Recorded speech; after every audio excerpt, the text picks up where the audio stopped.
horrified. Rage at the demented person who'd used this place boiled inside Nick. Was his torture chamber related to the Slaughter Creek Project? To his father? To Seven? Was this the place where she'd been kept after she was moved from Slaughter Creek? Or was there another psychopath on the loose? Brenda swallowed her pain medication and silently willed her parents to leave, but they'd been hovering over her like mother hens. It was driving her crazy. "Exactly what happened again?" her father said. Brenda pulled the blanket up over her. "I told you, a deer ran in front of me and I swerved to miss it. I lost control and ran off the road." "That must have been so frightening," her mother said. More frightening that someone had intentionally tried to kill her. But she didn't intend to share that with her parents. They'd chain her to a bodyguard for the rest of her life. Her mother fiddled with her earring. "What can we do for you, sugar?" "Go home, get some rest, and stop worrying," Brenda said. "I'm fine. The doctor just wanted to keep me here tonight for observation." Her father rubbed his hand over his bald spot as he paced by her bed. "I thought when you first worked for the paper that you'd get all this nonsense about investigating out of your head. This line of work is no place for you, Brenda." "Your dad is right," her mother said. "The pieces you wrote about the garden club and that nice story on Janie Tudor's debutante ball, those were perfect for you." She patted the sheet covering Brenda. "Why don't you go back to writing those interesting pieces, honey?" Because she had a brain. "Investigative reporting is a step up for me," Brenda said, biting back a retort. "A chance to show the network what I'm worth." "What you're worth," her father said sarcastically. "I'll tell you what you're worth.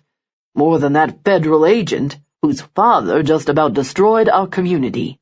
His sons need to pack up and leave town so everybody can heal." The throbbing in Brenda's head grew more incessant. "Daddy, Nick and Jake Blackwood are honorable men. They're trying to correct their father's wrongs and locate the victims so they can help them." "I don't give a rat's ass what they're doing," her father said. "I want you away from them so you'll be safe." "He's right," her mother murmured. "When the doctor releases you in the morning, you'll come home where you belong. Then we can take care of you." Good heavens, she wasn't a 5-year-old with a cold. Brenda gripped the rails of the bed, her cheeks aching from biting her tongue. "I know you mean well, both of you, but in the morning, I'm going to my condo. Please, you two, go home. I need some sleep." She faked a yawn and closed her eyes in an effort to shut them out. Thankfully, her mother got the hint and bent over to plant a kiss on her forehead. "All right, sugar, but we really want you to come home with us." "Mom," Brenda said with an edge to her voice, "please let it go." "Brenda?" "Dad, I mean it." Brenda twisted the sheets between her fingers. "I can take care of myself." He continued to rub his head in a nervous gesture, his eyes unusually concerned, his jaw strained.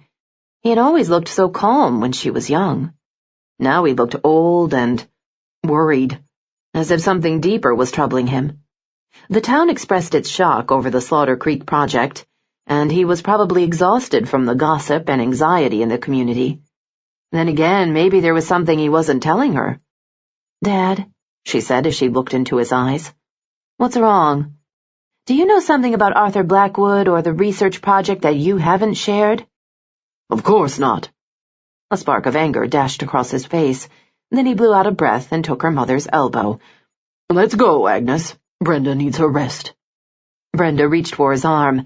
"Dad?" He leaned over and kissed her on the cheek. "Be careful, sweetheart. You're playing a dangerous game, working with Arthur Blackwood's son." Before she could reply, he ushered her mother into the hallway. Brenda studied the closed door. Had she misread her father? Or had his warning sounded almost like a threat? No, that was crazy. Her father wouldn't threaten her. He loved her. He was simply worried about her and wanted her off the investigation. Because almost everyone who'd known about the research project had been murdered. And now Seven, a serial killer, was making contact with her as if they were friends. Nick wanted to go back to the hospital and see Brenda, but that might give her the wrong idea, that he cared more than he should. Damn it, he did care more than he should, but he refused to let her know that.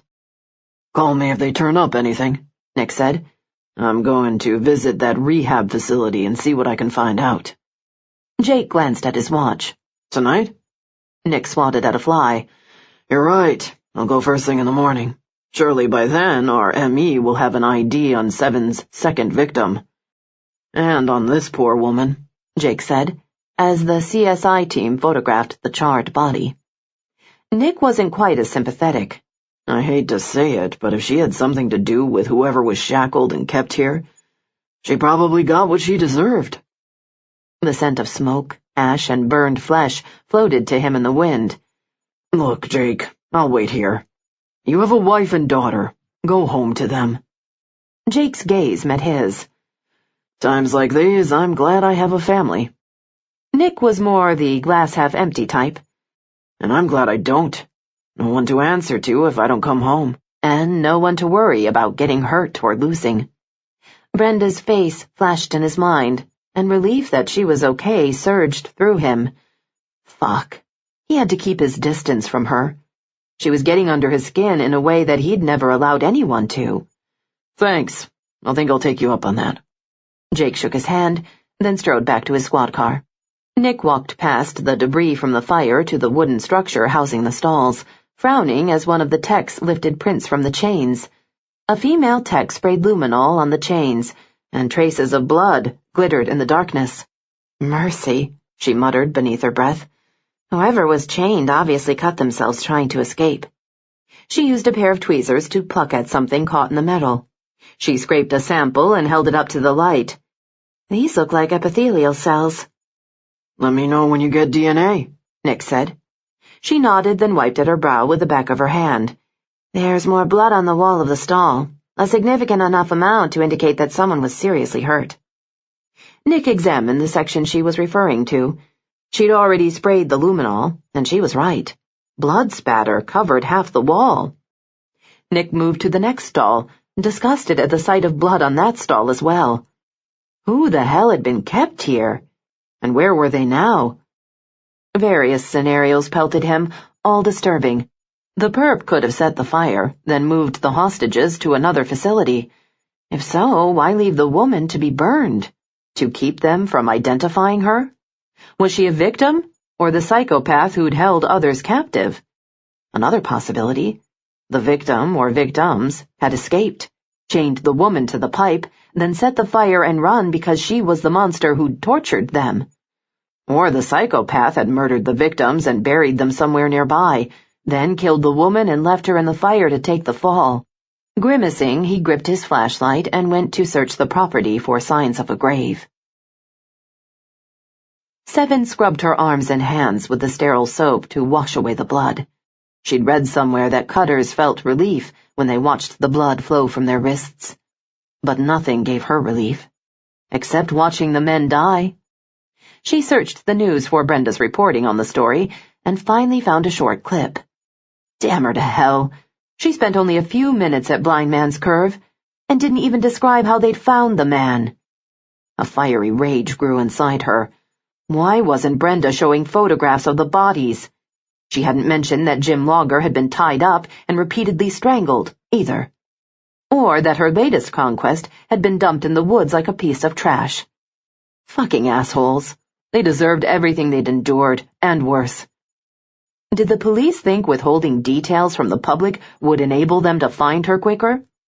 A bitter laugh escaped her. She wasn't an idiot. No. The commander had trained her well. Did they allow him to read the paper in prison? Had he watched the news report and recognized her skills?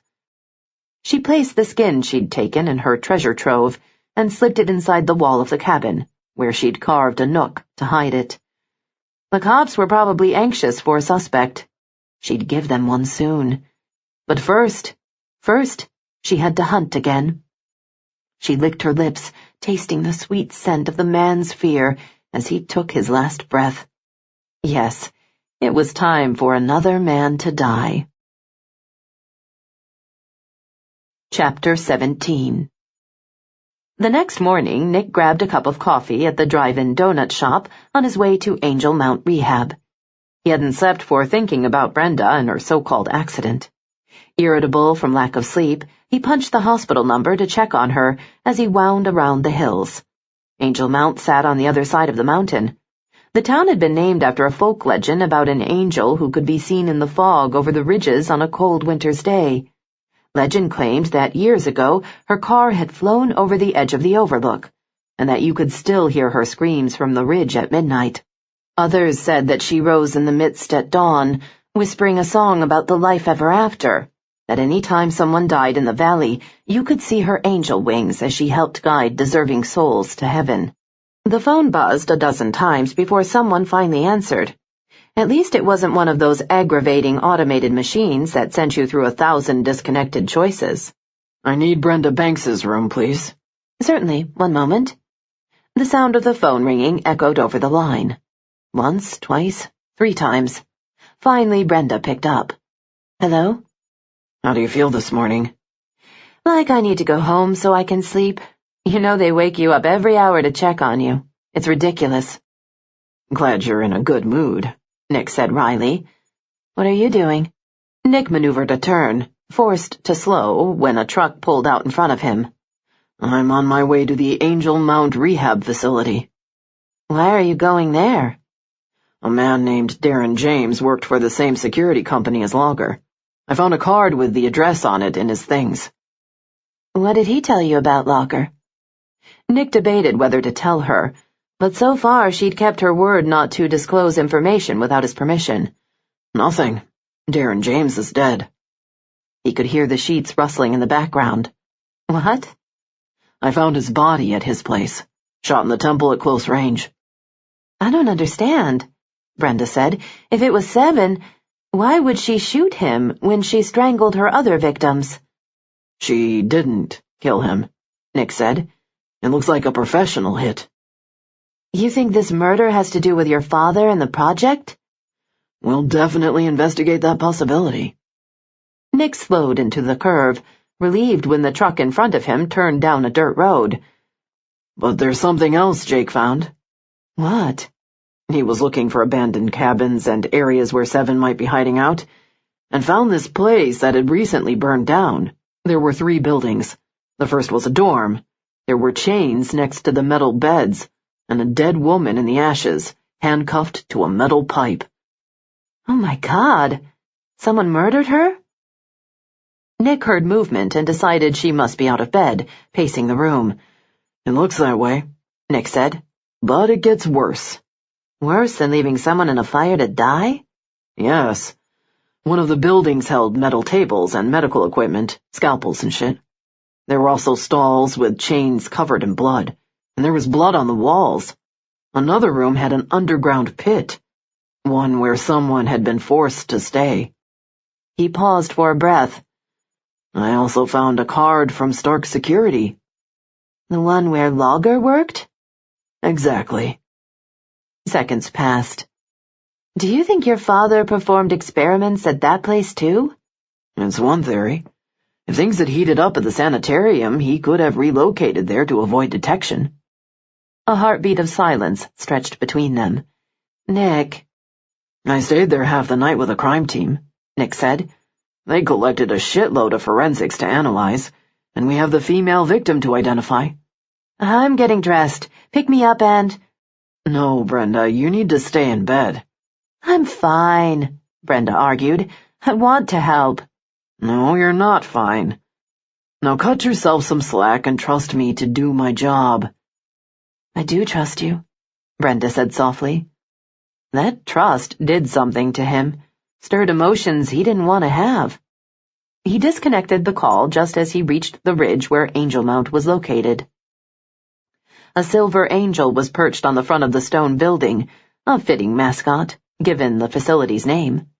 Nick parked next to a blue pickup, noticing a few other cars in the lot, along with an ambulance and a row of what appeared to be handicapped vans.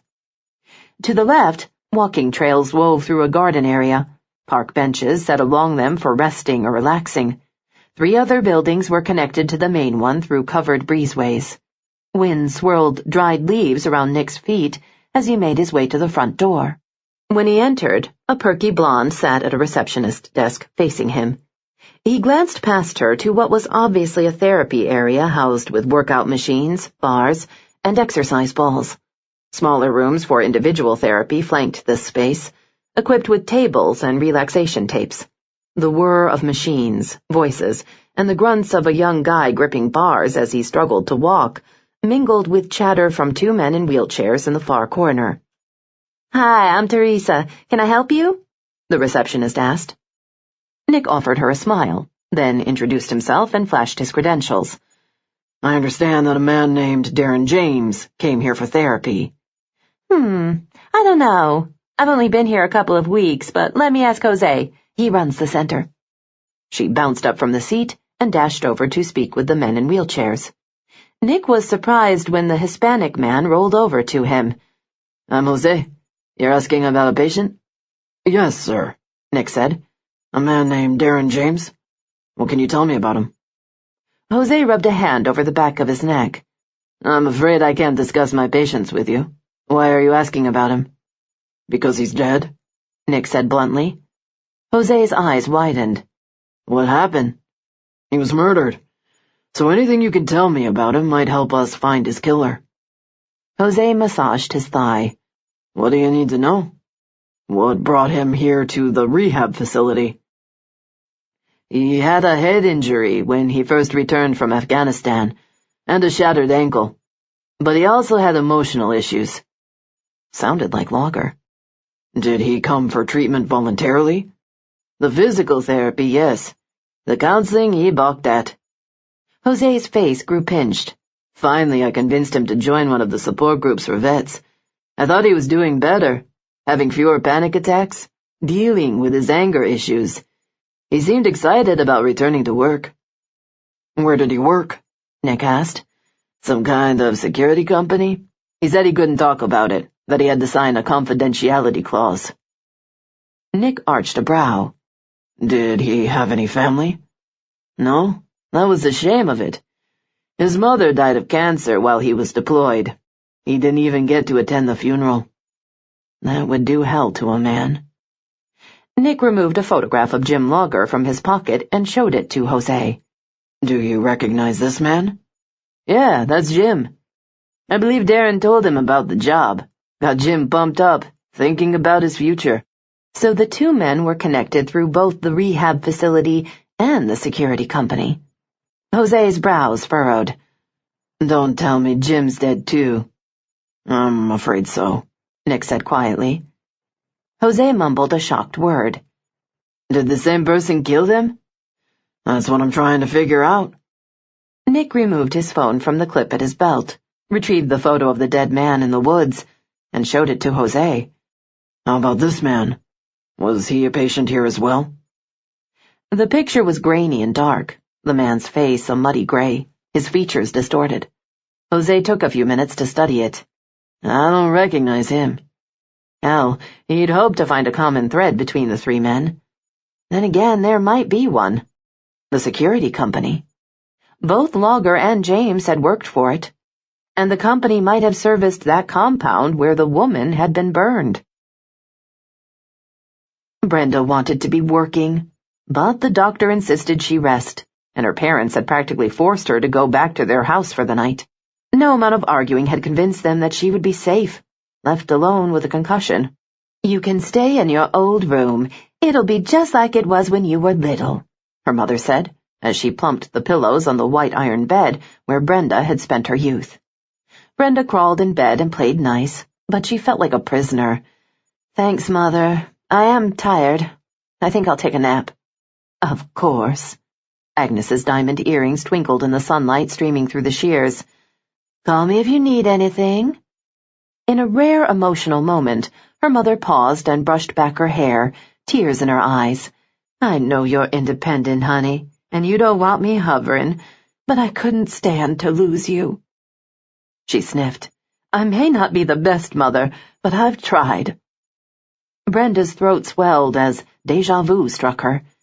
It felt as if she and her mother had done this before, as if her mother had cried over her bed when she was younger, but she couldn't place the memory. And she'd never been seriously ill before. No car accidents. In fact, she'd had a charmed life. Lonely sometimes, but safe. She knew she shouldn't complain, that the Bankses had given her everything she could have ever asked for. Compared to Amelia's life, and Grace Granger's, hers had been a fairy tale. But she still wanted the truth. And that was something Agnes and William refused to give her. "I'm lucky to have had you," Brenda finally said. Her mother hugged her, then wiped her eyes as she left the room. Too antsy to lie in bed, Brenda walked over to study the photographs on her wall, high school pictures of cheerleading, prom, and graduation. The pictures told the story of a happy, well-adjusted girl. But something had always been missing, a part of her that was lost. She slipped into her old desk chair and rummaged through the drawers. Movie ticket stubs from when she'd dated Jake, a concert ticket a stoner named Lonnie had taken her to in her rebellious stage, her old high school ring. She dug in the bottom drawer, smiling when she discovered the book she'd started writing when she was 12. She flipped it open, laughing at the crude drawings, but her laughter died as she skimmed the pages. Her story evolved around the kids at school.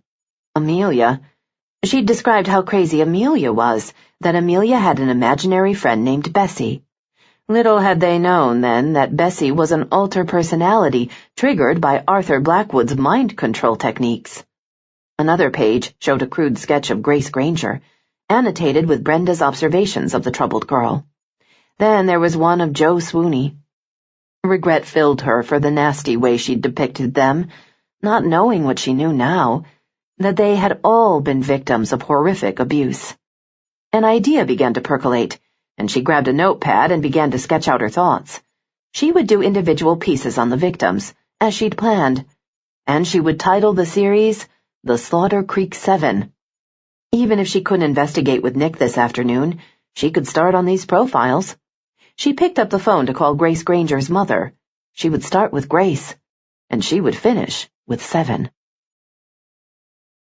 Nick met Jake at the ME's office.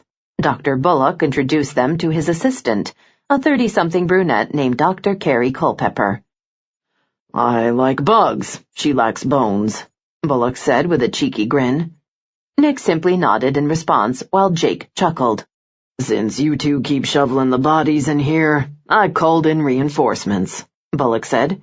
"Dr. Culpepper is going to perform the autopsy on the woman in your fire. I've been working on the man." He led them over to the table where their victim lay. Bullock had already washed off the dead bugs and made the Y incision. "You've identified him?" Nick said. "Yes," Bullock said.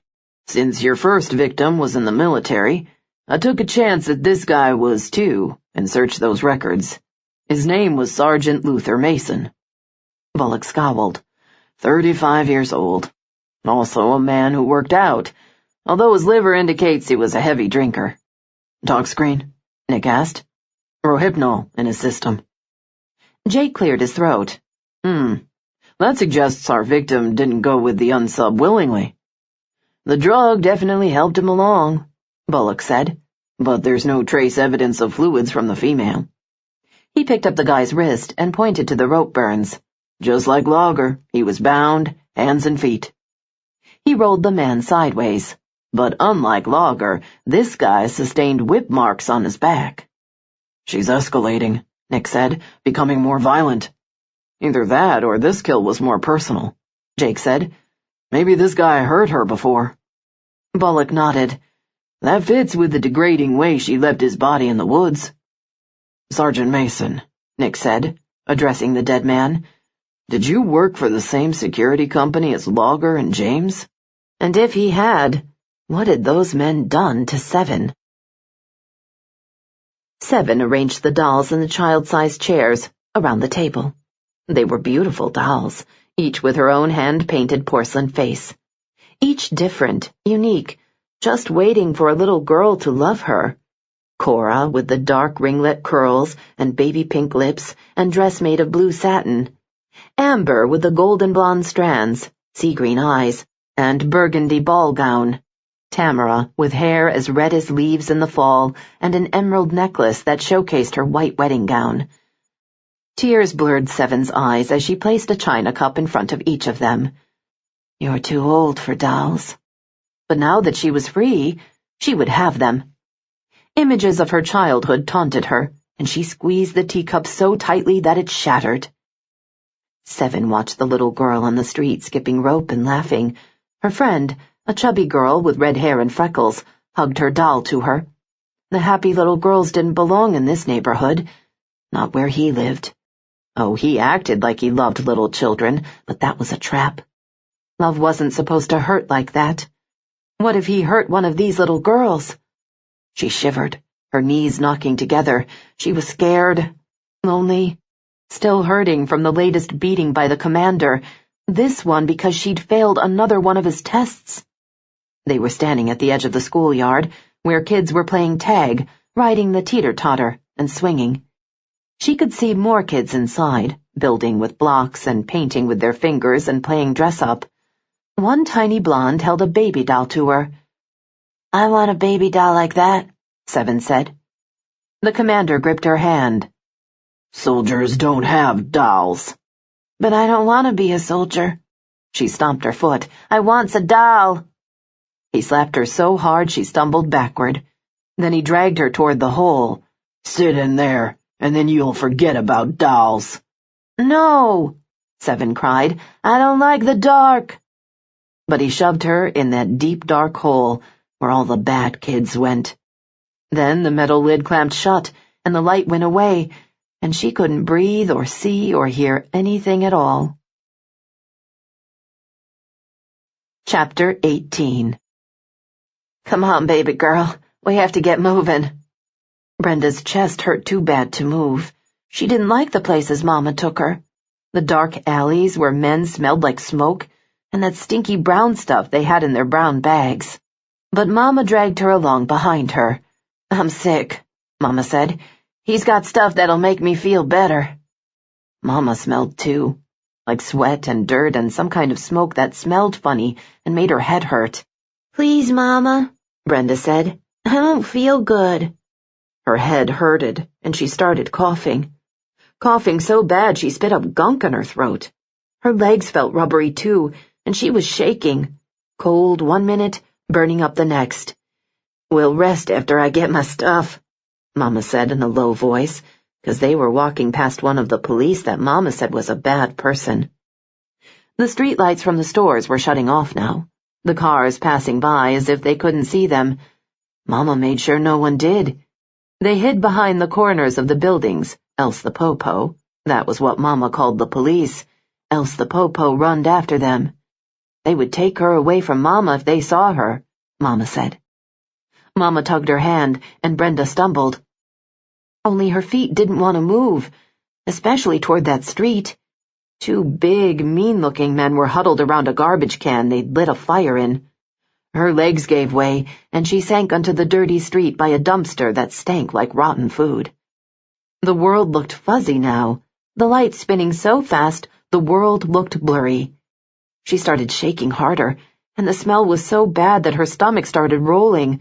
"Mama," she whispered. "Get up, Brenda. The popo gonna take you and put me in jail." But Brenda was too tired to move, and her chest felt like it would explode.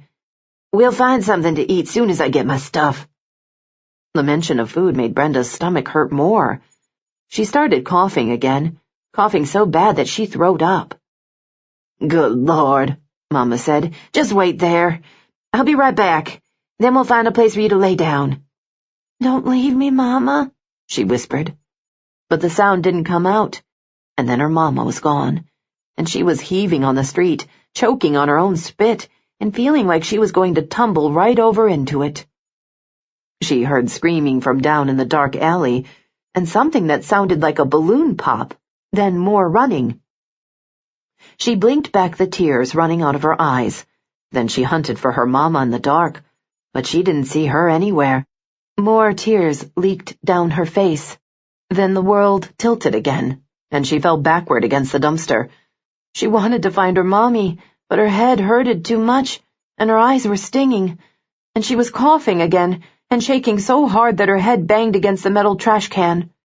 She needed to find the sun. If she could find it, she'd be warm. She and Mama were always chasing it. Mama said it would lead them to something good. But it was dark in the street, and there was no sun to be found, as if it had left her, just like her Mama. She crawled into the corner and curled up, wrapping her arms around her and rocking back and forth to stop the sickness, but it didn't work. Finally, she closed her eyes and gave in to how tired she was. And then there was nothing. Brenda jerked awake, trembling and disoriented. She shivered as if she was still in the throes of that nightmare, a nightmare that felt as if it had really happened. The painkillers the nurse had given her must have sparked the weird dreams, because it had to be a dream, although it felt so real, like she had been living that life with that other woman she called Mama.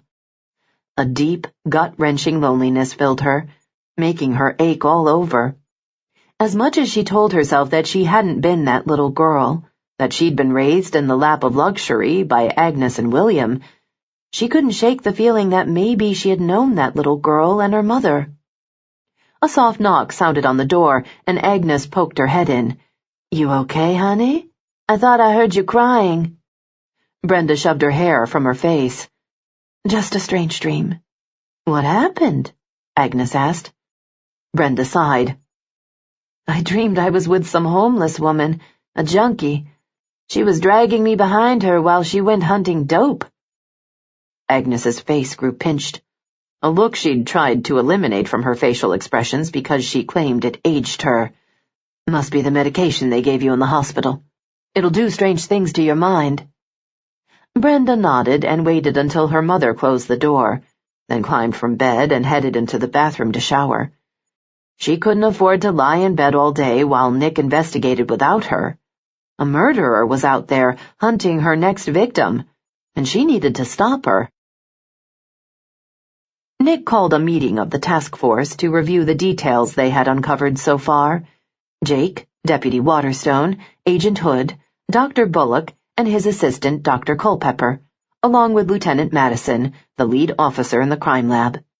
Everyone filed into the back room at the sheriff's office, where Nick had requested a whiteboard.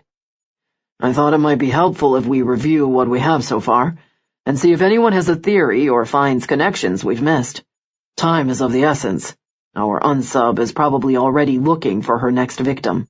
He wrote Seven's name on one side of the board, then used the other to tack up photos of the victims they'd discovered so far, along with a line to track the chronology. "You think we're dealing with a serial killer?" Lieutenant Madison asked. Nick nodded. "Yes, we also believe she's escalating." He indicated Logger's photo. "First, she killed Jim Logger. He was former military, divorced, had a temper, and worked for Stark Security before he lost that job. Then he moved on to work for Mountain Truckers." "Is his place of employment important?" Dr. Bullock asked. "We aren't certain, but 2 murder victims worked at the same security company, although they were killed using different MOs. We don't know yet if Sergeant Luther Mason worked there, but Darren James, the man we found shot on the ridge, and Jim Logger did." "What about the female body the sheriff found in that fire?" Deputy Waterstone asked. Nick glanced at Jake. "We think that her death may be connected to the Strangler case, but are still trying to piece things together." Waterstone started to ask another question, but Nick gestured for him to let him finish. "The fire he's referring to," he explained to the others, "was at an abandoned compound in the mountains. Sheriff Blackwood was searching for deserted properties where our unsub might be hiding out when he discovered it.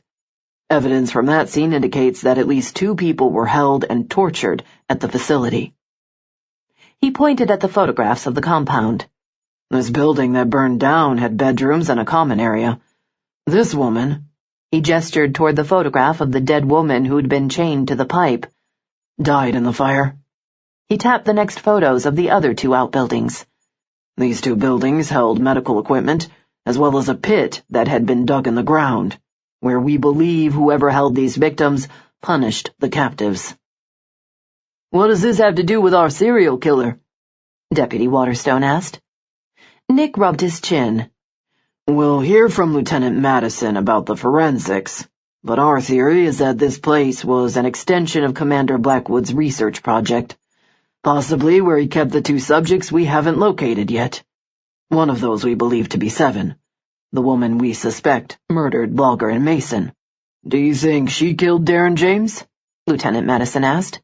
Nick shrugged. No, the MO is different. We know that the commander hired guns to kill all those who could expose him, and we believe this hit might be related. Which means that someone else is still trying to cover up the project and those involved, Jake said. Concerned murmurs echoed through the room. You still think that someone higher up than your father spearheaded the project? Deputy Waterstone commented. Nick gestured toward Rafe, and Rafe nodded. Yes, we're working on that angle now. Nick pointed to photos of the corpses. Please fill us in on the autopsies, Dr. Bullock. The ME adjusted his glasses.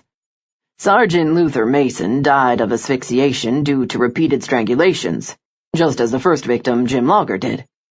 He tacked photos of the bodies on the whiteboard. If you look closely, you can see that the ligature marks are consistent with the same type of piano wire.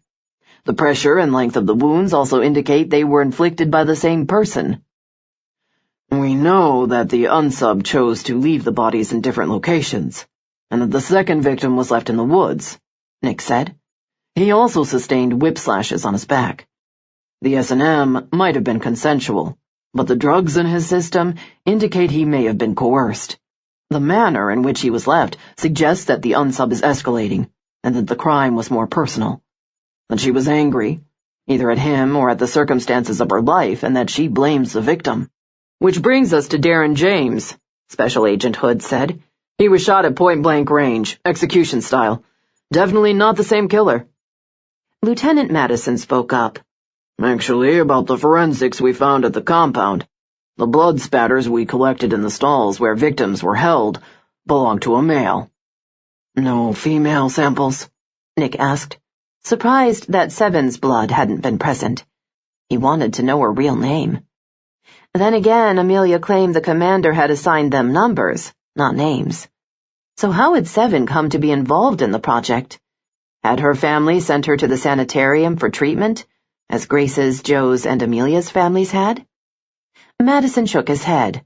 We did collect strands of female hair from the pit, but so far we haven't matched the DNA to anyone in the system. Nick tensed. Had Seven been forced down in that hole? And for how long? We've linked Logger and James to that security company, Jake said. What if they were hired to guard the compound? Perhaps that's how our unsub met Logger? Maybe James and Luther Mason both worked at the security company. Nick's heart picked up a beat. That would definitely serve as Seven's motive. The men could have abused her while they guarded the compound. He drummed his fingers on the table. Logger's ex mentioned that he grew more disgruntled when he worked at the security company, and that he signed a confidentiality clause.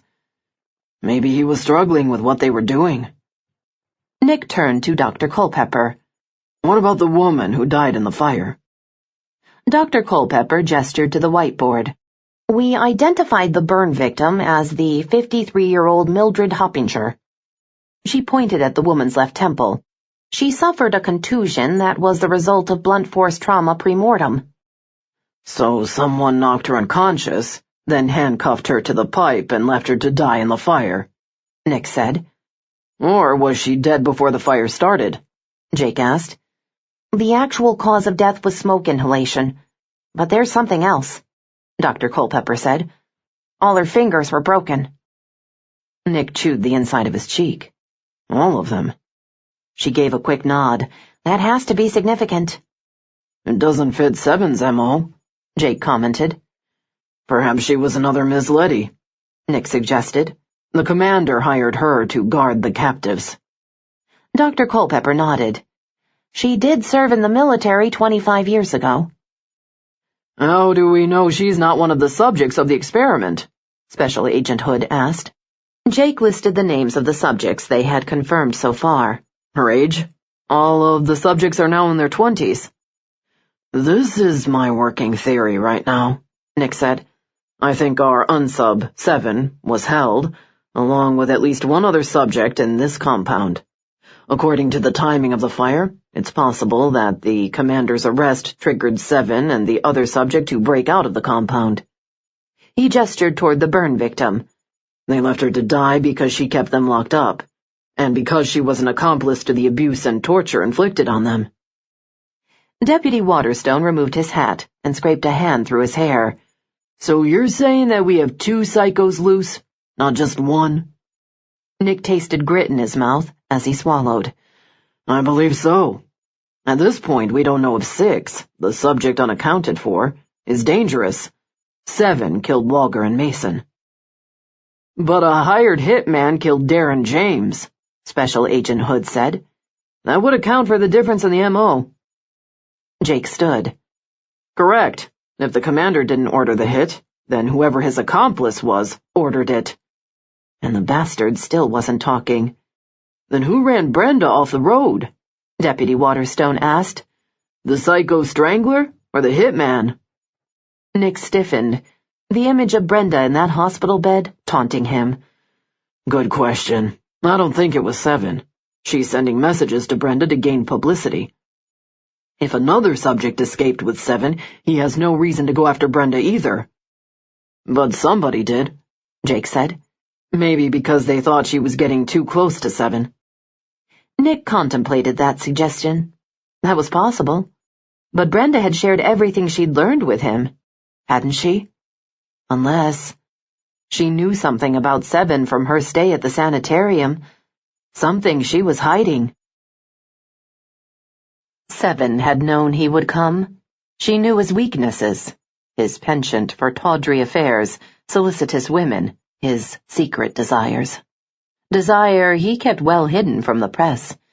But she would rectify that, or at least Brenda Banks would. Hatred burned deep in her soul as she waited for him to arrive at the bar. She checked her face in her compact, studying her dark hair and eyes, wondering if he would remember her. She doubted it. When she'd seen him, they were children. The memory made perspiration bead on her neck. She'd cried out for help that night, but no one had heard her. Now he would be the one shouting for help. Laughter bubbled inside her, but no one would come to his aid either. Stowing the compact in her purse, she fingered the vial of pills. She'd done her research. She wouldn't need drugs to make Ron Stowe follow her, or to tie him up. He liked it rough, liked to be dominated and abused, liked to be forced to his knees and to beg. A smile curved her lips. The bartender slanted her a suggestive grin, but she aimed a cool look his way. Then, quickly reminding herself that she needed to blend in, she wet her lips with her tongue and leaned over the bar so her breasts strained at the top edge of her satin tank top, well aware that half the men at the bar fidgeted and adjusted themselves like dogs in heat. Any minute she expected them to salivate and attack. The urge to teach each of them a hard lesson teased at her nerve endings. But she had an agenda to follow, and she couldn't allow indulgences with irrelevant parties to distract her. The senator's son slipped into the dark bar, his face shadowed by a fedora that she supposed was a disguise. No doubt he'd had to ditch his security team to meet her, just as he'd ditched his daddy's campaign fundraiser tonight. She'd promised him it would be worth it. Lifting to her cheek the red rose she'd brought with her so he could easily spot her, she watched him maneuver through the throng at the door. Other patrons danced on the crowded dance floor, cigarette smoke blending with alcohol and cheap perfume. Her mind began humming, as if she were locked in that room again. 7 steps to the right, 7 to the left, 7 back again, 7 across. Her finger traced the square on the bar, over and over and over again. God damn it, 7, stop it. Someone will notice. She gripped the rose tighter with the other hand, her breath hitching as a thorn pierced her skin, the pain a reminder to focus. Ron Stowe noticed her then. She felt his eyes on her, felt the moment his breath hitched in his throat as he approached. Her tits hardened at his heated gaze, her thighs growing moist. A moment later, he dropped onto the bar stool beside her. You're even sexier than you sounded on the phone. 7 smiled, her heart fluttering with excitement as he ordered a drink. She wasn't good at conversation, but a man like him preferred to talk about himself, so she let him. A half hour later, she led him outside to her car. "Get in," she ordered. "What will happen if I don't obey?" he murmured. Seven lifted a blood-red nail, then pinched his cheek so hard he winced. "Then you'll have to be punished." He climbed in quietly. Then she drove them to the cabin she'd rented and ordered him into the bedroom she'd prepared for their night together. "This rendezvous has to remain between you and me," he said. "I'm paying for your discretion." Anger heated her blood. He was paying her? Like a common whore? "Did I say you could speak?" she asked in a lethal voice. "No, but I need to know—" "If you speak again without permission, your punishment will be much more severe." A frisson of fear darkened his eyes at the sight of the whips and the chains attached to the poles in the wood floor, but he obviously believed she was still playing out a fantasy, so he allowed her to attach the restraints. Anticipation bubbled inside her as she picked up the whip and began his torture. Chapter 19. Brenda showered and dressed quickly, her nerves on edge. She didn't belong here in this Princess Fairy room with the white provincial furniture and the pink polka-dotted curtains and the dozens of perfume bottles that her mother had collected on her travels as a gift to her darling, precious little girl. Her dream had disturbed her almost as much as the fact that someone had run her off the road the night before. Almost, but not quite. Still, she couldn't stop thinking about it. It was almost as if the nightmare had been real, a memory, not just a figment of the concussion and the hydrocodone she'd been given at the hospital. Maybe it was a memory. No, that was impossible. Agnes said she'd adopted her at birth. She and William even had pictures of them holding her as an infant. She chucked the pills in the trash, worry needling her. She did not want to get hooked on painkillers. When the teenagers she'd befriended in high school had experimented with pot and dabbled in other recreational drugs, she'd pulled away from them. She'd been terrified of becoming like the drug addicts she'd seen on television. Or maybe it was because Agnes had pounded a strong fear of addiction into her. Not that her mother didn't enjoy her cocktails, but she'd stressed moderation to the point that it had been ingrained in Brenda, the same way her Southern manners had. She glanced again at the childhood sketches of the kids in her school, then dialed Nick's number, eager to hear if they'd made progress on the case. He didn't answer, so she left a message asking him to call her. "I'm going to talk to some of the mothers of the subjects and start compiling the personal profiles on the families." But she should stop by and see Amelia first. Maybe she'd drawn that sketch of Seven for her. Downstairs it was quiet, and she strained to remember what her mother had said the last time she'd peeked in on her. In the kitchen, she found a note saying she and her father were attending the fundraiser for the senator's campaign. Grateful she didn't have to deal with saying goodbye and a lecture about her leaving, she snatched the keys to her father's extra car, a Lexus sedan, let herself out the door, and phoned Amelia. But Amelia didn't answer either, so she phoned Joe Swooney's mother. The older woman welcomed her call and agreed to the interview. "As long as you don't paint my son as an idiot," she said. "No telling what kind of future he could have had if that awful Arthur Blackwood hadn't stolen it." "I promise to honor and respect him," Brenda said. Surprised the woman didn't hate Blackwood even more than she did. If it had been her child he'd abused and subjected to his cruel experiments, he wouldn't have seen the inside of a jail cell. She would have killed him. "Someone tried to kill your father." "What?" Nick gripped the phone as the meeting broke up. "When? Who? How?" "In the chow hall," the prison warden said. "I don't exactly know how it happened, but a fight broke out. A guard's gun was ripped off him, and the inmate fired." Hell, he half hoped his old man was dead. He deserved worse. "Was he hit?" "A flesh wound. A gang fight broke out then, and the guy who shot at your father was killed."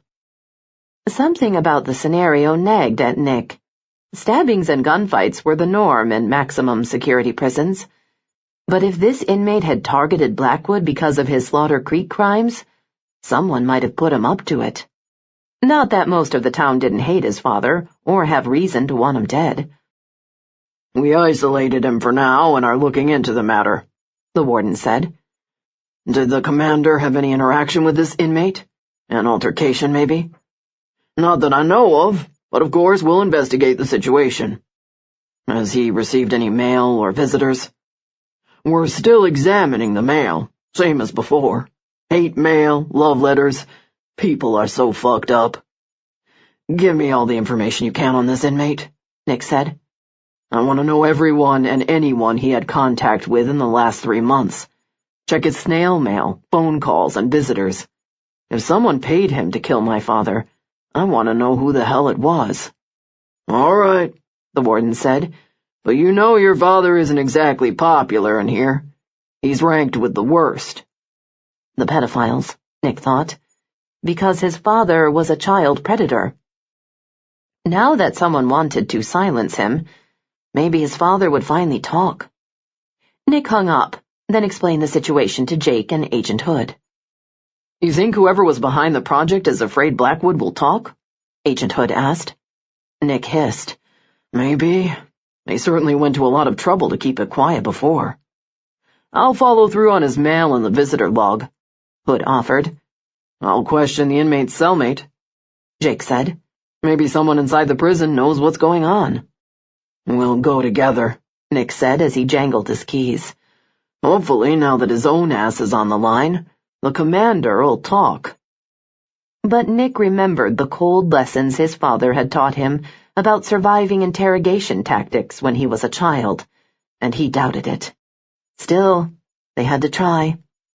He had a bad feeling, though, that Arthur Blackwood would take his secrets with him to his grave. Brenda parked at Amelia's, her conversation with Joe Swooney's mother reverberating in her head. Joe had appeared normal at birth, and for the first 2 years, yet he'd started regressing around the age of 2.5, after he'd visited the free clinic, where he'd received a series of vaccinations. At the time, no one had suspected they were tainted, that the doctors had created them specifically for the research project to engineer and alter the young person's minds. Brenda's heart had literally hurt as Mrs. Swooney described the terror and helplessness she'd felt, and the agony of watching her son deteriorate while other children thrived. What had she done wrong? Mrs. Swooney had wondered. Had she somehow caused her son's problems? And then the cruel taunts and ridicule from other children, from teenagers and insensitive adults. Even worse were the pitying stares. Brenda cut the engine in front of Amelia's, having gained a new respect for the young woman who'd fought her way back from the trauma she'd endured to reclaim her life. She checked her phone, annoyed that Nick hadn't called. Obviously, he wasn't concerned about her accident. Then again, maybe he had new evidence on the case, a lead. Lamplight glowed in the front, so hopefully Amelia was home. Brenda grabbed her notepad and mini recorder, then hurried up the sidewalk. Classical music from another condo drifted in the breeze, and the smell of roses blooming from the flower garden scented the air, reminding her of her grandmother's house. Odd, but she hadn't thought about her grandmother in ages.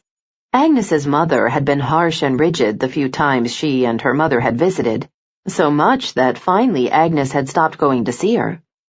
Brenda had never understood what she'd done wrong to make the woman dislike her so much, but it was almost as if she couldn't stand to look at her. Then she'd discovered the adoption papers and understood. Agnes's mother couldn't love a child that wasn't her real granddaughter. The sting of her dismissal had hurt so much, though, that for years Brenda had dwelled on trying to earn a place in the older woman's heart. Amelia's wind chimes tinkled, dragging Brenda from her thoughts, and she rang the doorbell. 2 doors down, a muscular-looking guy in army fatigues with a black hat tucked low over his head opened the door, then headed toward an old Corvette. He glanced up at her and frowned, his expression wary as he ducked his head and jumped in a battered old Jeep. Seconds later, he gunned the engine, tires screeching as he roared from the parking lot. Brenda gripped her shoulder bag tighter, then punched the bell again, but no one answered. The shades to her studio were open, so she peered through the window. The canvas on Amelia's easel caught her eye. A line was drawn in the middle of the canvas, a charcoal sketch of Amelia on one side. Or maybe it was Sadie. Who could tell? But the other half depicted another woman, or rather a girl. She had long straight hair and bangs and big, dark, wide-set eyes. Her nose was slightly flat, her lips thick, her angular features stark but attractive. Striking, even. A memory tickled at her conscience, a past she'd thought she'd forgotten and would never visit again. She had seen the girl before, at the sanitarium. She closed her eyes as images flooded her. The girl screaming, trying to escape, clawing at a guard and crying that the men there hurt her. A chill engulfed Brenda, and she staggered sideways, then looked at the picture of the girl again. She had met her in the sanitarium. She'd even tried to help the girl break out. But the guards had caught her, and... The memory slipped away as if a vessel had carried it from her mind into a tunnel. Emotions clogged her throat. That girl, the one she'd tried to save, was 7. But Brenda had failed to help her back then. Was that the reason she'd contacted her now? She rolled to her side and lay for a moment, cradled in Ron Stowe's arms. His dying breath bathed her cheek as she yanked on the piano wire. Tears rolled down his cheeks as his eyes widened in shock. She had already killed him twice. But this time was the last, and he seemed to know it, the fight draining from him, as if he realized that the more he fought, the more she would punish him, and the more times he would have to die. It really was a shame. He was so handsome that if she were a normal woman, and he hadn't been the man he was, she would have let him live. Regrets and the misery of knowing that she'd never be that normal woman ate at her like a festering sore, and she closed her eyes and draped his arms around her, snuggling into him as if he'd just promised sweet nothings to her and the forever after she would never have. Tears blurred her eyes, blinding her. His cheek still felt warm against hers, and she kissed his jaw, pretending that he loved her and that they were starting a life together.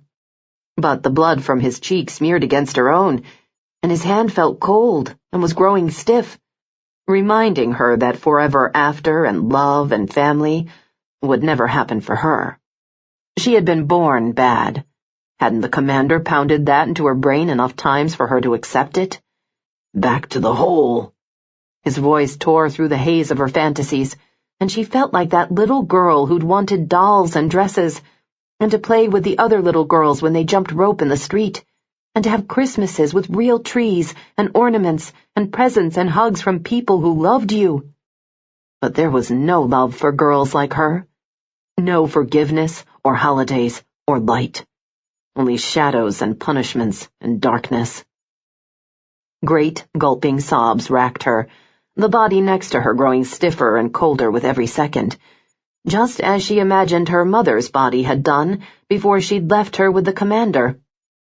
But as she purged the grief from her soul, her tears slowly subsided, and disgust at her weakness rose. She looked into Ron Stowe's handsome face, and hatred mounted.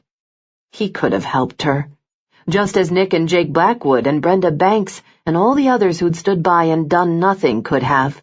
Swiping at the infernal tears, she climbed from bed and hurriedly dressed. The lessons she'd learned from the commander kicked in, and she used the sterile soap to clean Stowe's body, then rolled him in heavy plastic. His wide, listless stare met hers, but the fantasy she'd had earlier had vanished, and she saw only the vileness of another man who had betrayed her. Red Rover, send 7 right over. The childhood game replayed in her head as she carved the number 3 behind his ear, and placed the skin she'd drawn from her carving into a baggie. Then she dragged Stowe out to her SUV, and drove to the sanitarium.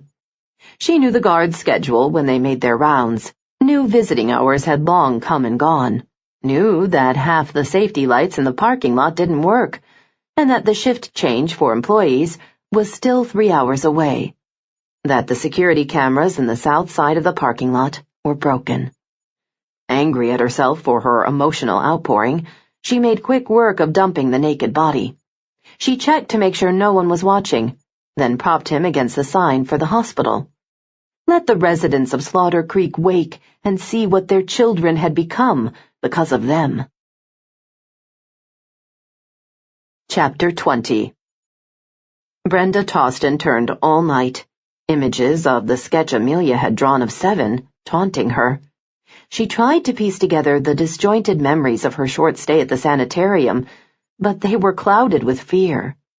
She hadn't heard from Nick either. What was he doing? The fact that he hadn't called or checked on her hurt. Antsy, she pulled up her computer and spent the next hour ironing out the piece on Joe Swooney. When she finished it, she'd talk to Grace Granger's mother. She jotted down a few notes on Amelia, but she was going to be the hardest one to capture, because she was starting to feel close to her. Getting close to a subject in an article was dangerous. She needed to be objective, but how could she be when she connected with the young woman? When she'd seen her troubled mental state and the effects her illness had on the entire family? When Amelia's parents and grandfather had been murdered to keep people from learning what had happened at Slaughter Creek Sanitarium?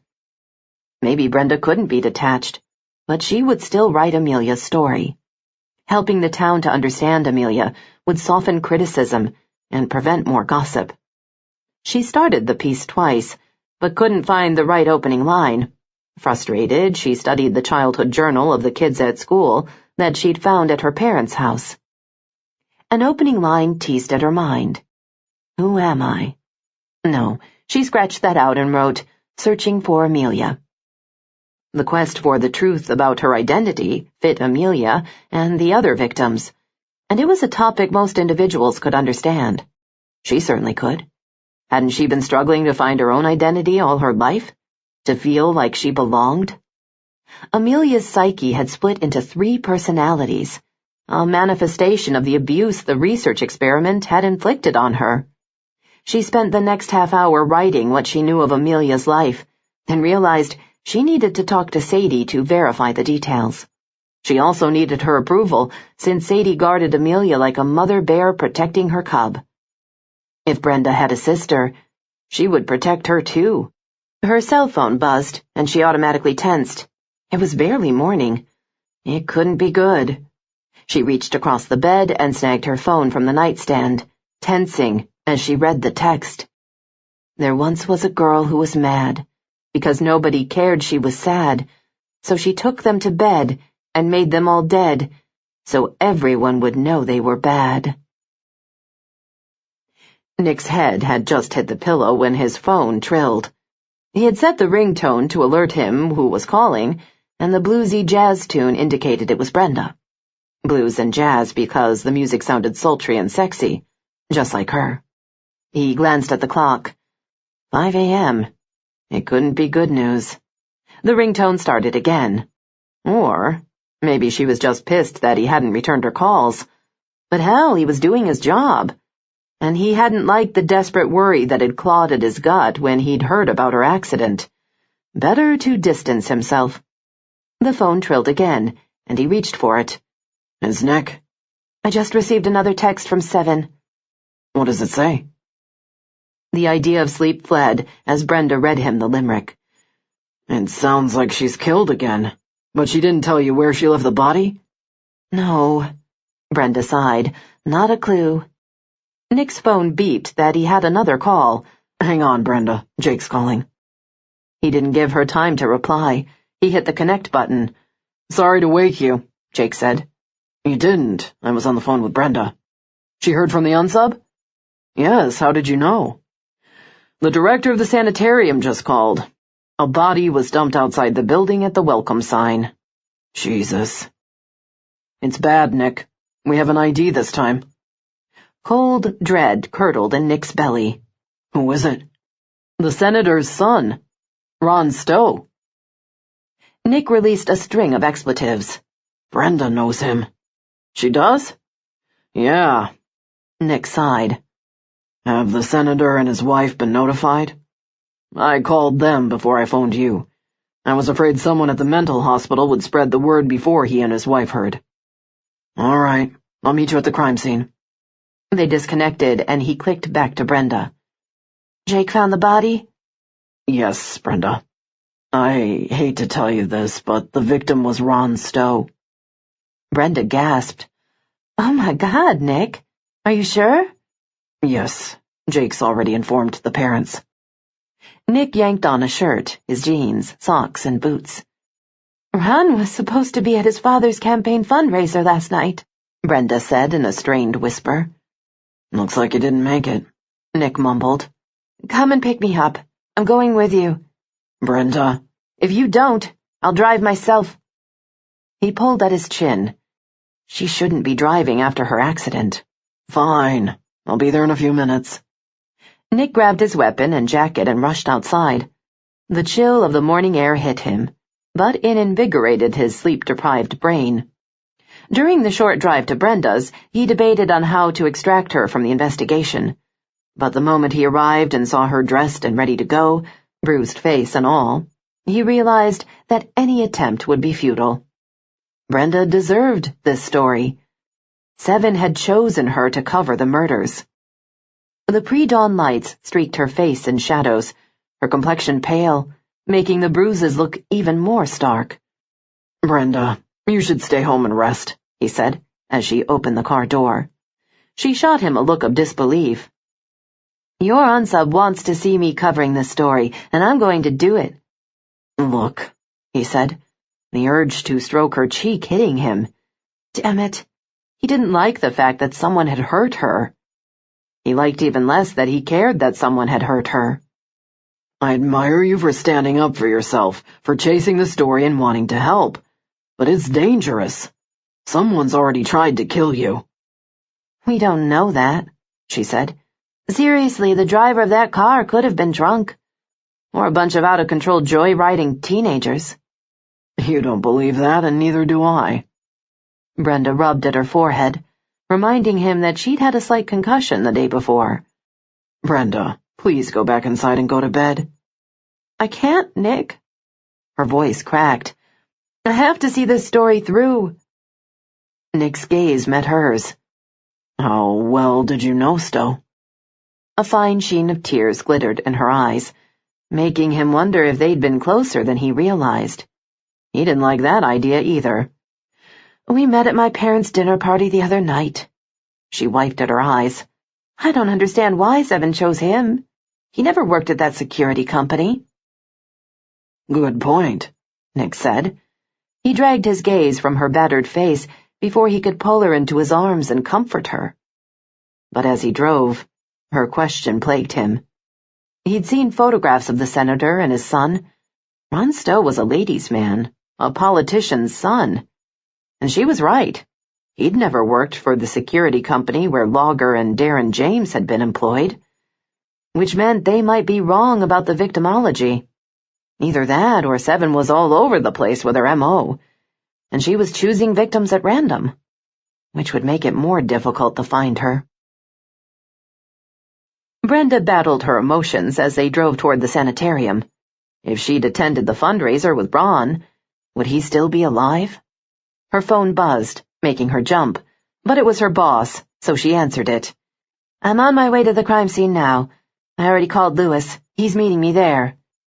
Be careful, Brenda. You need to talk to the senator, but be respectful. What the hell? Don't worry, I'm sensitive to the family's situation. She ended the call, irritated that he'd felt the need to forewarn her. Do you know if Stowe served in the military? Nick asked. I don't think so.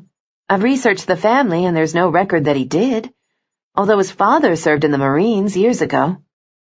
Nick rolled his shoulders. I wonder if he knew the commander. Had the senator worked with his father? Did you find anything shady on the senator? Nick asked. Brenda shook her head. Nope, squeaky clean. Too clean? Maybe. Nick pulled down the drive and turned into the parking lot, both of them falling silent for a moment as they parked. Jake's squad car was in the lot, along with the MEs, and Lewis rolled in with the newsman. Brenda glanced around for the senator's town car, but he hadn't arrived yet. Her father's Cadillac caught her eye. My dad is here, Brenda said. Nick reached for the door to get out. I suppose he's playing politics. Brenda frowned at his comment. Unfortunately, a politician's son's murder would draw more media coverage and put more pressure on the police to solve the case than an average civilian's death would. And William and the senator were friends. Sucking in a breath to calm her nerves, she and Nick headed toward the cluster gathered around the body. Deputy Waterstone had roped off an area to keep onlookers from getting too close, and was ordering the staff at the hospital to stay behind the line. The crime unit had arrived and erected a privacy screen to protect the body from being photographed by curious spectators while they conducted their preliminary investigation. Nick radiated a take-charge demeanor as the two of them shouldered their way through the people gathered outside.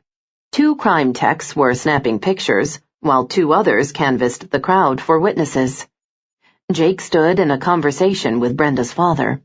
Her father spotted her as she approached, the muscle in his neck jumping as his gaze fell on her face. She didn't understand his anger, but she wouldn't give in to his demands for her to give up the case. The tech closest to Ron finally moved, giving her a view of the body. Brenda staggered slightly. Nick caught her arm, steadying her, his voice low in her ear. "Are you all right?" She nodded. But no, she wasn't all right. The last victim had borne whip marks, but they were minor compared to the bruises on Ron's body. Scrapes and contusions covered his arms, legs, and chest. The crime tech eased his body forward, revealing deep, bloody slashes across his back. It also appeared that the killer had used a knife or sharp instrument, maybe a scalpel, to carve cuts on his upper body and thighs. But the piano wire around his neck was identical to that on the other victims. The only part of Ron Stowe's body that hadn't been beaten was his face. It was almost as if the killer had preserved his handsome image for some twisted reason. "She made him suffer before she killed him," Brenda whispered. "She's escalating even more," Nick commented. Suddenly, they heard a car screeching to a stop. Loud voices rose above the hubbub of spectators and crime techs as the car door opened. Bodyguards for the senator and his beautiful wife spilled out and shoved their way through the crowd, creating a path for the couple. When Ron's mother saw her son's body, she collapsed against one of the bodyguards. A nurse from the hospital hurried to tend to her. The senator's face blazed with pain and rage as he glanced at her father, then at Jake, then at Nick, and finally at her. "This is your fault," he bellowed. "You've been covering this madness and making the Strangler famous." "Mr. Stowe," Nick said. "It is her fault," he shouted. "If she hadn't glorified the killer, maybe you could have caught the sick bitch by now. In fact, she may have killed Ron because he knew you, Brenda." Guilt suffused Brenda. What if he was right? Amelia used the hospital soap to scrub her skin as the hot shower water pummeled her. "You're a whore. You have blood on your hands. You need to repent for your sins." Tears fell as the images of her tawdry sexual acts replayed through her mind. She scrubbed harder and harder, desperate to obliterate the man's scent and the memory of his hands on her. But even as she did, her body felt titillated, as if he was touching her again, licking his way across her naked body, thrusting inside her, taking her to oblivion. Only she'd lost herself there for a while. Sadie mustn't know. She would be worried. Afraid Amelia wasn't really improving. And she was, wasn't she? Then who is that other voice in your head? Who likes the nasty stuff you do? Who gets off on pain and chains and suffering? Chapter 21. Nick wanted to wring the senator's neck. He knew good and well that the man was in shock, but blaming Brenda was inexcusable. "Senator Stowe, I realize you're distraught, but throwing accusations at the police or Miss Banks is not helpful. Why don't you take your wife home and call some family or friends to stay with her? She doesn't need to witness this, and neither do you." "But I have to be here," Senator Stowe said. Nick took him by the arm and spoke in a low, authoritative voice. "No, you don't. Think about your wife, for God's sake. not your political agenda." Outrage flared in the man's steely gray eyes. "How dare you?" "I am extremely sorry for your loss," Nick said, grateful to see that Brenda was recovering from the man's vicious onslaught. "Trust me. We will find out who did this to your son, but you can be more helpful by allowing us to do our jobs." Mrs. Stowe made a strangled sound in her throat, then seemed to pull herself together. "Just tell us how we can help," she said. "Can you tell us where your son was last night?" Nick asked. The Stowes exchanged a furtive glance. "I don't know," Mrs. Stowe said. "He was supposed to attend my fundraiser," the senator replied, "but he never showed." "Did he call you and tell you why he wasn't coming?" "No," Mrs. Stowe said. "He just left a message saying that he couldn't make it."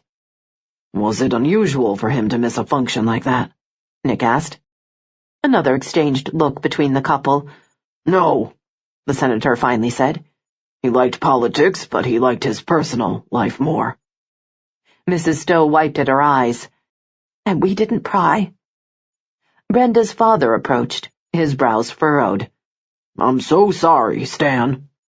The senator shook the mayor's hand and accepted his condolences. "Don't let your daughter plaster his picture all over the news like this. My son deserves more respect than that." "I won't," Mayor Banks assured him. "And I promise we'll see that your son gets justice." The senator turned to Nick. "Was my son killed by the same maniac who murdered those other two men?" "We won't know that until we investigate, but it appears that way." Senator Stowe glanced at his wife, misery on his face, the smooth politician gone.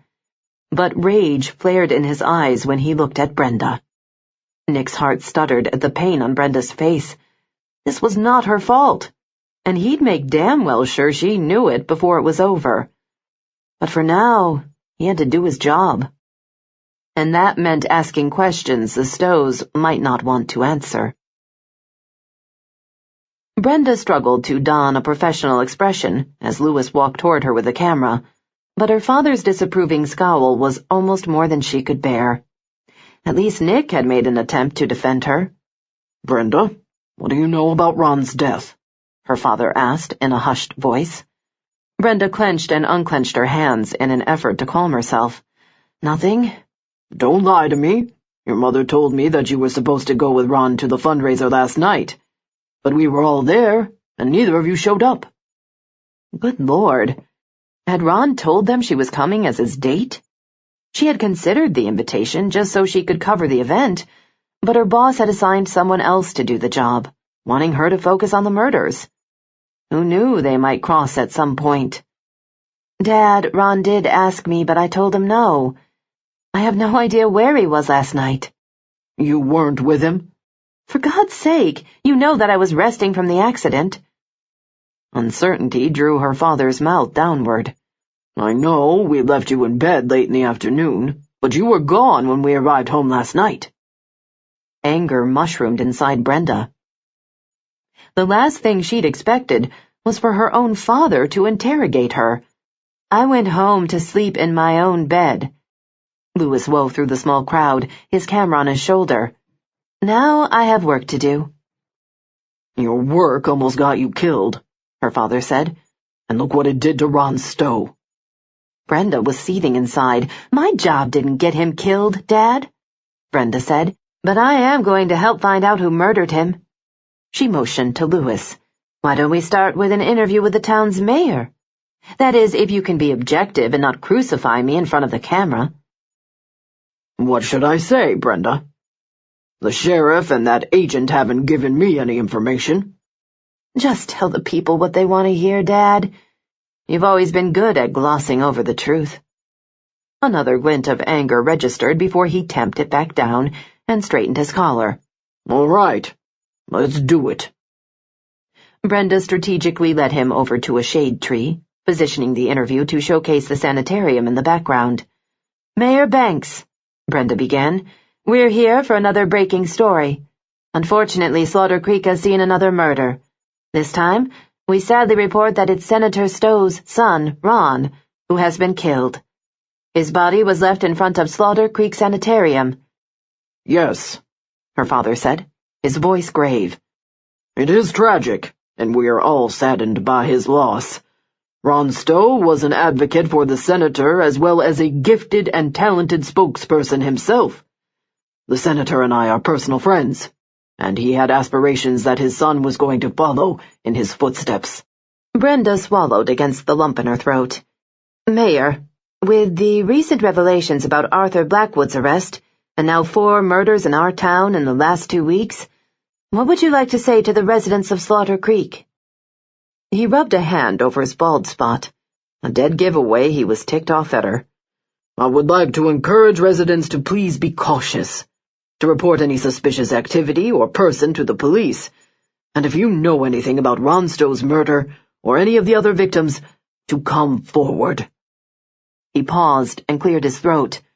"That said, I am mayor of Slaughter Creek, and I promise each and every resident that I won't stop until the police arrest the Slaughter Creek Strangler, so we can restore peace in the town." Brenda gripped the microphone and smiled at her father for the television. But inside she was furious. He had just glorified Seven by pinning her with a nickname, one that would no doubt stick. "Thank you, Mayor Banks." She gestured to Lewis. "Now let's see if Sheriff Blackwood has any details to share with us." She strode toward Jake, still shaken by the fact that not only did the senator blame her for Ron's death, but her father did as well. Nick corralled the Stows into the hospital cafeteria, then sent one of the bodyguards for water and coffee. Mrs. Stowe dug some pills from her purse and knocked them back with the water. Her face looked ashen, her makeup smeared, her hands trembling as she set down the cup. The senator had taken a seat beside her and spoke in a hushed voice, trying to calm her.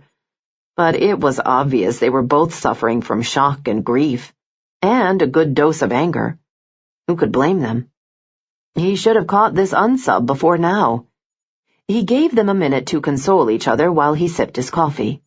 Unfortunately, every minute he waited constituted another minute that the unsub could use to hide, escape, or take another victim. "Why would someone hurt our son?" Mrs. Stowe said in an anguished voice. "And why leave him naked and beaten like that?" Senator Stowe squeezed her hand, but his penetrating gaze stabbed Nick. "Was that the way the other men were left?" "Yes and no," Nick said. "But before we talk, you have to agree not to repeat anything we discuss in private. Trust me, Brenda Banks is not getting a word out of us," Senator Stowe said. "I'm not referring to Brenda. I'm talking about your staff, friends, business acquaintances, and the media." Nick folded his hands on the table. "The police have withheld details of the other crimes to enable us to solidify a case when we catch this perpetrator. And trust me," he said, in a tone that brooked no argument, "we will catch her." "You think a woman did this?" Mrs. Stowe said, her eyes widening in shock. "How? Why?" Nick inhaled. "The sexual nature suggests a female killer. The MO of the stranglings are the same. The unsub used piano wire to choke the men." Mrs. Stowe shuddered. "But there are some differences. Victim 1 was left in a hotel room, the second man in the woods at Blind Man's Curve." He omitted the gruesome details. "Victim 1 worked for a company called Stark Security. We're not sure if the second victim was connected to it, though." He studied the senator's face. "Do you know anything about Stark Security?" The senator shook his head. "No. Should I?" Nick shrugged. "We're just trying to piece everything together and looking for connections." He waited, but neither of the Stowes elaborated. "For instance, the other 2 men served in the military.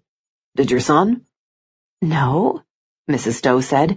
"Ron attended Yale, where he earned a business degree." "What the hell would the military have to do with anything?" Senator Stowe asked. "I'm not sure yet," Nick said. "Like I said, we're looking for connections that might indicate how and why this woman targets her victims." Mrs. Stowe jerked her head up. "You think she knew our son?" "I don't know that either.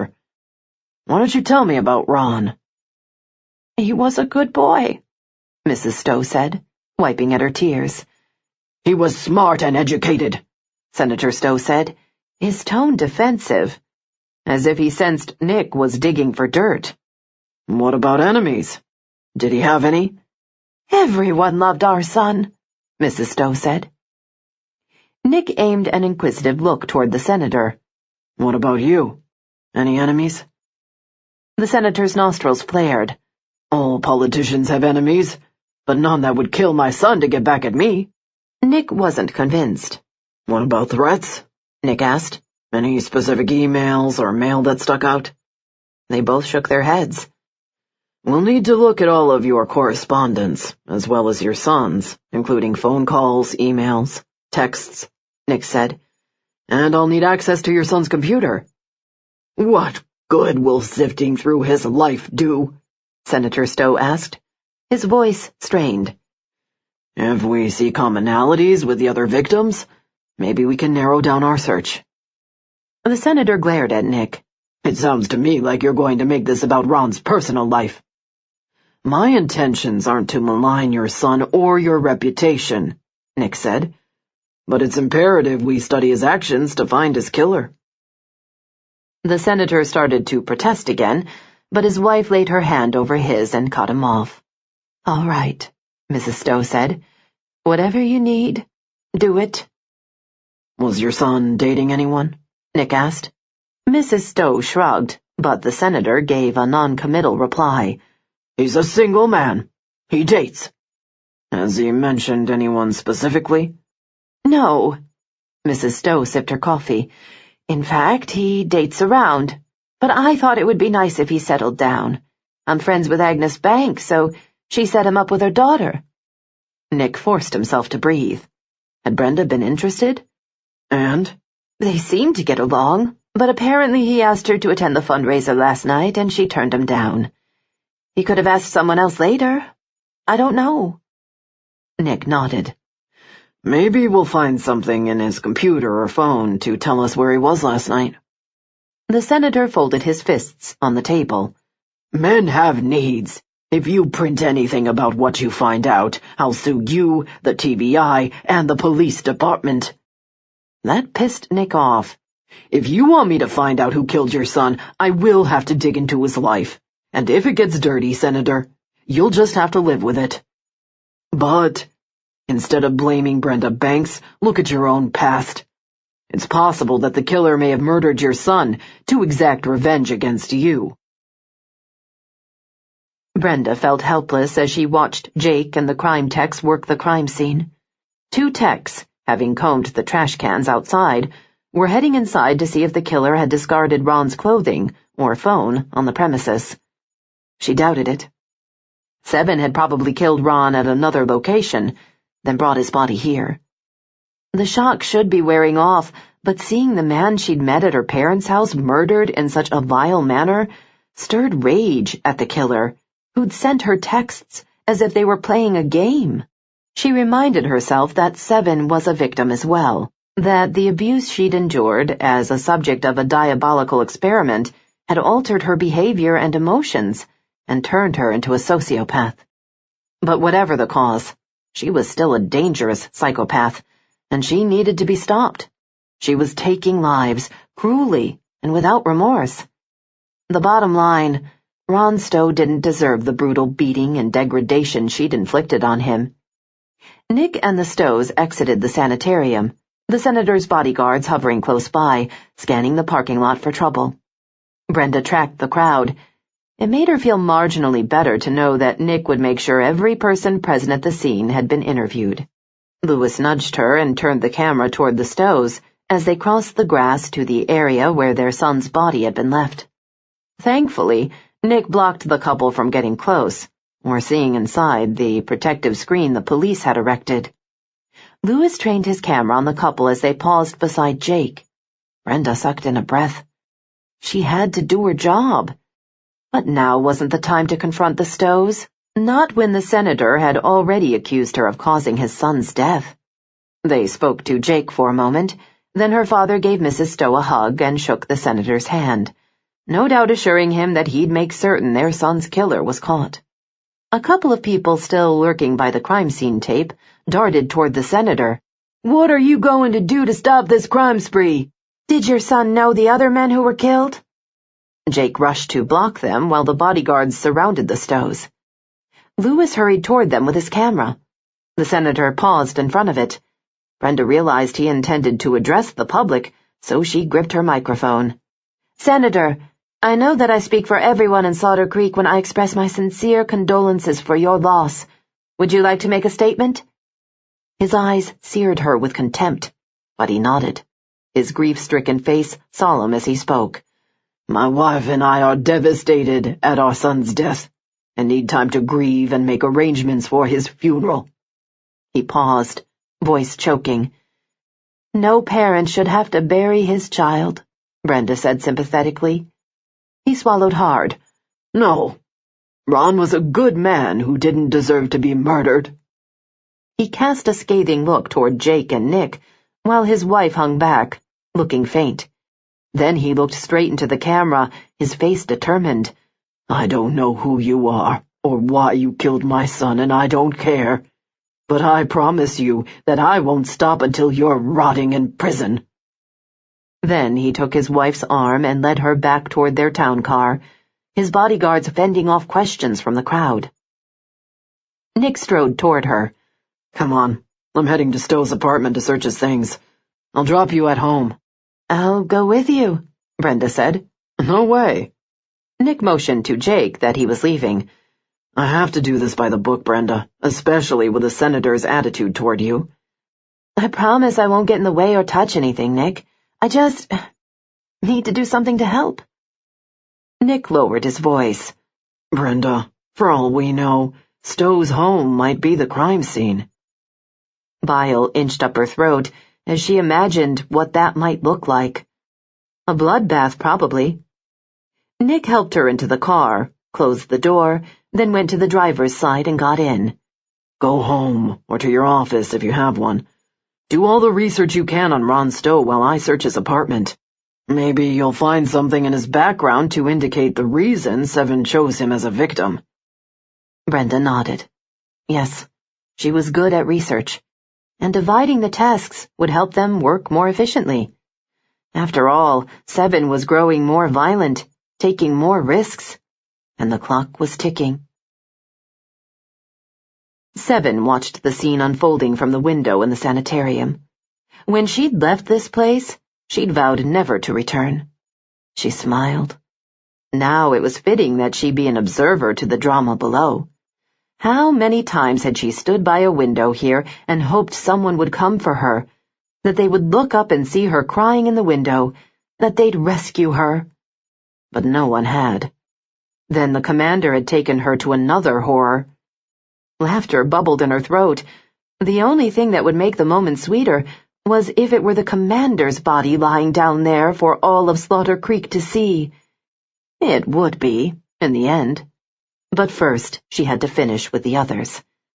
She gripped the paper she'd stolen from her father's files years ago and looked at it, although there was no real need. She'd memorized it long ago. Brenda Banks's name was on it. Brenda, the little girl who was supposed to be part of the project. Brenda, the little girl who'd grown up with parents who loved her and gave her all the dolls and Christmases she wanted. The little girl who'd had nice warm blankets and pillows to sleep on, for whom punishment had meant sitting in a room by herself for a few minutes, not being buried in a dark, deep hole. Brenda, who'd had hugs and kisses and spoiling and all the doting a little girl could handle.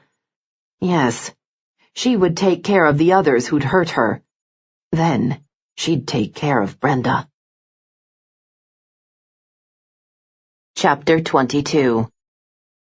It took Nick a couple of hours to obtain a warrant for him to search Ron Stowe's apartment, as well as his phones and computer. Knowing the senator would try to prevent him if he suspected that his son had skeletons in the closet, he decided it was better to cover his bases. With the election coming up in a few months, Senator Stowe would definitely be protecting his campaign. Even if it meant withholding pertinent information in his son's murder investigation? Possibly.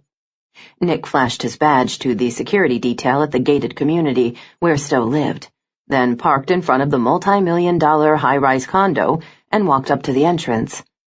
The automatic doors parted to reveal a 2-story entryway with gleaming marble floors, ornate columns, and a security desk to the left. He stepped up to it, flashed his ID again, and explained the reason for his visit. "We were so shocked to hear about his death," Sonia, the woman behind the desk, said. "He was such a charmer, and always so polite." "Was he seeing anyone?" She tucked a strand of silver hair behind one ear. "This is an exclusive community," she said. "Our owners value their privacy." "I understand that, and trust me, I'll use discretion. But the man was murdered," Nick said, emphasizing the word. "So anything you can tell me about his personal life might help us uncover his killer." She glanced around as if to make sure no one was listening. "Honestly, I never saw him with any women. If he dated, he didn't bring them to his condo. It made me wonder—" Nick narrowed his eyes. "If he was gay?" She shrugged. "I can't confirm, one way or the other. Like I said, he was always polite and friendly. He kept busy running his father's campaign." Nick nodded, then handed her the warrant. "Can you let me into his place?" She checked the warrant, then reached behind the desk and retrieved a keycard. "Here you go. It's the penthouse unit." Of course, the senator's son would own the best.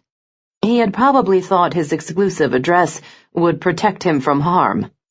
"I'll also need to question the other people in the development." "All right. I hope you find who murdered him." "I intend to." Nick took the key, strode to the elevator, and rode it to the top. The entire top floor belonged to the man. Had Brenda been attracted to his money and status? "It doesn't matter. You and Brenda Banks are strictly on a professional level." And that was all it could ever be. Resigned, he unlocked the door and slipped inside. Chrome and glass dominated the space as he entered, the modern furnishings of the living room, a massive entertainment center, white couches, and white carpet, stark in their clean lines. The effect was cold and impersonal, not a place where he'd feel at home, Nick thought, though the condo did have an enviable view of downtown Nashville's skyline. The kitchen was stocked with Perrier, expensive wines, and gourmet coffee, but the cupboards and refrigerator held very little food. Stowe probably dined out most of the time. A takeout container from a local Chinese place was half empty, and the date on the eggs had expired.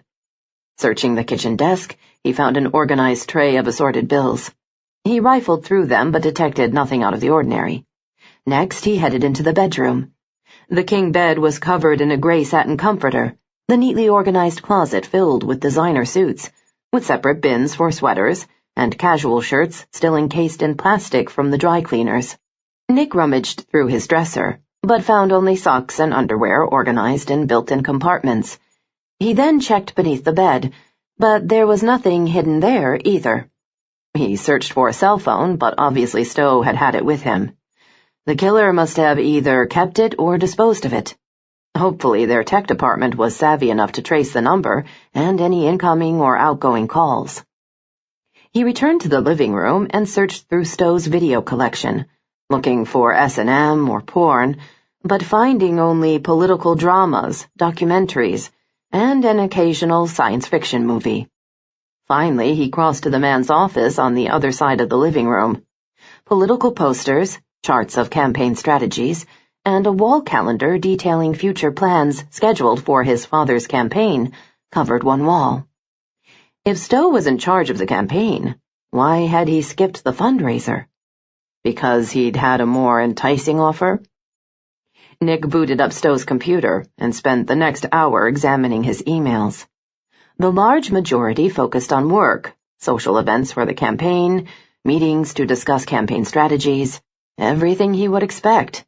Damn it, the man looked perfect on paper. Too perfect. Nick scrolled through Stowe's browser history and again found dozens of politically related sites. He had to be missing something. Nobody was this squeaky clean. He searched the man's desk drawer. No photos of naked women, porn magazines, or erotica-related material. The bottom drawer stuck, though, and he had to yank it hard to open it. He found several files on financial matters on top, then dug deeper and realized a false bottom had been built into the drawer. Curious, he set the file on the floor and lifted the insert. A smile creased his face. Stowe had a separate computer hidden in the drawer. His fingers itched as he opened it and booted it up. Seconds later, he discovered what he was looking for. Dozens of porn sites Stowe had visited, S&M and erotica chat rooms, and videos he'd made of himself with various women in compromising sexual activities. Several featured Stowe being dominated and even abused. But in all of them, he was alive, and he walked away with a satisfied look on his face.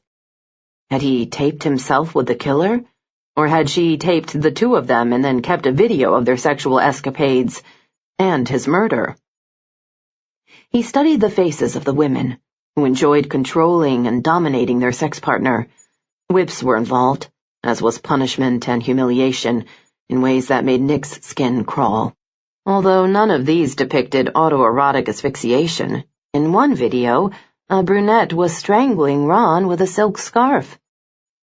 What if Stowe had had sex with the killer prior to the night he died?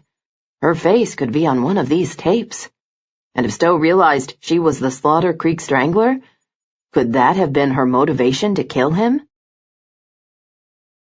Brenda stopped by the station to research the senator and his son, avoiding her co-workers so she didn't have to answer questions about the bruises on her face. Jordan Jennings, the weather girl, poked her head into her office. "Good work this morning on the senator's son's murder. But why didn't you push the senator and his wife to talk?" "Because they deserved a few moments to recover from shock," Brenda said. "You get the best interviews when you catch people off guard." Jordan shrugged. "If Stowe has something to hide, now's the time to strike." Now the weather girl was giving her advice? Still, Jordan's comment triggered Brenda's curiosity, and she turned back to the computer and began to dig into the Stowe family's past. The senator had been born in eastern Tennessee, had grown up under humble circumstances that won him favor with voters, and had worked his way through college as an office assistant for the town council.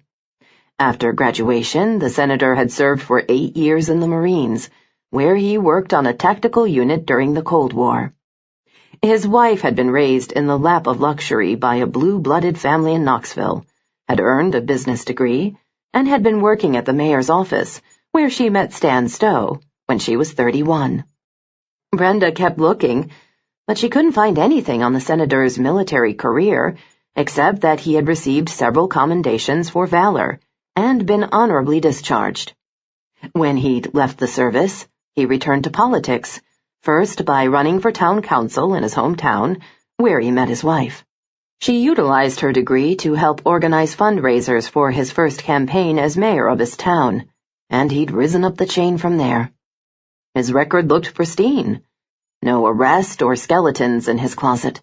Next, Brenda accessed files on the senator's son, and found the same thing. Several photographs of him at graduation and at political events and parties, usually with an attractive woman on his arm.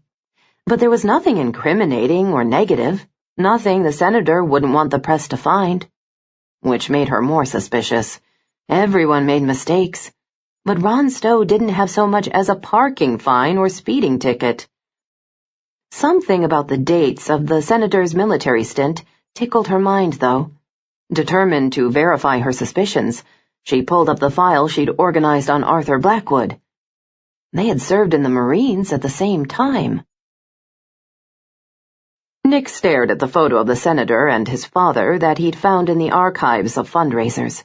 He hadn't realized that his father knew the senator. He needed to know more about that relationship, but after searching for more information for an hour, he came up empty. Damn. He took Ron Stowe's computer, left the condo, and drove to the TBI office in Nashville. "I want you to analyze Stowe's computer, especially his chat room conversations." He explained about the limericks and his suspicions that the unsub had been one of the subjects in the Slaughter Creek experiments. "Check for common word usage, inflection, a code, Anything to connect Stowe with a specific woman. Nick knew it was a long shot, that Stowe could have easily picked up the woman in a bar, but they had to explore every possibility. Also, analyze his phone and text records, Nick said. Send me a list of anything suspicious. The analyst agreed and carried the computer back to the computer forensics lab. Nick's nerves were on edge as he left the TBI and drove toward Slaughter Creek. The unsub had been one step ahead of them since the first murder. She was smart, knew how to stay off the grid, knew how to clean up her crimes, and so far, she hadn't left any evidence behind. She had to make a mistake at some point. Although, if Arthur Blackwood had trained her to be a soldier, she'd undoubtedly been taught everything she needed to survive and escape attention. Still, there had to be some method to her madness. He thought he'd discovered it with the security company, but Stowe certainly hadn't been employed at the company, and he hadn't served in the military, as Logger and James had. The one person who could explain her behavior was his father. His phone buzzed as he swung his vehicle toward Riverbend State Pen, and he clicked to connect. "Nick, it's Brenda." The strange sound of her voice made his heart stutter. "Are you okay?" A slight hesitation, then she said, "Yes, but I found something. I don't know if it's important, but I was researching the senator and saw that he served in the Marines during the same period that your father did." "You're sure?" "Yes, I checked the military databases. They even served in the same assault unit at one time." Nick took a moment to absorb the information. "That explains their connection. I found a photo of them together from years ago on Ron Stowe's computer." What if the senator knew about the project in Slaughter Creek? That might explain why Seven would target him. Maybe she wanted to punish the senator by killing his son. "That's a possibility." Nick swiped at a bead of perspiration trickling down the side of his cheek. "But I discovered something too, Brenda. Ron Stowe was heavy into S&M. I found dozens of explicit sex tapes of him and other women on a second computer hidden in his desk. So he could have crossed with our unsub on a personal level before he was killed." Brenda's gasp echoed over the line. He certainly hid that side well. "Not so well that Seven didn't know about it." Nick hesitated. "Or if they had previously engaged in sex, he could have figured out she was a strangler, and she killed him to keep him from talking." So she left him at the sanitarium as a message that she'd been a patient there against her will. Brenda finished. Nick slowed, then flashed his ID to the prison security guard at the gate. "Listen, I'm going to question my father again. Someone tried to kill him yesterday, so maybe he'll be more cooperative now." "Do you want me to go with you?" Brenda asked. Hope laced her voice, but he didn't intend for her to ever go near his father again. Not after what had happened the last time. "No, I'm pulling into the prison now. Just go home and rest." He hesitated as he parked. "And be careful, Brenda. We don't know what Seven will do next, or if the commander ordered a hit on you. So watch your back." Brenda agreed, and he ended the call. Jake was beeping in. "I'm at the prison now to talk to Dad," Nick said after connecting. "Good luck," Jake said. "I questioned the cellmates surrounding him but got nowhere. One of the anti-pedophile prison gangs has it in for him, though, so I doubt this is the last attempt on his life. Serves him right. I can't argue with you there. Oh, and I found Sergeant Mason's house. There was a business card with Stark Security printed on it in the fireplace. So that is the connection. What else did you find?" "Not much. He wasn't killed at his house either. I don't know where Seven is killing her victims, but we need to find it." They agreed to keep each other posted, and Nick hung up, then slid from the car. 10 minutes later, he sat in an interrogation room, waiting on his father. When he finally shuffled in, shackled and chained, the commander looked 10 years older than the last time Nick had seen him. Dark bruises marred his face and arms. A knife's slash mark ran from his temple to his chin across his right cheek, and he was limping. Prideful, though, the commander lifted his chin with that evil, defiant tilt that made Nick want to jump across the table and cram his fist down his throat. "I heard you were attacked," Nick said. His father shrugged. Don't tell me you're worried about me, son. The word son sounded dirty coming from Nick's father's mouth, and resurrected memories Nick wanted to keep buried. No. Sooner or later you'll get what you deserve. I just hope one of your subjects gets the pleasure of pulling the trigger. The commander threw his head back and laughed. Nick didn't. He laid the file folder he'd brought on the table, then began to spread the pictures of the murdered men across it, lining them up in order. What are we doing now? The commander asked. Playing a game? That's what our unsub calls it, he said. She wanted you to see what she's done for you. The crazed look of a sociopath fell over his father's face. And? Nick tapped each man's photo. Jim Logger served in the military, as well as Darren James, who we think ran the security company where Logger worked. This victim, Sergeant Luther Mason, also worked there. He pointed to the ashes of the compound and the dead woman's charred body. She was left handcuffed to a pipe to die in the blaze. We think that our unsub, who calls herself Seven, and another subject, escaped from this compound, and then Seven began her killing streak. The commander showed no reaction. We also believe that you are responsible for the heinous acts that occurred at this compound, and we'll be adding them to your list of charges. You have no proof of any of this, the commander said. No, but when we catch Seven, I'll convince her to testify against you and tell everyone what you did to her. The commander shook his head. She will never do that. Why not? Because you think you still have control? Nick slammed his finger on the photos one by one. The sexual aspect of the crime. Is that because you sexually abused her? He jammed his face into his father's, disgust seeping from his pores. What did you do to her, father? Rape her? Force her to have sex with dozens of men? Beat her until she had no choice? Sodomize her, then choke her over and over? His father's eyes met his. These men obviously failed the test, he said. But she didn't. That means you'll never find her. Oh, I will, Nick said. And when I do, I swear to God, if she wants to kill you, I'll give her my damn gun to do it. Brenda drove to her house, hoping Nick would stop by after he'd seen his father. But he appeared to be doing everything he could to avoid her. Her phone jangled, and her father's name popped up on the screen. A wave of nausea washed over her as she remembered the senator's accusations, and her father's condemning look. She was tempted to let the call roll to voicemail, but if she did, he'd show up at her apartment, and that was the last thing she wanted tonight. Not another confrontation with the mayor. She caught it on the third ring. Hello, Dad. Brenda, where are you? Almost home. What do you need? Do the sheriff or that federal agent have any leads as to who murdered Ron Stowe? They're working on it, but even if I did know something, Dad, I wouldn't be allowed to discuss an ongoing investigation. We're talking about the senator and his wife, friends of mine and your mother's. I'm well aware of who they are, and you have no idea how sorry I am about Ron. Jake and Nick are both doing everything possible to find out who murdered him. The police should have already stopped this mad person, her father said. I had to meet with the town council today to calm everyone down. We've asked the sheriff to impose a curfew in town.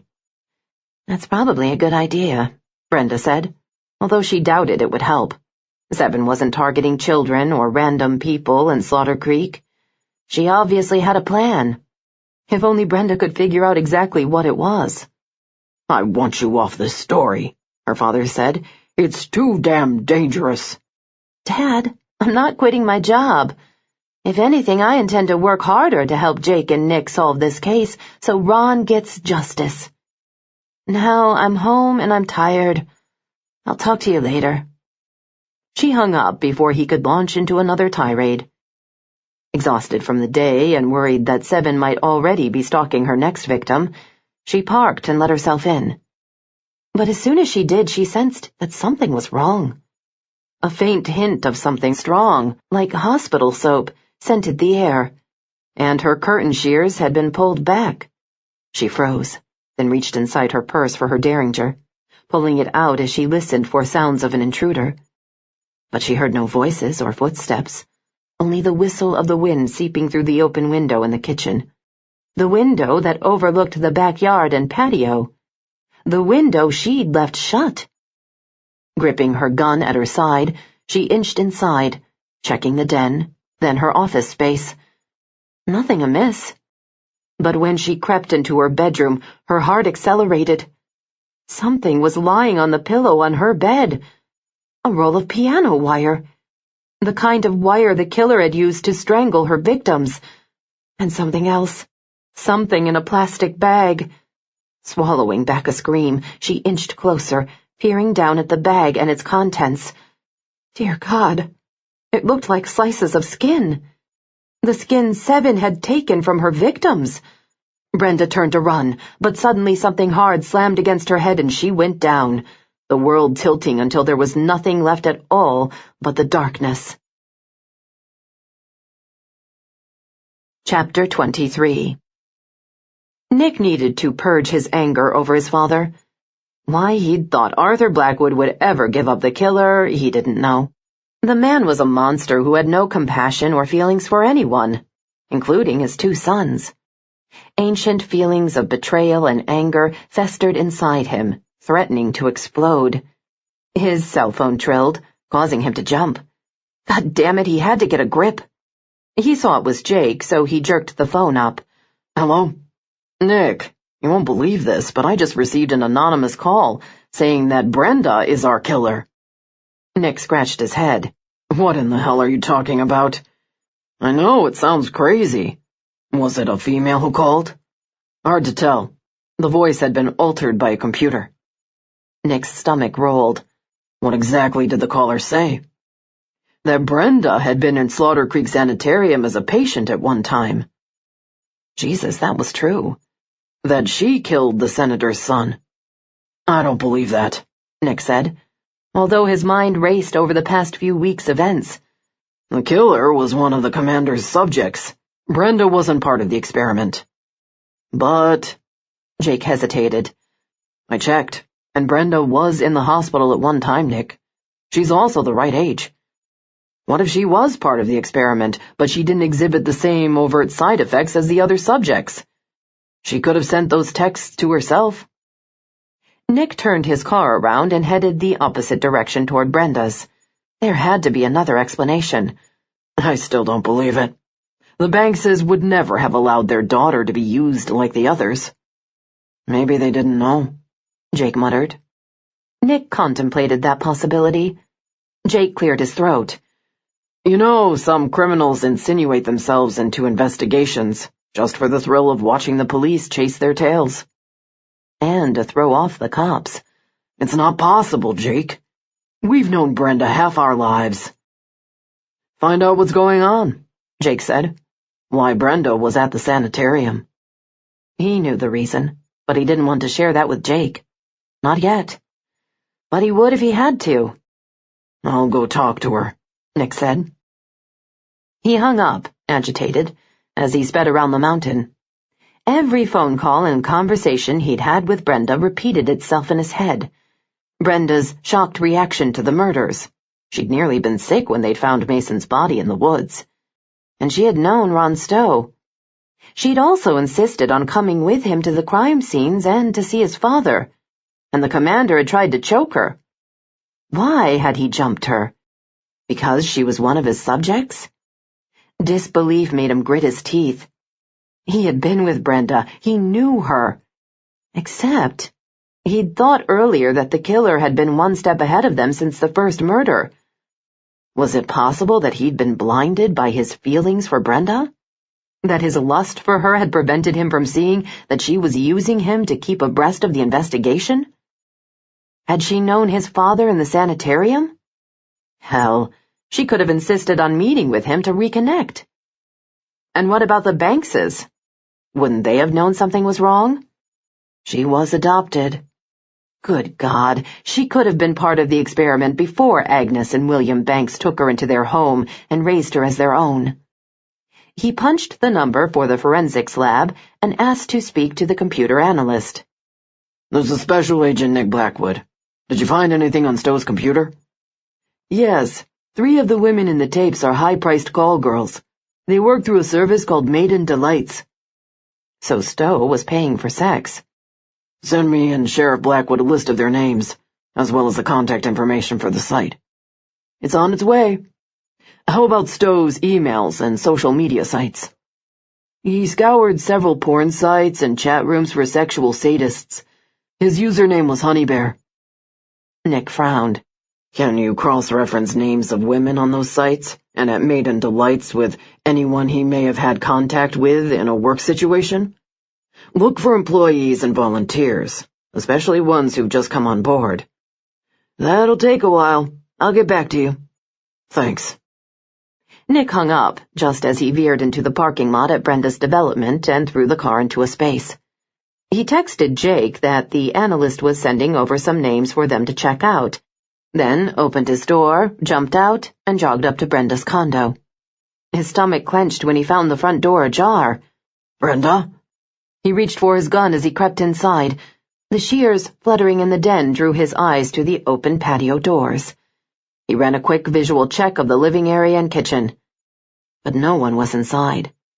Still, his senses told him something was wrong.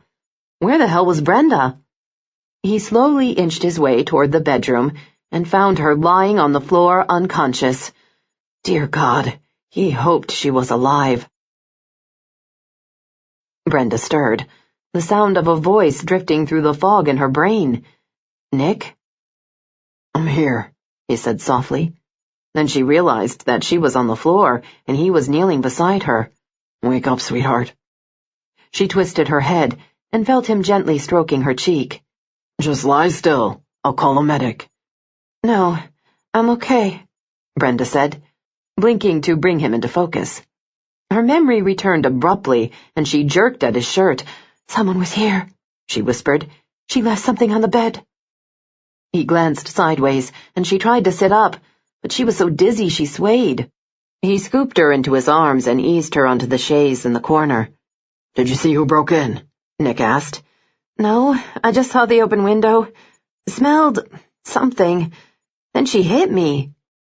She rubbed at her head, angry now that she'd let the killer escape.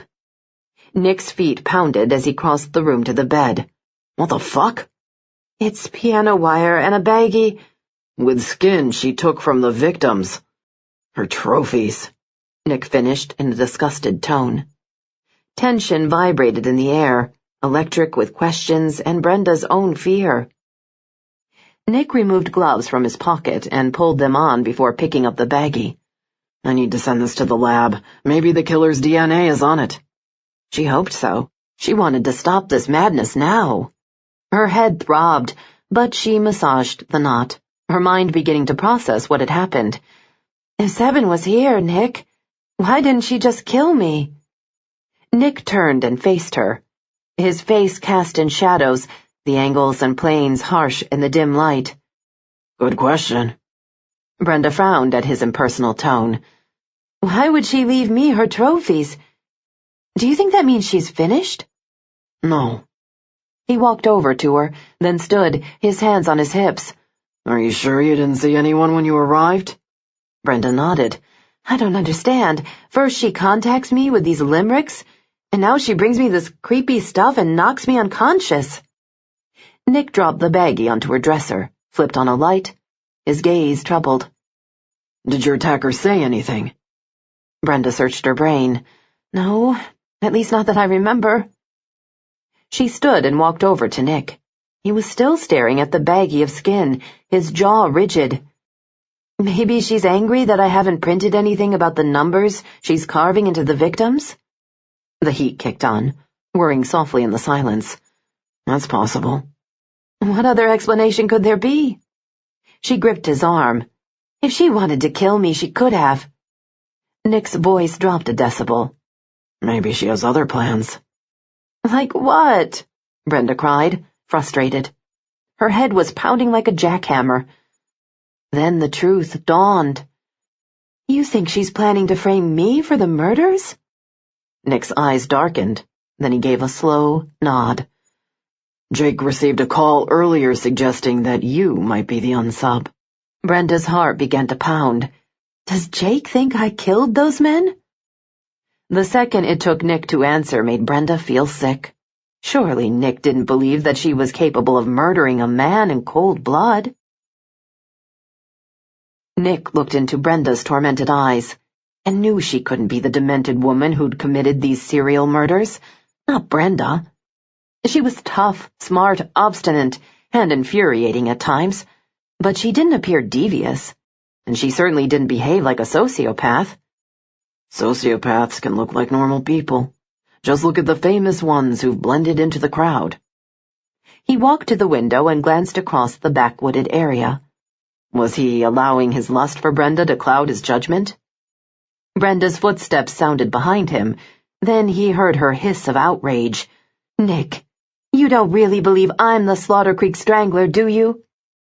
He should have answered more quickly, but the rational side of him was still running scenarios through his brain, filtering out the details and compartmentalizing what his gut told him and the facts the evidence pointed to. Killers often insinuate themselves into an investigation, he said. Jake received an anonymous call incriminating you. And now I find the killer's trophies in your bedroom. Nick! This time her voice sounded agonized. I realize this looks bad, but I sure as hell didn't fake a head injury. His gaze met hers, and he didn't try to hide the war in his eyes, because he knew she had been at the sanitarium, and she still hadn't opened up and shared that information. But he was seasoned and trained to detect the truth. He wouldn't be so attracted to her if she were lying, would he? Then again, he did have his own dark side, and she'd gotten under his skin in a way no woman had. Enough to blind him to the truth about her? Nick? Brenda's voice cracked. I don't know why Seven would implicate me, but I would never hurt someone the way she did. For the first time since they'd started the case, Brenda looked vulnerable. And not because someone had assaulted her, because she was worried about what he thought. That touched him more than anything. I know. Unable to resist, he thumbed a strand of hair from her forehead. Are you sure you're okay? You don't need a doctor? My head will be fine. Her eyes glittered with unspoken emotions. But I'm not okay if you think I'm capable of these crimes. Nick's hard heart softened, and he traced a finger over her mouth. I don't think that, Brenda. But I do think that Seven has an agenda, and that for some reason that we don't understand yet, you're at the center of it. Relief echoed in her soft sigh.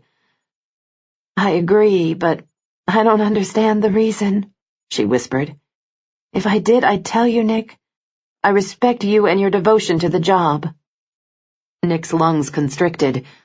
He'd tried for years to win his father's respect, but becoming a monster was the only way to do that, and he refused to turn into his father.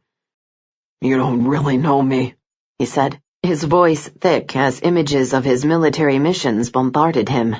The bodies lying dead, the secret attacks. Don't know what I've done.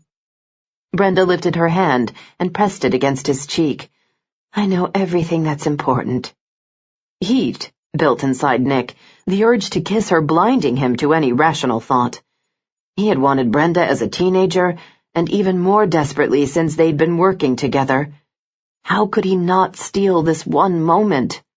All he needed was a taste to satisfy the raging hunger inside him. Then Brenda wet her lips with her tongue, and he was lost. He cradled her face in his hands, angled his head, and lowered his mouth to hers. Brenda parted her lips in invitation, and slid her hands up to grasp his arms, holding on to him as if she never wanted to let him go. That was all the encouragement he needed. He dragged her to him and deepened the kiss, savoring the way she felt in his arms, the soft purr she made in her throat as his tongue explored her mouth. Body hardening, he backed her against the wall, one hand trailing down to her hips to yank her up against him. She fit perfectly into the V of his thighs. His cock strained against the fly of his jeans. He wanted her like he'd never wanted another woman. Brenda ran her hands over his back, urging him closer, and he dragged his mouth from hers and trailed kisses along her ear and down her neck, nibbling at the soft skin of her throat. She tasted like sin and forbidden desires that he'd never allowed himself to indulge in, because she had been with Jake. He'd vowed never to be second best to Jake, to make his own way, and now here he was about to take Jake's first girlfriend to bed. Anger at himself for falling into the same trap he had as a teenager slammed into him, and he pulled away. Brenda's breathing rasped out, and she reached for him. "Nick?" "Don't," he said. "That was a mistake." "Why?" she asked, need still flaring in her eyes. At least the passion hadn't been just one-sided. She truly looked hungry for him. The desire in her eyes made it more difficult to walk away. But he had a case to solve, and the killer had left evidence here that he needed to get processed. Not that he thought it would lead them to anything that their unsub didn't want found. She was too clever for that. He walked over to the bedroom window and looked out, determined to regain control. "Nick!" Brenda grabbed his arm and swung him around to look at her, but he remained rigid. "At least give me a reason. I want you, and it's obvious you want me. Why shouldn't we be together?" "I told you. You don't know me." "I know that I feel the heat between us. I've wanted you for years." "Even when you were sleeping with Jake?" The moment he uttered the words, Nick wished he could retract them. "That's the reason you keep pushing me away?" Nick strode past her, determined to get back to business. The sooner he left, the less chance he would have of revealing all his hand, and his feelings for Brenda. Because, whether he wanted to or not, he felt something for her. Call it lust and concern mixed together, but he felt emotions he hadn't felt in a long damn time. Brenda's fingers dug into his arm. "I never slept with Jake, Nick." His gaze met hers. "But—" Her eyes pleaded with him to believe her. "It's true, Nick. Jake and I were only friends." He studied every nuance of her body language and inflection of her voice for the truth. And there it was. "But you dated for months." "I went through a difficult period at home," she said, her voice quavering. "And Jake was nice. He talked to me, helped me fit in, make friends. But early on we both realized there was nothing more between us, no chemistry." Nick struggled to remember all those years ago, but he'd been messed up by his father and jealous of Jake, his easier manner with the girls and his popularity in school. He'd assumed his brother and Brenda had slept together. Now that he thought about it, Jake never claimed to have bedded Brenda. At the time, he assumed Jake was being modest. Jake had never been the type to brag about how many girls he'd slept with, like some of the other jocks. Brenda slipped a hand up to stroke his cheek. "I wanted you back then," she whispered, "but Jake was safe, and I was afraid to let you know that I had a crush on you." He gripped her hands, stopping her when she reached for the buttons on his shirt. "You aren't afraid now?" A sultry smile lit her eyes. "Yes," she whispered, "but I want you anyway." Brenda's soft admission unraveled the last shred of his restraint, and he dragged her up against him and claimed her mouth again, this time allowing himself to finally express the heat and hunger exploding between them. Brenda gave in to the desire she'd felt for Nick for years, and teased his mouth with her tongue as she unbuttoned his shirt. He yanked her blouse over her head and tossed it to the floor, his mouth nipping at her neck as he trailed kisses and tongue lashes downward. She curled into him, her breath catching at the hot passion in his kiss. His hands were everywhere, stroking and rubbing and feeling, bringing her to life with titillating sensations. The buttons popped on his shirt in her haste to touch him. Then he helped her by yanking off the shirt and throwing it to the floor with hers. Brenda had known Nick was strong, but seeing his well-honed muscles tensing as she raked her hand over his torso, then her lips over his chest, sent a wave of pleasure rocking through her. "I've wanted this for so long," Brenda whispered, as she trailed her fingers south to unsnap his jeans. "So have I," Nick admitted gruffly.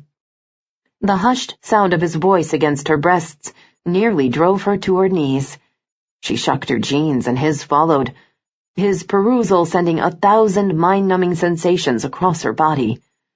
"You're even more beautiful than I dreamed." "You dreamed about me?"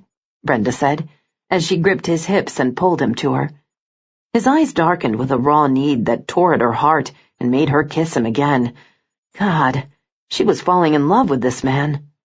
But telling him would send him running. So she told him with her eyes, and her hands, and her mouth. He pushed her to the chaise, then climbed above her and cupped her breasts with his big hands. Her nipples stiffened to peaks, aching for more, and he unfastened the front clasp of her lacy bra so her breasts fell into his hands. "You're even more spectacular than I imagined," Nick said, as he lowered his head and tugged one turgid nipple into his mouth. Sensations surged through Brenda, and she traced her fingers over his back, silently begging for more. He didn't disappoint. He laved one nipple, then the other, suckling the tips until she shoved at his boxers, needing to be closer, needing more. All of Nick, inside her. Nick. His wicked chuckle tickled her belly as he trailed his tongue lower. He knew he was torturing her, and he loved it. His teeth tugged at her panties, then he peeled them off her. Brenda groaned and shoved at his boxers, and he complied, kicking them to the pile with the rest of their clothes. She laughed as he leaned over to grab a condom from the pocket of his jeans, but her laughter died when she felt his thick length pulsing between her thighs. He was huge, hard, more impressive than any man she'd ever been with. But there was more.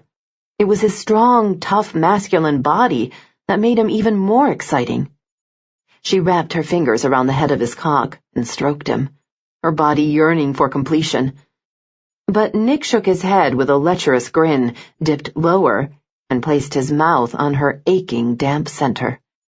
Brenda clawed at the sheets, mindlessly succumbing to his ministrations as he lifted her hips and dove deeper.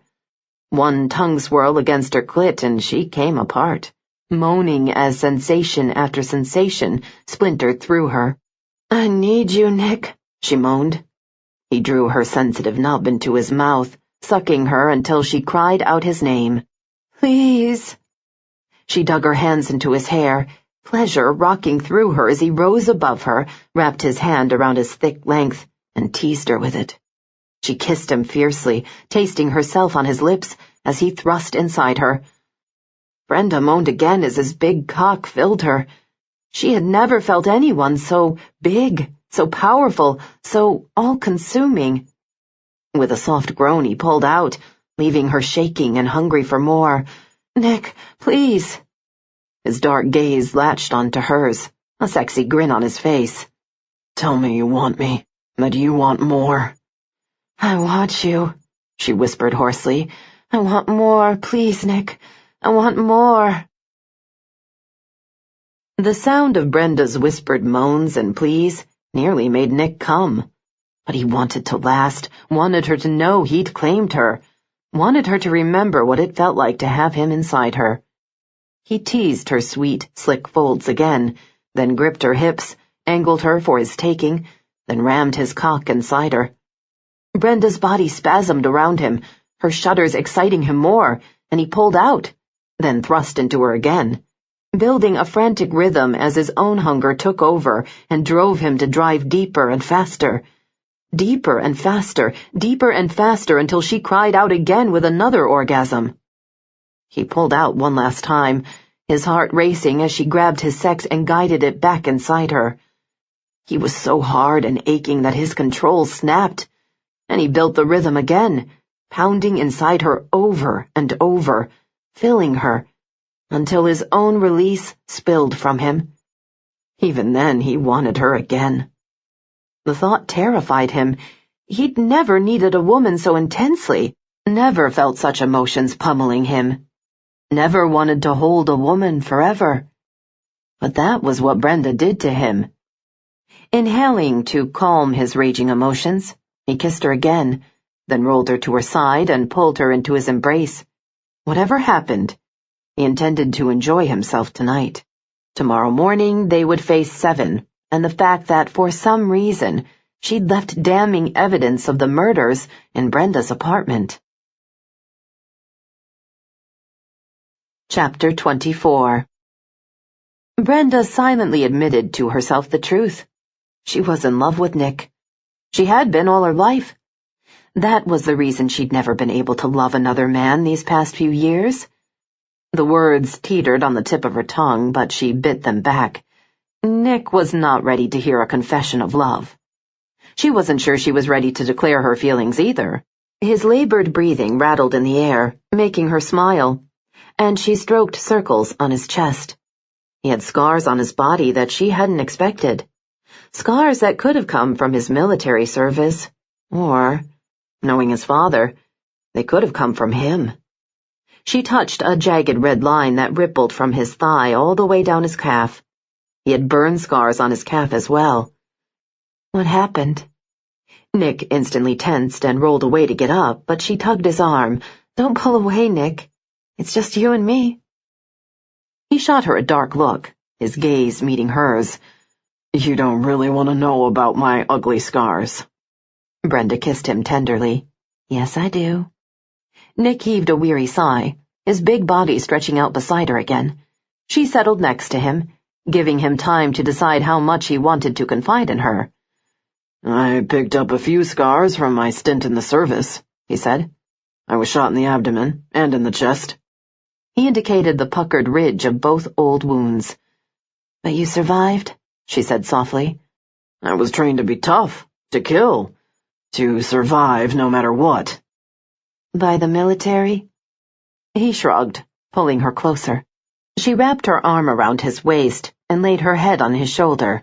Yes, but first by the commander. Brenda rubbed a slow circle on his chest. He treated you like a soldier? He trained me and Jake both, only was softer on Jake for some reason. He seemed to hate me from the moment I was born. Nick. It's true, he said. I'm not saying this to solicit pity, Brenda. It's simply a fact. She breathed deeply, not sure she wanted to hear what his father had done to him. But she had to, so she could understand him. What did he do? Tension whispered between them, then Nick spoke in a low voice. He put us, me, through rigorous survival exercises. Long trips into the woods and mountains, where he left me for days to see if I could find my way home, if I'd succumb to the elements. You obviously passed the tests. Nick shrugged again. I failed, according to him. That always brought severe punishments, beatings, isolation, being thrown into a dark pit for days without a light, without a sound, without hope. Brenda swallowed tears. Like the pit you found at that compound. Nick's body shook slightly, as if the memory haunted him. Yeah, he hissed between his teeth, but at least he didn't resort to the more horrific things he did to the subjects of the experiment. Brenda fought revulsion. Grace Granger had had a lobotomy. Others had endured shock treatment, sensory deprivation, psychotropic drugs, as well as behavior modification techniques. Anger at his father fueled Brenda's tone as she said, You and Jake were children. Your father was a monster who abused you. Nick angled his head and looked at her, and Brenda's heart melted. He had endured so much pain as a child, while even though she was adopted, Agnes and William had protected her. She stroked his wide jaw. But even though he did, you're a strong man, a protector. You fight to put bad guys like him away. Don't make me into a hero, Nick said in a deep voice. I'm not, Brenda. I have my own dark side. But you use that darkness for good. She pressed her lips to his. I want you, Nick. Brenda? She shushed him with another kiss. Make love to me again. Nick moaned her name, then cupped her face in his hands and thrust his tongue in her mouth as he slid his cock back inside her. Nick woke from a dead sleep to the sound of his phone buzzing. Sometime in the middle of the night, he and Brenda had made it to the bed. Maybe the 5th time they'd made love. He hugged her warm, naked body next to him, dread balling in his belly as he remembered the case. The evidence in Brenda's house he should have logged in last night. The phone call from Jake, informing him about that anonymous tip. The fact that Seven might have been trying to frame Brenda for her crimes. But why? What did she have against Brenda? The phone buzzed again, a grating sound that made him slip from bed to grab it.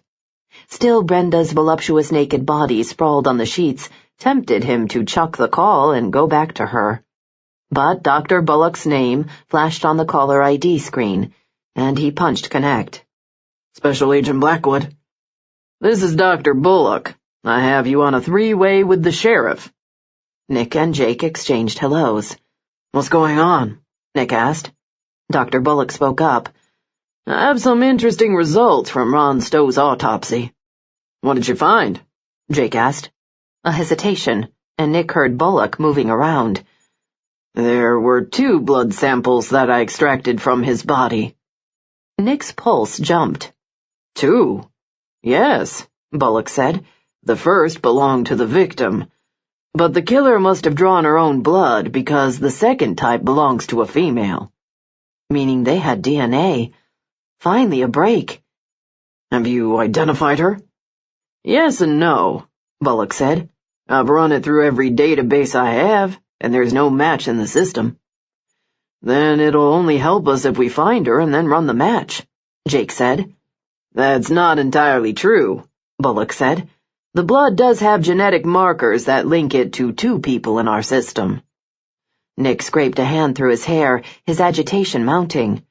Spit it out, Doctor. Bullock exhaled noisily. The genetic markers indicate the woman is related to the 2 of you. Silence fell for a strained second, and then he and Jake both spoke at once. What the hell? Jake mumbled. That's impossible, Nick said. You 2 don't have a sister or other close female relative? Bullock asked. No, Jake said quickly. We had a sister, Nick said, his mind searching for answers, but she died at birth.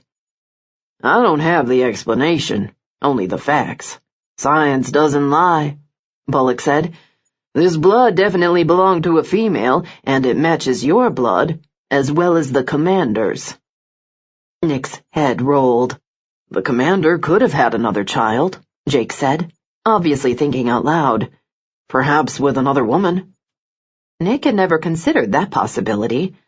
That's true. He was missing for 10 years. He could have another entire family we know nothing about. Brenda had awakened and sat up, tugging the covers up over her. He missed the sight of that gorgeous naked body already. But he had to focus, and she was a distraction, so he turned away from her. The very idea that he had a sibling he didn't know about was shocking, but to think she was the killer they were after stirred doubts and anger. He probably kept this family a secret for a reason, Jake suggested. Because he abused this girl, Nick said, his mind desperate for answers. She probably realized what happened to her when the commander was arrested. That was her trigger to start killing. There's another possibility, Jake said. Nick's blood ran cold. That our sister didn't die like he told us. Jake cursed. Yes, he faked his own death. He could have faked hers. Nick sank onto the side of the chaise and dropped his head into his hands. And what did he do with her? The second that stretched between them filled with the answers both of them wanted to avoid. He put her in the experiment, Nick finally said. We don't know that. Jake shifted. We don't even know for sure if she was the sister we thought died. The idea of another family is entirely possible. Yes, it was, but still. There's one way to find out, Nick said. We have to exhume her body. If the grave is empty, we'll have our answer. I'll make the arrangements, Jake said. I'll meet you at the cemetery. And Jake... Yeah, there's something I have to tell you. He glanced at Brenda, who was still watching him, waiting for answers. Last night, someone broke into Brenda's apartment and left a roll of piano wire and a baggie of the skin samples the killer took from the victims on her bed. I'll bring those to send to forensics. Jake grunted. You didn't feel the need to do that last night? Nick hated the disapproval in his brother's tone. Brenda walked in on 7 and took a blow to the head. She was unconscious when I arrived. The killer planted the evidence here to incriminate her. Another muttered curse. All right, but get that evidence logged in and analyzed ASAP. Did you find out anything on those names the computer analyst sent from Stowe's computer? The head of the Maidens vouched for all her girls. I'm surprised she talked to you. It took some persuading, but once I assured her I didn't intend to prosecute her or bust up her escort service, she agreed. In fact, she looked into her clients, and all of them had alibis for the night Stowe was murdered. Damn it, another dead end. I'll call about a warrant, Jake said. I want that grave exhumed this morning. Nick mumbled agreement, then ended the call and reached for his clothes. What's going on? Brenda asked. What's this about blood work and a sister? Nick's emotions snowballed. He'd allowed himself to get way too close to Brenda. He'd spilled secrets about his father's abuse, knowing she was writing a story about the commander and the subjects, knowing she could expose private thoughts he didn't want divulged. I have to go. Brenda grabbed his arm. Wait, Nick. Talk to me. Tell me what's going on. He gritted his teeth. You want me to tell you what's going on, but you don't share, Brenda. You just dig around in everyone else's lives and expose their secrets for the world. That's my job, Nick, Brenda said. This town deserves to know what happened to their children. What about your secrets? Nick said, his voice harsh. Why don't you write your own story instead of everyone else's? Shock flared in Brenda's eyes. What do you mean? You know what I mean. Nick had protected himself for years from letting anyone know the truth about what his father had done to him. Yet Brenda had seduced the truth right out of him. No, I don't, Nick. Last night we shared an incredible night, and I thought we were close. I just want to help you. If you want to help me, tell me what you know about 7. Brenda's eyes widened with uncertainty. I don't know anything about her, except that she's contacted me for some reason. Stop lying, Nick shouted.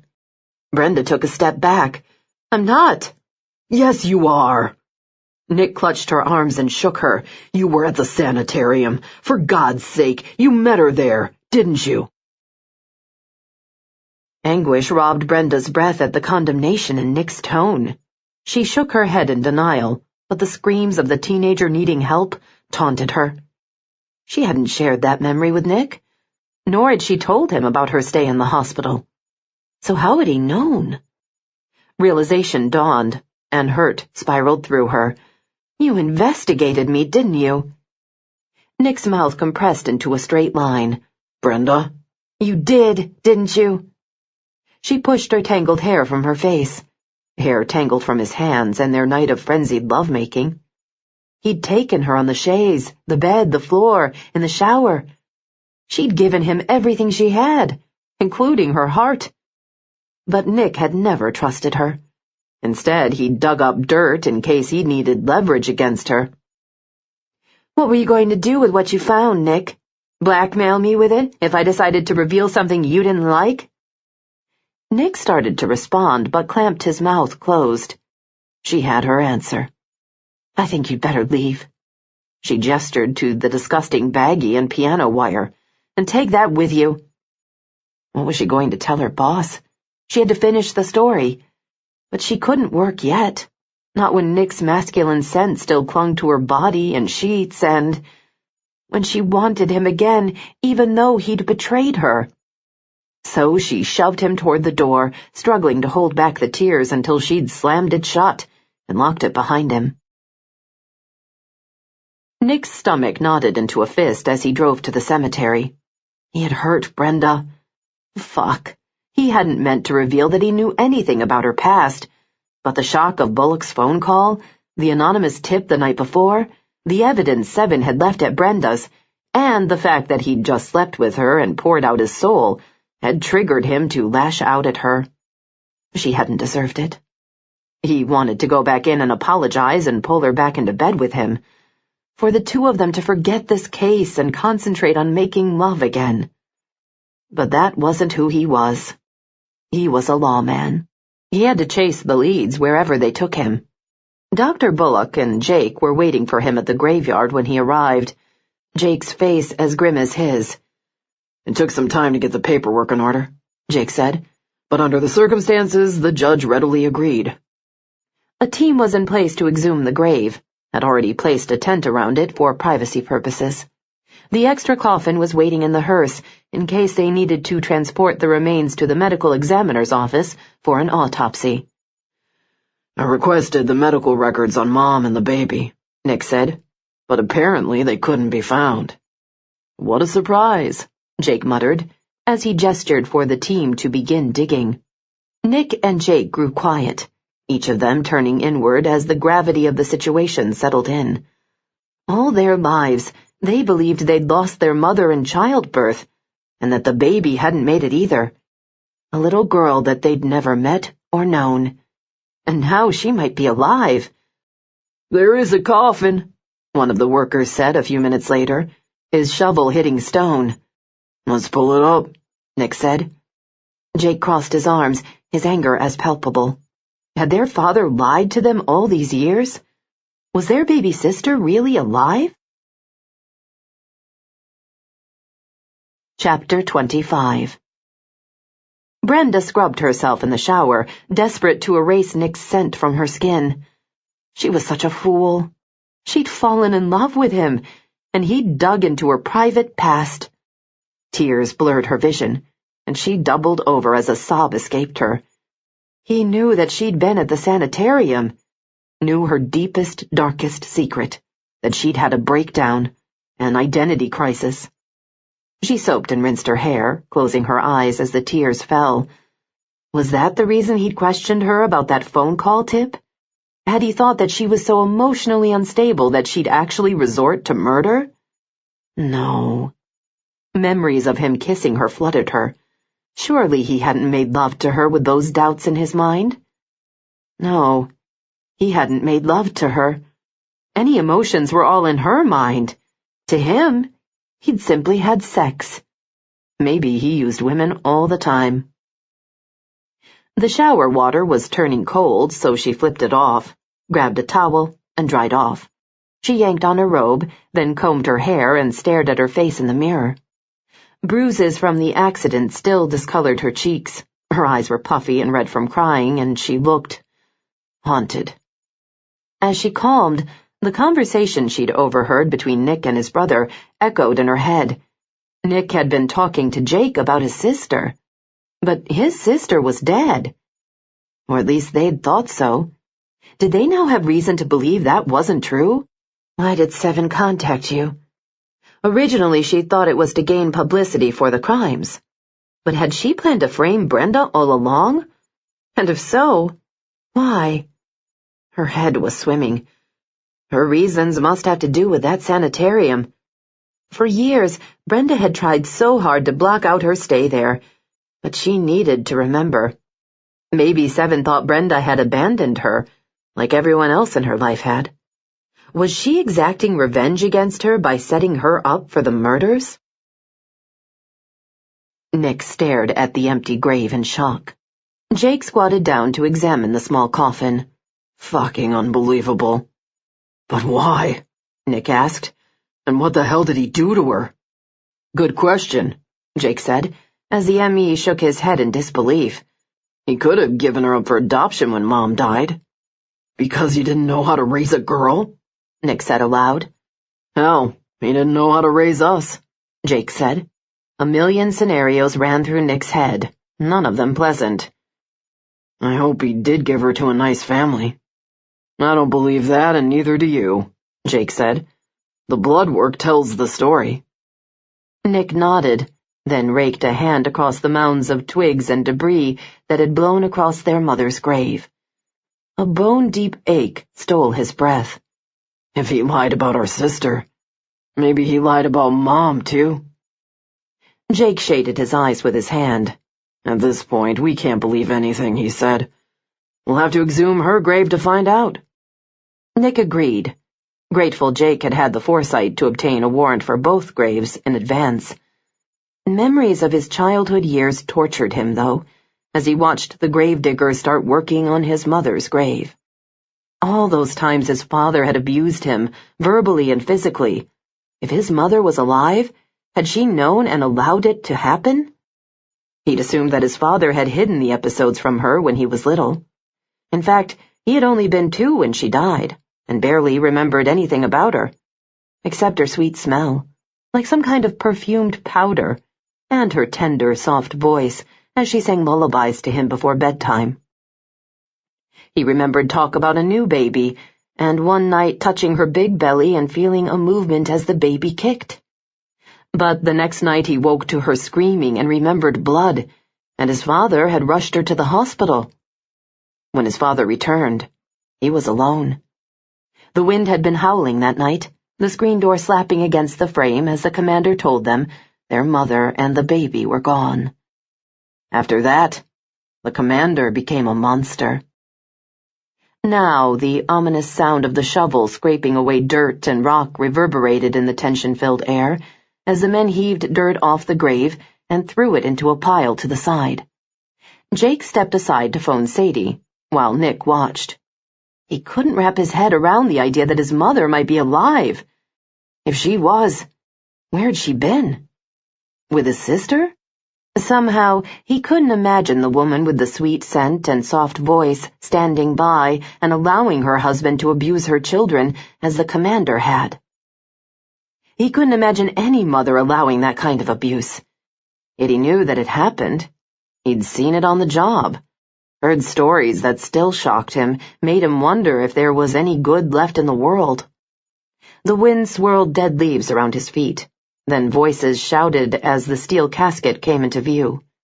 They all stood back as the machine lifted the slick gray coffin and maneuvered it to the ground beside the grave.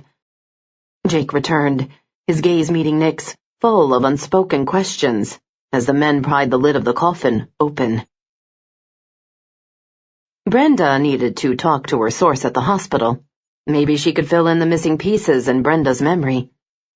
Jake had pushed her to reveal her source's name during the investigation into Walt Nettleton's death, but Brenda had promised to keep the woman anonymous, to protect her.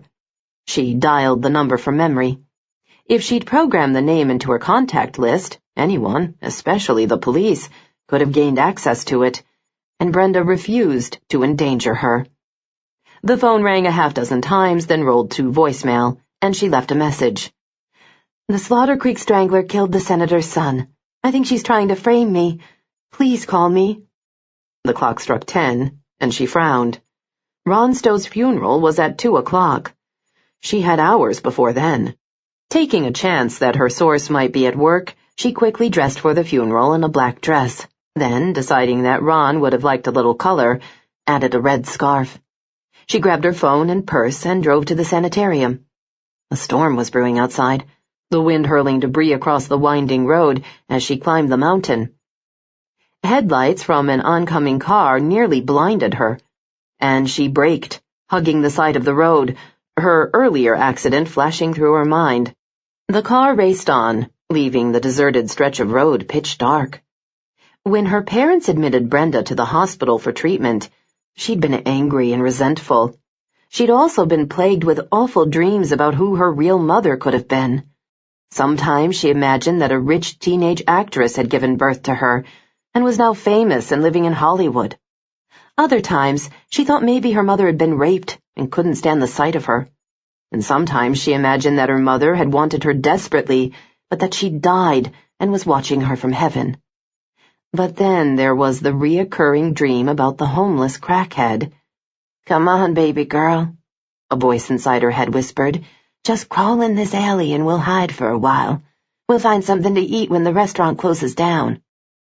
That had been a dream, hadn't it? Because the crackhead reminded her of the woman in her other nightmares, especially the one in which she was 4, living on the streets with this woman. An image of a particularly nasty day flashed back. It had been pouring down rain and freezing, and Brenda's head was stuffed up. One minute she was cold, the next burning up. The woman was tall, rails thin, had scraggly brown hair and hollowed-out eyes. Her skin was an ugly yellow color, and sores covered her arms and face. "I'm cold." Ice crunched below her feet. Her socks had holes in them, the toes of her sneakers worn so thin she felt the sludge from the alley bite at her toes. "Mama, I don't want to go in there." "Shut up." Mama's thin body trembled as she dragged Brenda inside a rotting building that smelled like vomit. The faint light of a cigarette glowed in the corner. "Please, Mama," Brenda cried. "I said shut up. This won't take but a minute." Brenda bit her tongue. She hated it when her mama yelled like that. Hated the dark places they hid and slept. She wanted to go someplace nice and warm with real food her mama cooked on a stove, not the scraps other folks throwed in the trash. Sometimes Mama found peanut butter sandwiches behind the school, but they had bugs in them that crunched between her teeth. And spaghetti from the dumpster, but the cheese tasted funny, and something green was growing on the bread. Her stomach was growling now. She tried to remember when they'd last eaten. Yesterday, or maybe the day before. Men's voices rumbled from the corner as her mama's shoes shuffled across the concrete floor. There were 3 men, all big, nasty-looking, and they smelled rotten like old bananas and sour milk and sweat and pee. She ducked behind her mama, hanging onto the tail of her shirt. Her mama reached out her hand to the man. "Here." The big man with the lizard drawing all over his arm took the cash her mama handed him. "You know the price. This ain't it." Mama's knees were shaking so bad they knocked together. "Just give it to me now, and I'll bring the rest later." "You want it, Jolene, you gotta play nice." "I'm good for it, Leroy." The man's big hand grabbed her mama by the neck. Brenda was so scared she thought she was going to wet herself. Mama's neck looked like a chicken's. It was so skinny, and blue lines crisscrossed her thin hands. "Just give it to me, and I'll do whatever you want." The man's nasty laugh bellowed through the building. "Damn right you will, bitch." Mama swayed for a minute, her bones cracking. Sweat broke out on her mama's arms. She needed the medicine bad. "All right." Mama turned to her. "Go over in the corner and wait, baby. I'll be back." Brenda clutched her mama's hand. "No, don't leave me, Mama." Mama's eyes turned wild then, and she slapped Brenda across the face. "I said get over there and shut up." Brenda's face stung as she hit the floor on her butt. "Move it!" Mama yelled. Tears flooded Brenda's eyes as she crawled to the corner by a bunch of cardboard boxes. If the men left them here, maybe they could sleep in one of the boxes tonight. It would be better than on the wet ground. But she didn't want to stay if those bad men were here. Noises sounded from the corner, the big man cussing. Scared he'd come after her, she hugged her knees to her and buried her head in her arms. But she peeked up to see what they were doing to her mama. The man with the cigarette stubbed out his cigarette. They pushed her mama against the wall and started tearing at her clothes, making animal noises. Mama's cries and grunts blended with the men's. Brenda closed her eyes and tried to drown them out. But suddenly she heard footsteps. She smelled one of the men coming closer. His hand touched her hair. "Come on, girl." Brenda screamed as his fingers curled around her wrist. He dragged her up, pulling her toward the other corner. Mama shouted, tore loose, ran over, and started beating the man with her fists.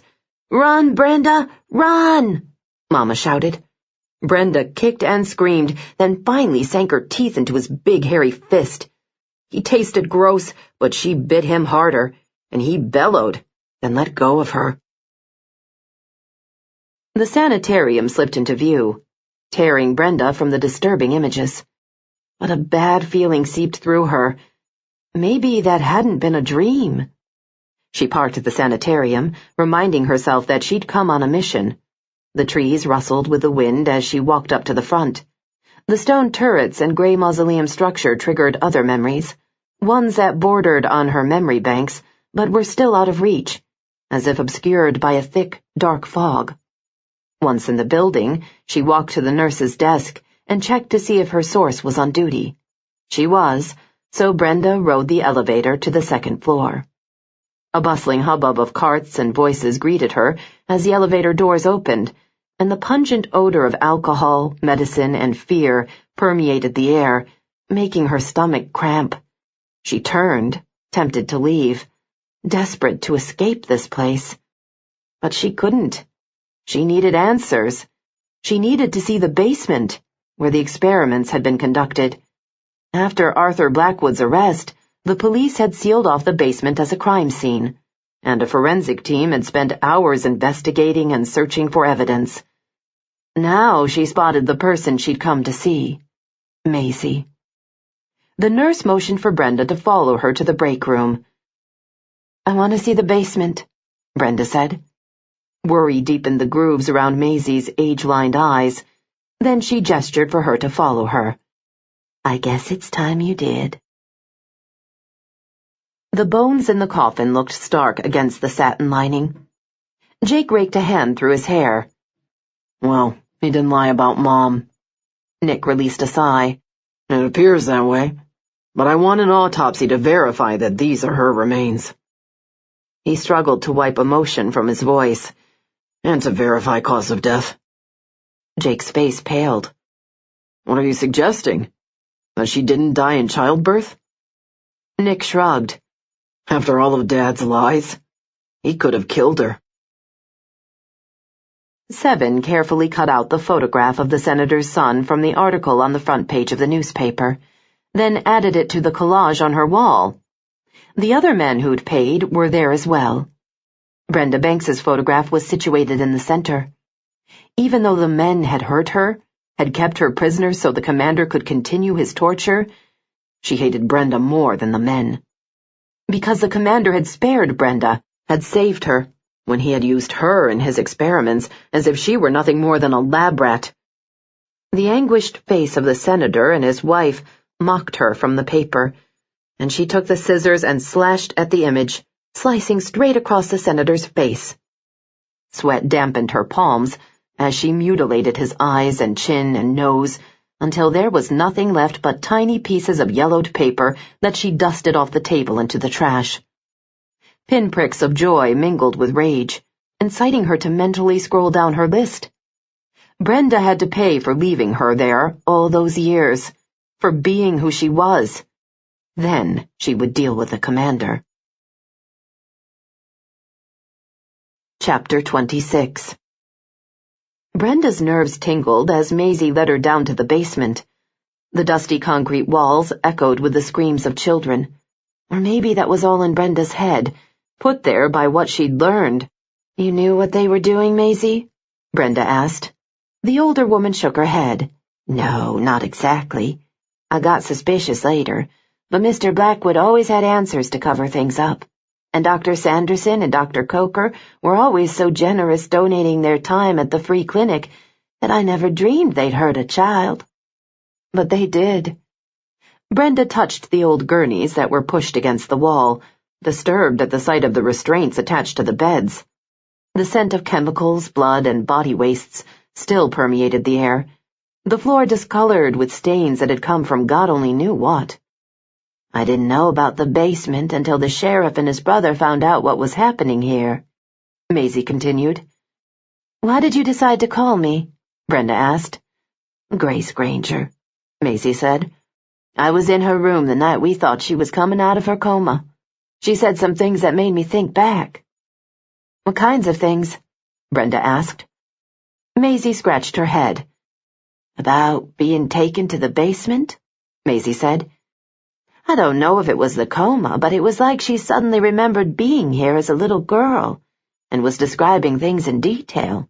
I started remembering then and wondering." "Then Grace died?" Maisie nodded, the dark circles under her eyes more pronounced in the dimly lit basement.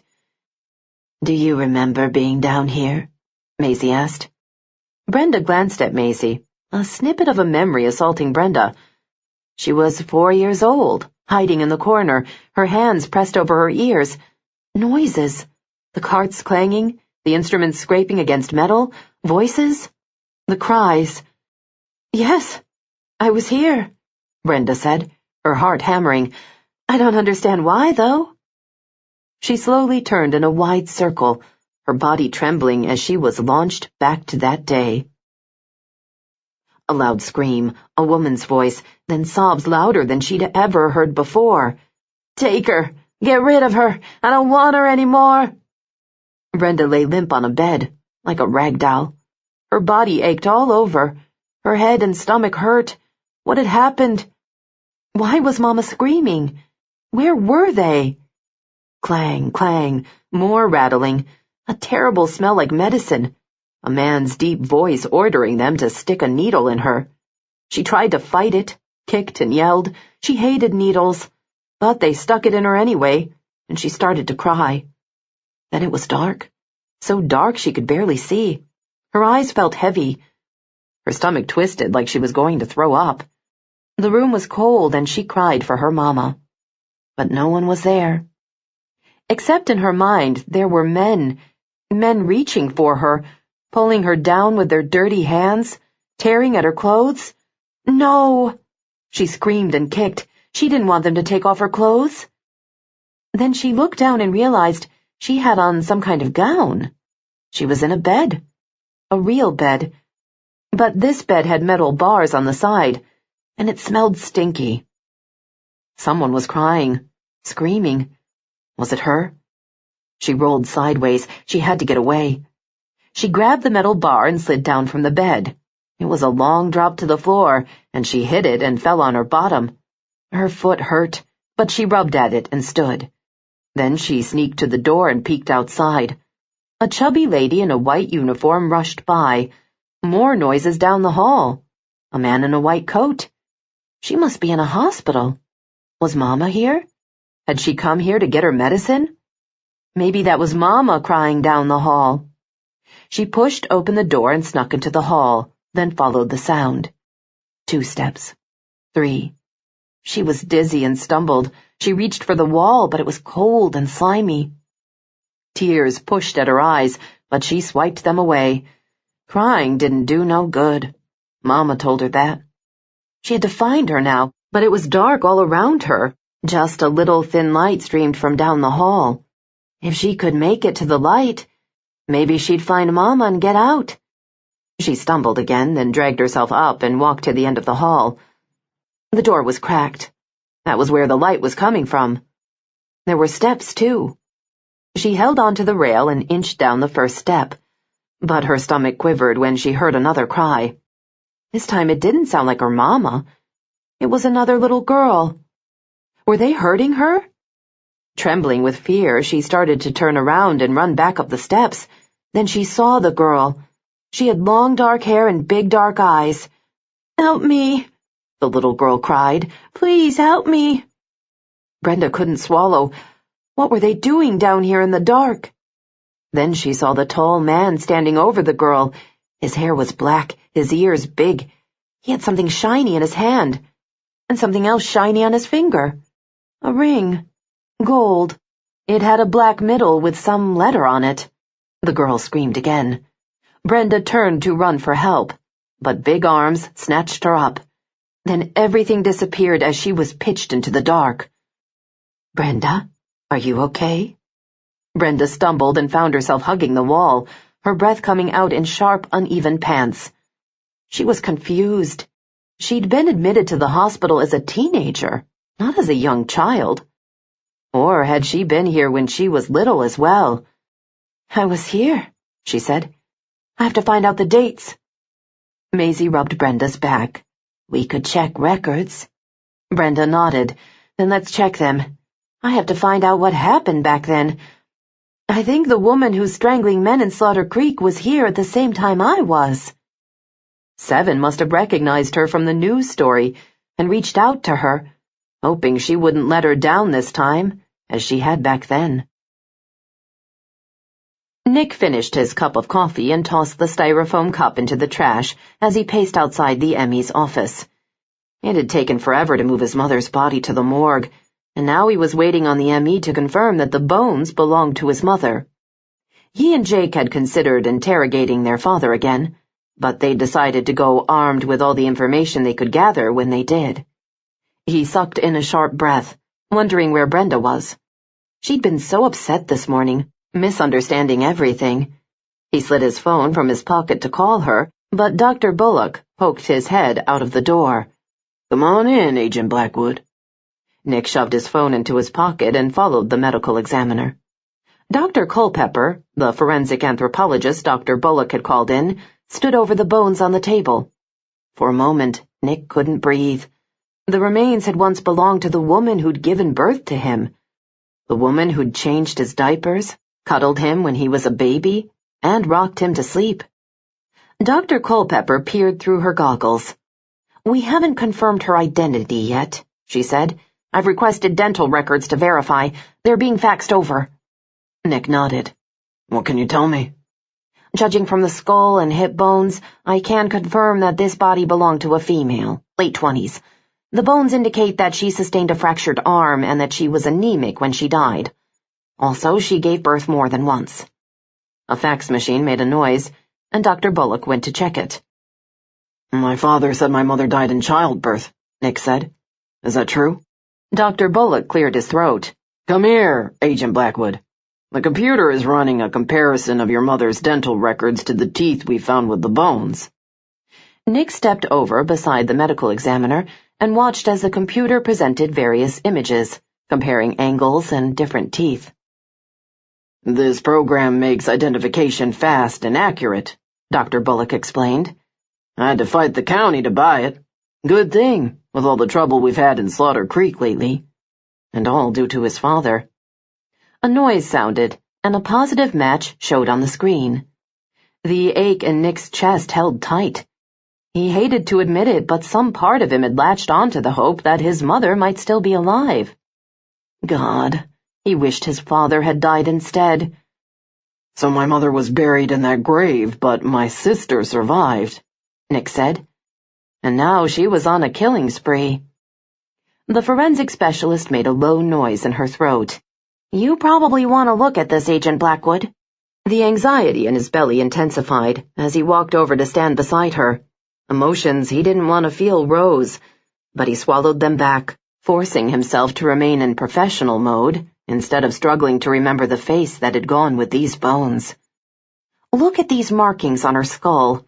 These were caused by a blow to her head." She stepped to the head of the table, carefully angling the skeleton to point out the indentations. "That blow cracked the bone here and caused a brain hemorrhage, which, in my opinion, was the cause of death." Nick saw red. His mother hadn't died as a result of childbirth complications. Someone had murdered her. And he knew who it was. He reached for his phone to call Jake. "I'm not supposed to show this room to anyone," Maisie said, as she led Brenda into a neighboring storage room where old files were stacked. The room was dark and musty, the boxes damp with mold. "We're looking for my file," Brenda said. "It's not like we're violating someone else's medical history." "I suppose you're right." Maisie's shoes squeaked on the cement floor. "But I'd still get into trouble." Brenda jumped at the sound of a mouse in the corner, then silently chided herself. "I thought the old files burned."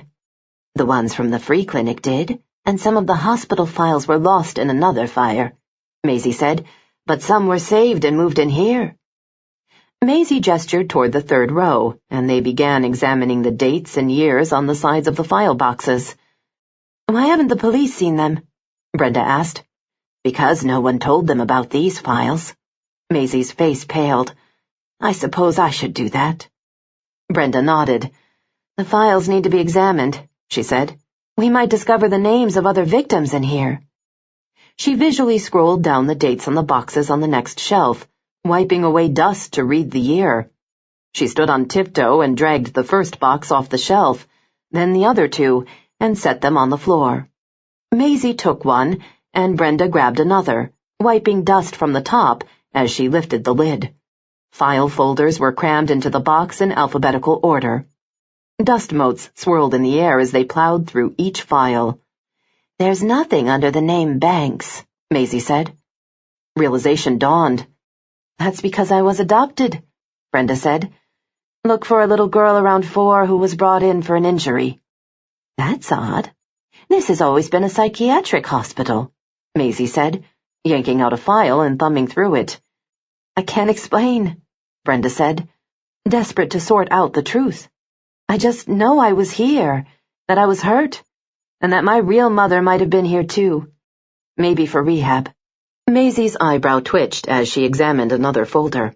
They worked for another few minutes, and Brenda checked her watch. Another hour before she needed to be at the senator's son's funeral. Not that they would welcome her, but she wanted to pay her respects. And 7 might show. Here, Maisie waved a folder at her. A 4-year-old girl named Anne was brought in with her heroin-addicted mother. The mother was raped, and the child beaten and traumatized. The doctor who saw her thought she had witnessed her mother's attack. Who was that doctor? Dr. Sanderson, Maisie said, her voice cracking. Good Lord! He was part of the project. Nausea rolled through Brenda, but the memory fit. Anne is my middle name. Maisie handed her the file. I'm sorry, hon, but there's not much here. Just a notation that Child and Family Services was called. Brenda frantically skimmed the file, hoping to find something Maisie missed, but the nurse was right. At least now the nightmares she'd had over the years made sense. Because they were real. But why would people like Agnes and William Banks adopt a traumatized child through Child and Family Services, instead of paying to privately adopt a healthy newborn? 7 pressed her foot on the man's chest and smiled as a whimper gurgled from his throat. Who are you? He rasped. Why are you doing this to me? She dropped down and straddled him, her bare crotch rubbing against his naked chest. The friction felt heavenly, giving her a rush. You don't remember me, do you? His eyes narrowed as he searched his memory banks for some lost thread of a recollection. But his eyes registered blank. That was one reason he had to die. If some fuck was going to hold her hostage, make her do unspeakable things, the sick cocksucker should at least remember her. She gripped the ends of the piano wire around his throat. His eyes bulged with shock and fear as it bit into his neck. Please, I'll do anything, he moaned. Too late for bargaining. She raked her tongue up the side of his face. Elation filled her as she closed the wire, pressing it into his flesh so deeply that he coughed, and his legs began to kick as he bucked, fighting to get free. An image of Arthur Blackwood filled her vision, and pain rocked through her, driving her to tighten the wire, squeezing and pressing as she held his body down with her legs. Finally he choked and gasped and gave in to death. A smile creased her lips. Time to revive him and watch the horror on his face as he realized he had to die again. Chapter 27. Brenda had to rush from the sanitarium to Ron Stowe's funeral. The parking lot was packed with Mercedes, BMWs, Lincolns, and other expensive cars. She spotted her mother's silver Jaguar 2 rows from the side entrance of the chapel, but she had to park across the street in the overflow lot. Slaughter Creek had never had such a turnout for a funeral, and probably never would again. Since the senator had lived in Slaughter Creek years ago and had buried his parents here in the local cemetery, he'd chosen to bury his son with them. Security for the senator was obviously on high alert. Guards flanked the entryway and side exits to the chapel, and Deputy Waterstone stood at the door as well. There were probably more bodyguards inside. 2 other guards manned the entrance to keep the press out. Both the senator and police had agreed to ban them out of respect for the family's loss. One reason she'd left Lewis behind. Again, Brenda wondered why 7 had murdered Ron. He had nothing in common with the other victims, or with Arthur Blackwood. Still, somehow he'd crossed paths with 7. Unless 7 simply wanted to up her game by murdering someone in the public eye. Sliding on her suit jacket, Brenda climbed from her car, falling in behind an elderly couple and another couple in their 30s who looked familiar. Maybe from the senator's campaign? A 20-something brunette dabbed at her eyes as she entered, sparking Brenda's curiosity. Had she dated Ron? No, she'd seen her picture in some of the photos documenting the senator's campaign.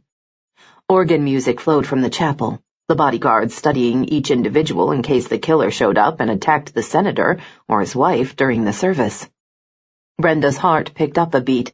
Maybe she was here already, hiding among the crowd so she could observe the mourners crying over the loss of the young man she'd brutally strangled.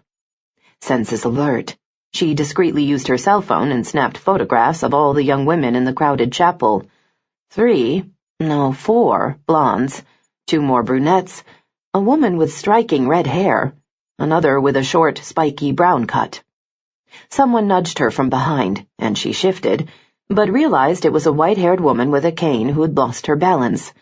The woman's husband gripped her arm to steady her, and Brenda slid into a back pew to let them pass. The service began, the sound of sobbing echoing through the room as prayers, scripture, and music honored the man's death. The coffin at the front was draped with a blanket of red roses, every space available filled with sprays of fresh flowers. Ron's father stood to give the eulogy. "I don't know if I can get through this," he said, "but unfortunately Martin Laddermilk, my assistant, had a last-minute emergency and couldn't be here." The senator wiped at his eyes, and grief laced his voice as he began. Brenda scanned the chapel for Nick, but didn't see him or Jake. Odd.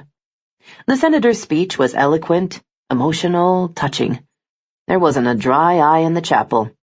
The service finally ended.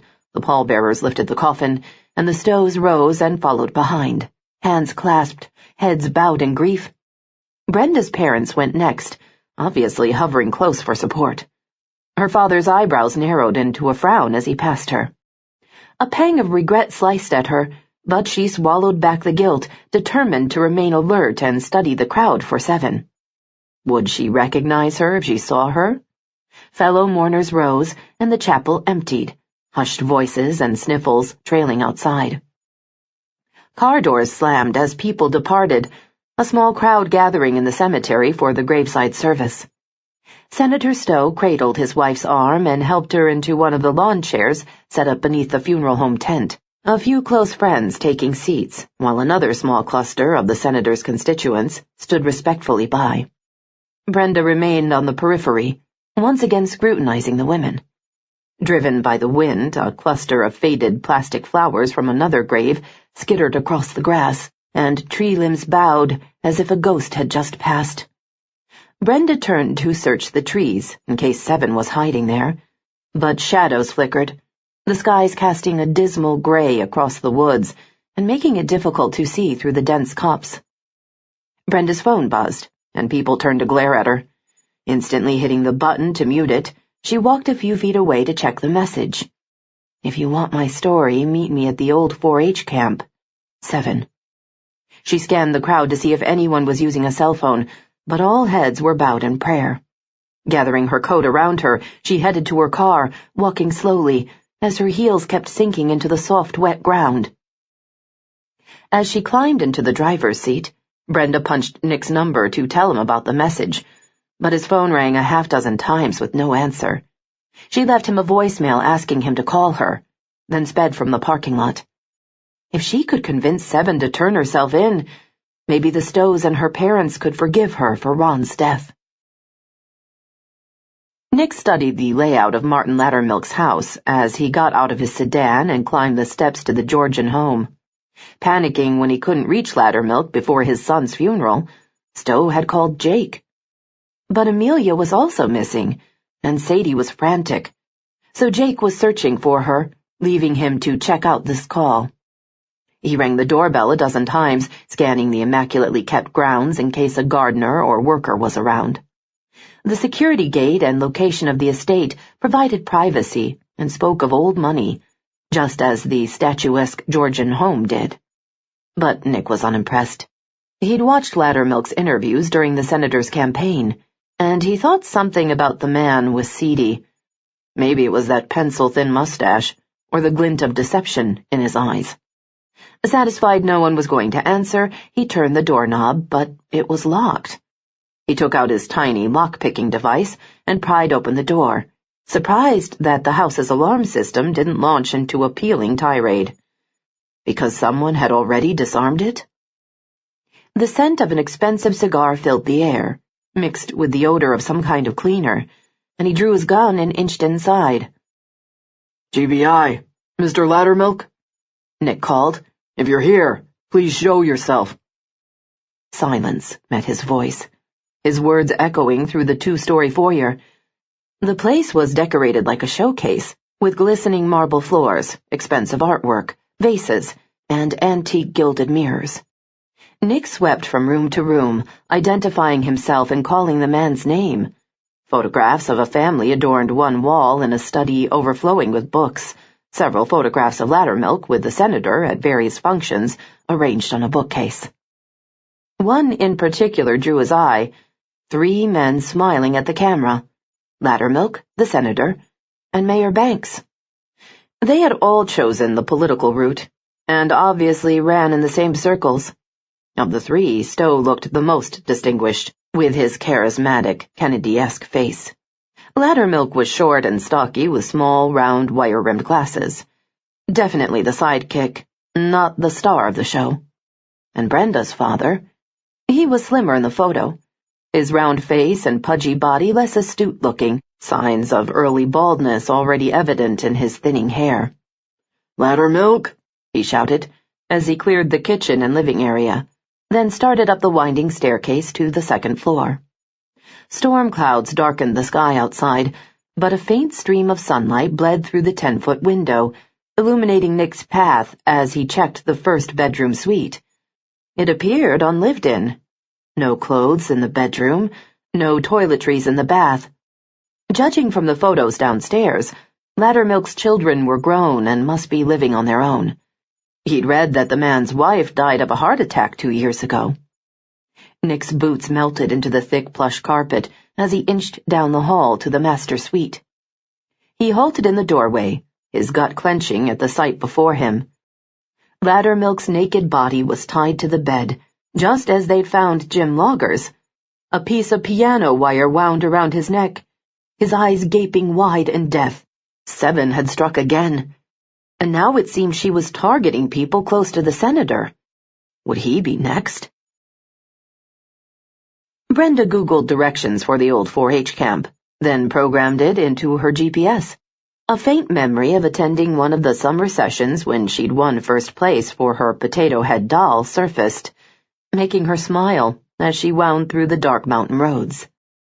She was 8 and had cut and hand-sewn a dress for the doll, which she'd fashioned by attaching the head to a paper cup. She'd been in that wonderful stage of childhood, where she still had an imagination and an openness to friends of all types. And for once Geraldine had convinced William and Agnes to allow her to attend the camp. Had 7 been there? She racked her brain for specifics. A little girl with red pigtails who'd made a Christmas tree skirt out of fabric scraps from her granny's closet.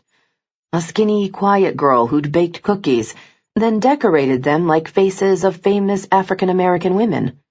A troll of a teenage girl who'd made fun of them, then got her due when fellow campers had fixed a paint can above a doorway and lured her beneath it.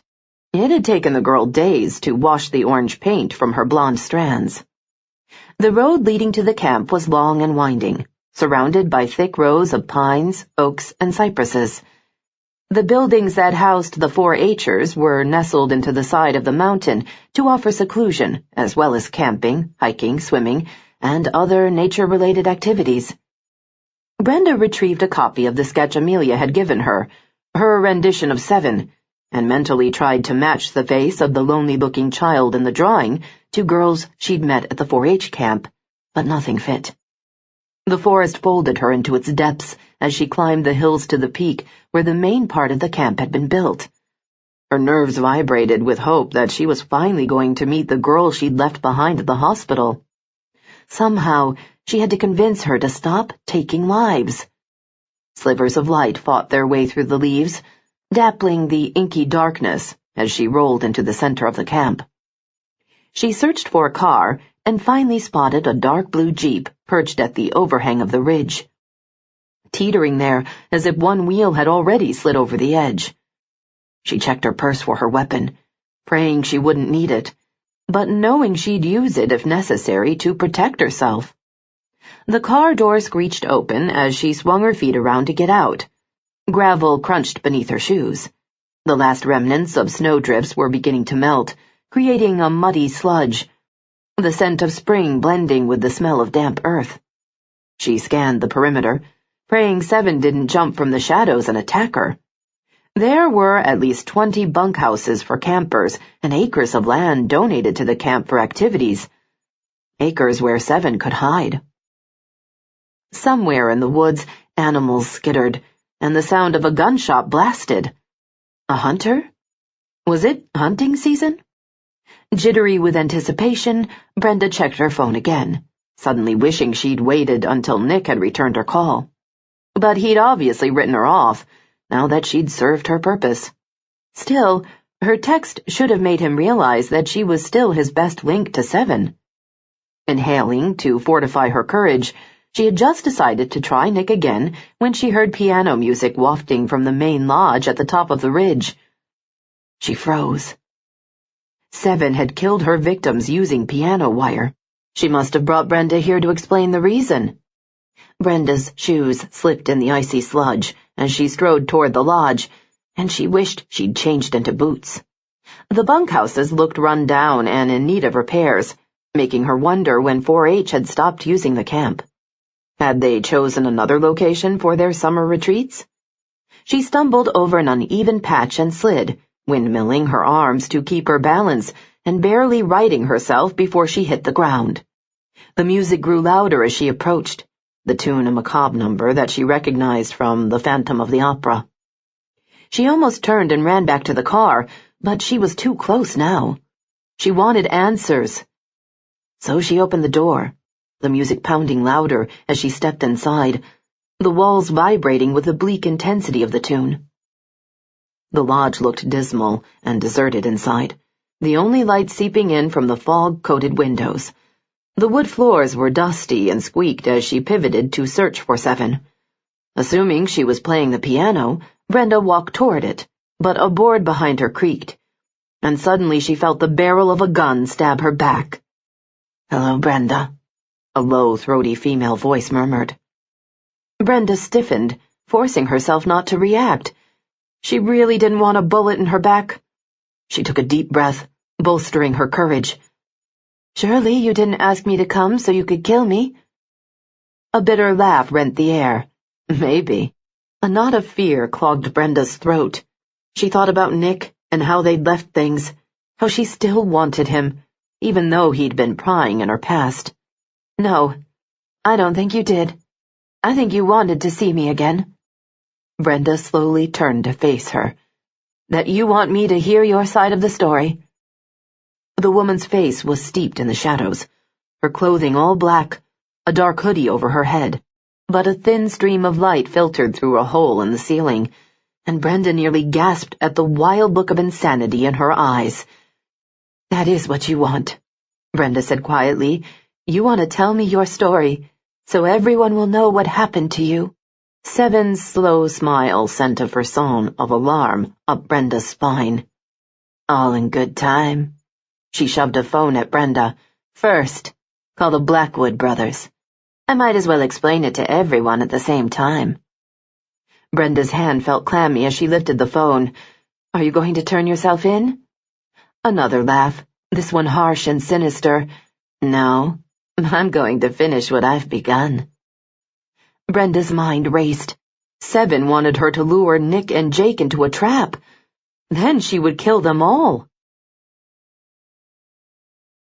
Chapter 28. "I'm fucking sick of this," Nick muttered, as he phoned Jake to relay the news that Laddermilk was dead. The crime scene unit was already on the way. "Whoever killed him got past his security system," Nick said. "Your theory about the killer knowing her victims could be right." Nick contemplated the killer's signature and checked behind the man's ear. The number 4. Jake cleared his throat. "Hell, she might have posed as someone working with the campaign." "So he trusted her and let her in." The crime team's van zoomed into the parking lot. "Pull up photos of a list of all of the senator's staff and volunteers. And let's focus on the ones who recently joined his campaign." "Good idea," I'll get on it ASAP, Jake said. I paid Ms. Letty a visit today. What did she have to say? Nick asked. Jake heaved a weary sigh. She's still not talking. The commander must have done a number on her head. She's probably too afraid to talk. Afraid she'll end up dead. Nick huffed as he hurried down the steps to let the crime techs in. Did you find Amelia? Yes. She told Sadie she has a boyfriend. Nick opened the door for the team. Is she mentally ready for that? Good question, Jake said, his voice worried. She won't tell Sadie who the guy is either. Sadie encouraged her to talk to her therapist about the man, and she's going to persuade Amelia to let them meet. Madison met Nick on the steps. Which way? Upstairs.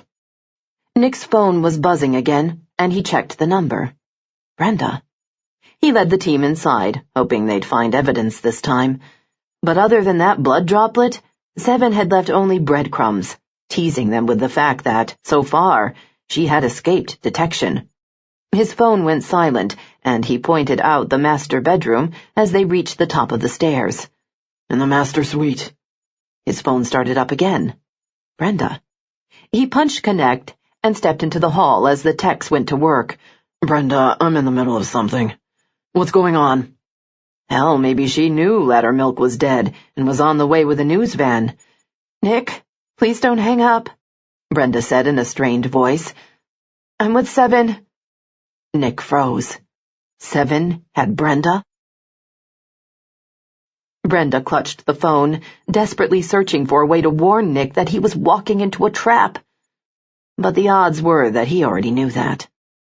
A deep breath echoed back. Are you okay? The thick ropes Seven had used to tie her to the chair cut into her wrists and ankles. Yes, but she wants to see you and Jake. So she could kill them all and move on with her killing spree. Hang on. He rushed in and told the tech he had to leave, then strode down the front steps of Laddermilk's mansion, already on the way to his car. Where are you? The lodge at the old 4-H camp. But Nick? I'm on my way, Nick said. Just try to keep her calm.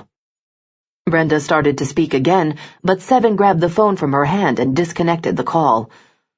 Why are you doing this? Brenda asked. I thought you wanted me to be your voice, to speak for you and the other subjects, but I can't do that if I'm dead. Seven's eyes darkened to black, accusing in the dim light. You were at the hospital. You know what they did to us. Brenda shook her head. I didn't remember what I saw, she said. Just that I was taken there when I was small, and then again when I was a teenager. But everything in between is a blur.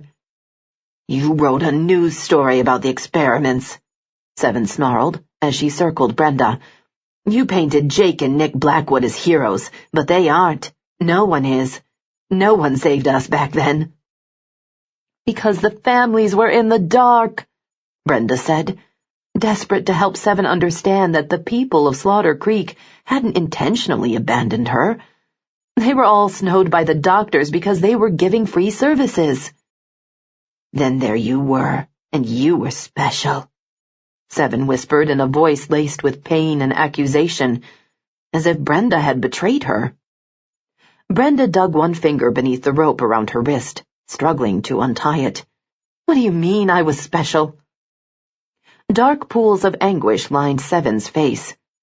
Brenda saw her enormous brown eyes, the eyes that had pleaded for help so many years ago, and felt a pang in her chest. He let you go. Seven counted the steps as she circled Brenda.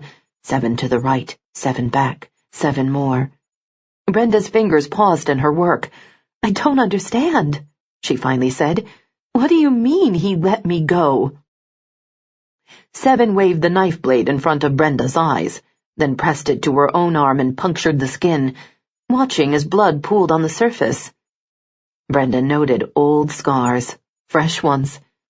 Had Seven tried to kill herself, or was she a cutter? Images from her nightmares flashed in Brenda's head. That little girl in the basement was you, wasn't it? She asked. Seven watched the blood drip from her wrist with a sadistic smile. Yes. See? You do remember. Not everything, Brenda said. I was brought into the sanitarium because, well, I don't exactly remember everything. I have nightmares about being with a crackhead. Confusion marred Seven's expression. No, you were his, she said in a high-pitched voice. So the commander let you go. A wave of terror washed over Brenda. You mean I was part of the experiment? Brenda asked. Seven shook her head, a strand of her unruly hair sliding across one cheek. She pushed it back with the hand holding the knife, and a faint stream of light from the window illuminated the scars on her throat. They were similar to the markings on her victims. The abused had become the abuser. Was I part of it? Brenda asked. No! Seven shouted as if Brenda was an idiot. I told you he saved you because you were special. Memories twisted in Brenda's mind. Was Seven delusional? Or did she know more about Brenda than Brenda did? A frisson of panic clawed at her. Faced with the daunting reality that something horrible had happened to her at the hands of her own mother, she wasn't sure she wanted to know the truth. I wasn't special, Brenda said. I think my real mother was a drug addict. That she... What? That she allowed those men to have Brenda in exchange for drugs? No. In her dream, the woman had fought for her, told her to run. So how had they wound up at the hospital? Yes, you were special. You belonged to him. He gave you a name, not a number, Seven said, her voice filled with hatred and envy and other emotions Brenda couldn't define. Who gave me a name? Brenda asked, her heart hammering. Seven held the tip of the knife to Brenda's cheek. The commander. You were his. Panic surged through Brenda. What do you mean, his? His daughter! Seven shouted, her voice brittle. You were his little girl, so he gave you to a family to keep you safe from the experiment he conducted on us. Brenda gasped. She was Arthur Blackwood's daughter? No, that was impossible. She had slept with his son, Nick. Nick met Jake on the outskirts of town so they could drive to the 4-H camp together. What exactly did Brenda say? Jake asked, as Nick veered onto the mountain road. Just that Seven wants to meet us. You know it's a setup, Jake said. Of course it is. Nick tightened his fingers around the steering wheel. But we have to go? Jake nodded. Maybe this means she's done with her killing spree. That we're her endgame. A frown pulled at Nick's brows. Then she must know who we are. Nick checked his weapon. But why involve Brenda? Good question. Nick didn't like any of the answers that came to him. If Seven had killed the senator's son to punish the senator, then he might go after Brenda to get revenge. Nick's phone jangled, and he snatched it up, hoping it was Brenda, but it was the crime lab instead. Agent Blackwood, we found a paint match to the sample Deputy Waterstone scraped off of Brenda Banks's car. And? It was a black 2009 car. Brenda said it was a sedan, so I did some research. There are two matching that description that belong to residents in Slaughter Creek. One to a Wade Willingham, age 16. But he's been out of the country on a study program, and the car has been at his parents' home. And the other? The other belongs to Jordan Jennings, a weather girl who works with Brenda. Nick's pulse jumped. Maybe the woman was jealous that Brenda had gotten the lead investigative reporter spot. Thanks. I'll have her picked up for questioning. He hung up and explained the lead to Jake. Jake phoned his deputy. I'm with Nick right now. We have a lead on the strangler, but we think we know who ran Brenda Banks off the road. Her name is Jordan Jennings. She drives a black 2009 Toyota Corolla. Bring her in for questioning and impound her car. Sure, Deputy Waterstone said. About those photos you asked me to dig up from the senator's employee and volunteer files? Do you have them? Yes. Send them to Nick's tablet. Jake hung up and thanked him, then retrieved Nick's tablet from the back seat while Nick maneuvered the curves. Rain began to drizzle down, making visibility on the narrow road difficult. Nick flipped on his defroster and rubbed at the condensation on his window. Headlights from an oncoming car nearly blinded him, and he flashed his lights, warning the driver to slow down before he killed someone. Behind him, another car approached, and he decided to keep an eye on it as he veered onto a dirt road leading to the camp. I wonder why she came out here, Jake said, obviously thinking out loud. Just because it's deserted? Nick shrugged. Could be. Or maybe the location has some significance to her. Jake made a disgusted sound in his throat. I can't imagine the commander sending his subjects to 4-H camps. Me neither. And I can't see a sadistic, man-hating killer playing with 4-H'ers as a little girl. The headlights on the car behind him fell back some, and the tension in Nick's shoulders eased slightly. Some of the famous serial killers led normal lives as a child, Jake said, as he tapped the screen to accept the incoming photos Deputy Waterstone had sent. Or at least they seemed normal. You're right, Nick said. Maybe she's here because she plans to kill us and dump our bodies in the river. And so isolated, no one would be the wiser. We're not going to let that happen. Nick glanced sideways as Jake scrolled through the photographs. Several were shots from personnel files, which included background checks on the employees. But the volunteers' backgrounds hadn't been examined as carefully. Another set of photos showcased various social functions with guests and workers mingling. Here, Jake tapped the screen. Look at this woman. Nick gripped the wheel and took a quick look. Jesus, it had to be her. She had the same intense dark brown eyes, wide cheekbones, black hair as they did. But her eyes looked vacant, empty, and although she wore a scarf around her neck, he saw the faint telltale markings of a scar. That's her. 7, Jake said. Nick wiped his hand over his mouth to stem the sudden bile in his throat. If she knows we're her brothers, she must hate us for not rescuing her. Silence fell, thick with horror, regret, and grief. Jake pointed ahead to a crooked wooden sign carved into a post. There's the turnoff. The rain continued to drive down, the tires of Nick's sedan clawing at the wet ground like quicksand. Did we camp out here when we were small? Nick asked. Jake shot him an odd look. Once. He left us for 3 days and we nearly froze to death. Nick swallowed hard. Jake had taken care of him, had shown him how to start a fire with 2 sticks. The sedan bounced over the ruts, and the car skidded in the mud. He cut the wheel into the skid, barely missing a tree by inches. Shrubs and foliage flew past. Finally, the camp's huts slid into view. Brenda's car's by the main lodge, Jake said, gesturing to the left. That Jeep must belong to 7, Nick noted. Nick flipped off the lights and slowed, then parked a few huts down, hoping to go in on foot and surprise the woman holding Brenda hostage. He couldn't let himself think too much about the fact that she was the sister he thought he'd lost. He did lose her, to the commander and his sick, twisted games. Leaves scattered down in the rain, sticking to the windshield and clogging his wipers as he cut the engine.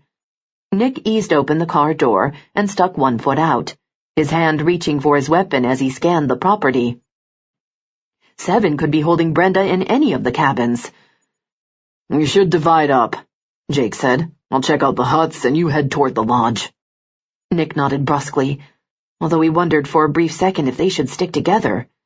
But no telling what 7 was doing to Brenda. He just prayed they weren't too late, and that she was still alive.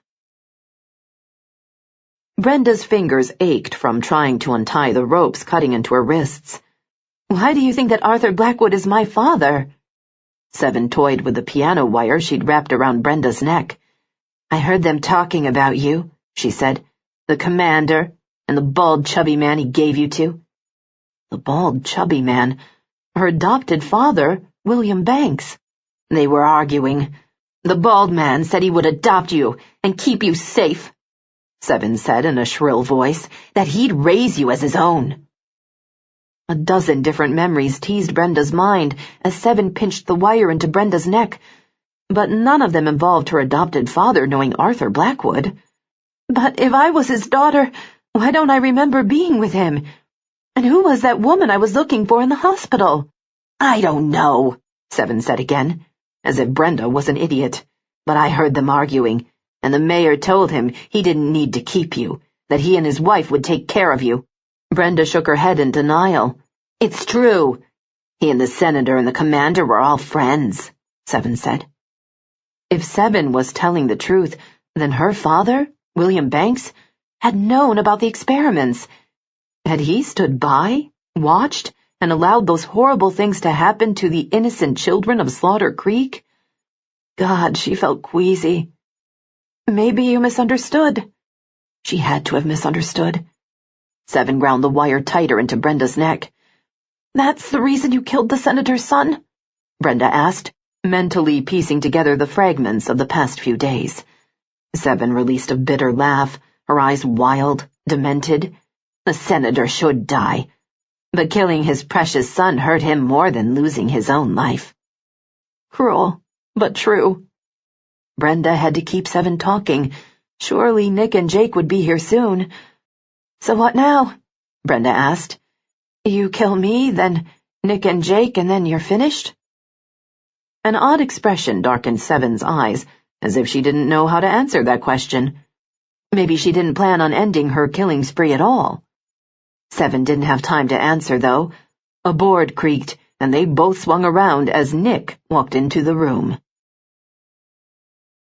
Nick's inventory of the situation did nothing to alleviate the anxiety that had clawed at him when he'd stood outside the lodge and listened to Seven's rant.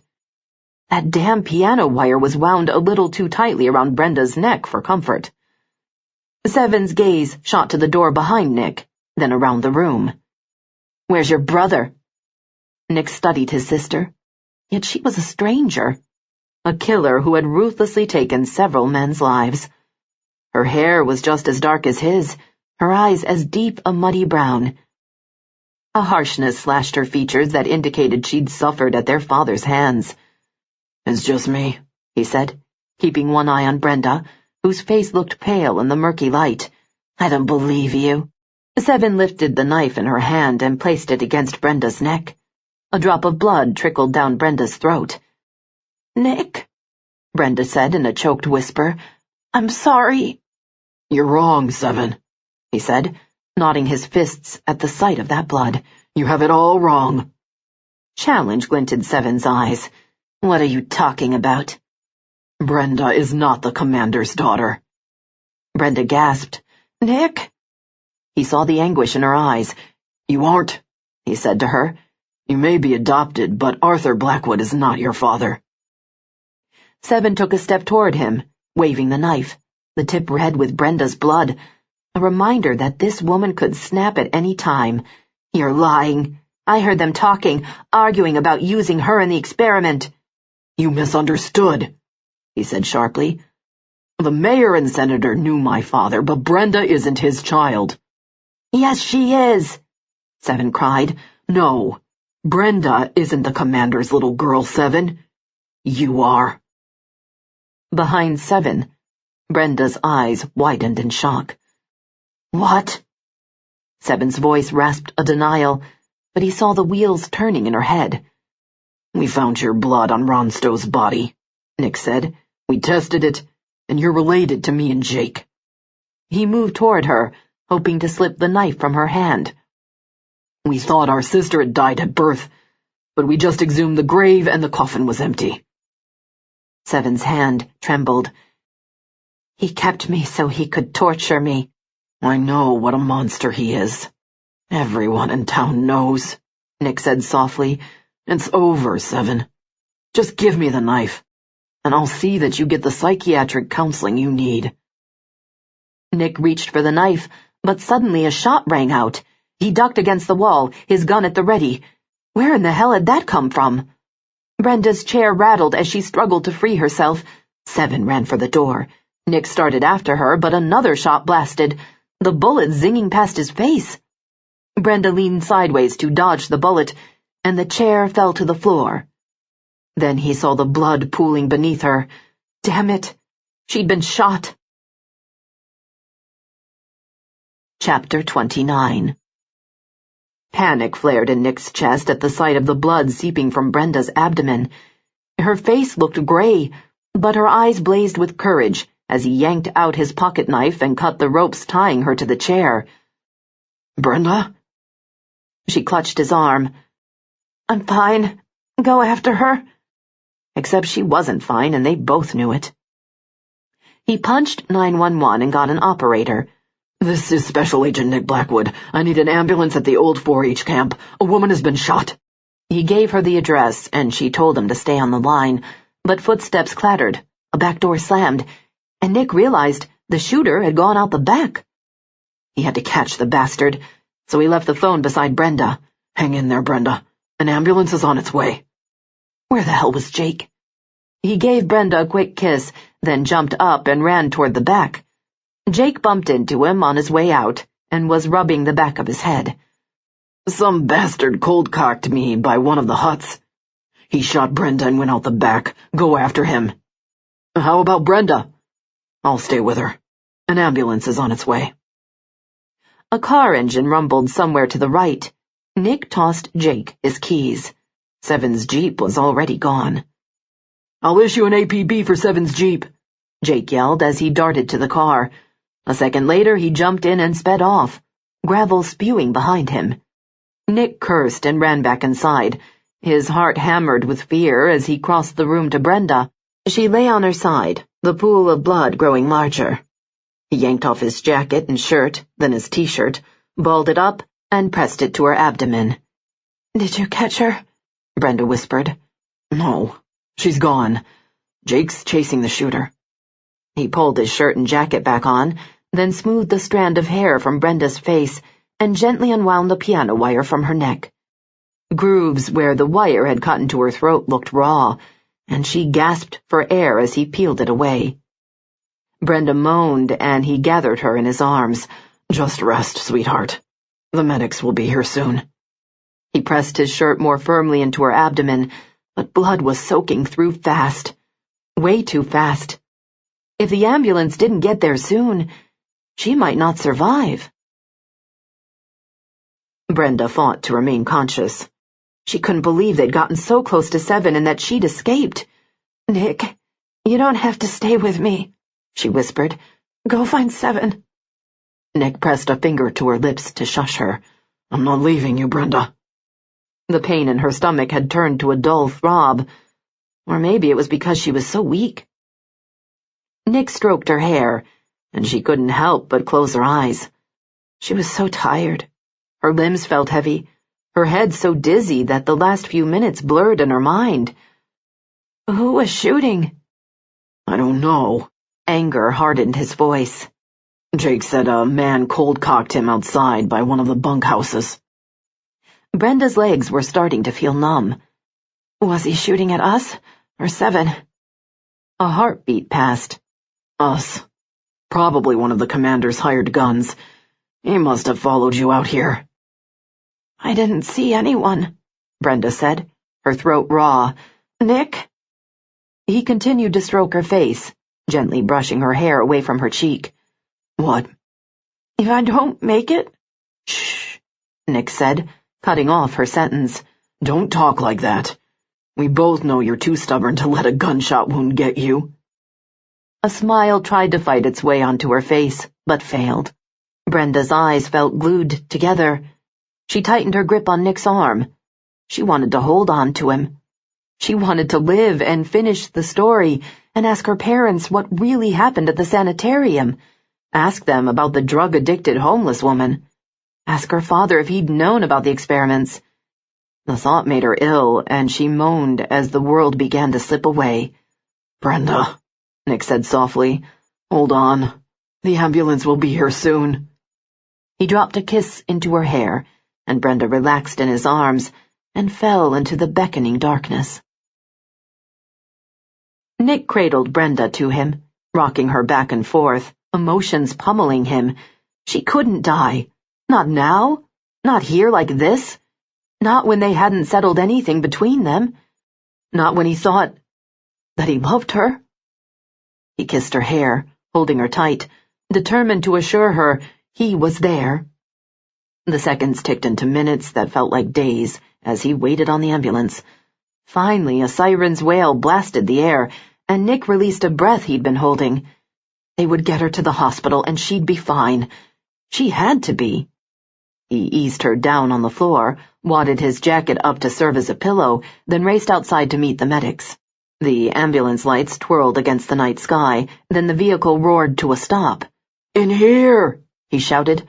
As the medics jumped from the ambulance, "She's been shot in the abdomen, and she's lost a lot of blood." "Adam and Joe here," the blonde medic said. "Is she conscious?" "In and out," Nick answered. The men rushed around back to retrieve the stretcher and carried it into the building, along with their medical kit. "Where's the bullet?" Adam asked. "Abdomen, right side. I haven't looked for an exit wound yet." Brenda looked pale, her face beating with perspiration, and she was shivering. "Brenda," Nick said, then knelt beside her. "Help is here now. We're going to get you to the hospital." She mumbled something he couldn't understand. Then the medics began to work on her. They took her vitals and exchanged worried looks. "Oxygen levels not good. Heart rate 160. Adam examined her wound, then rolled her to the side. "No exit wound. Bullet is lodged in the abdomen." "Respiratory rate is elevated," Joe said, as he started an IV drip in one arm.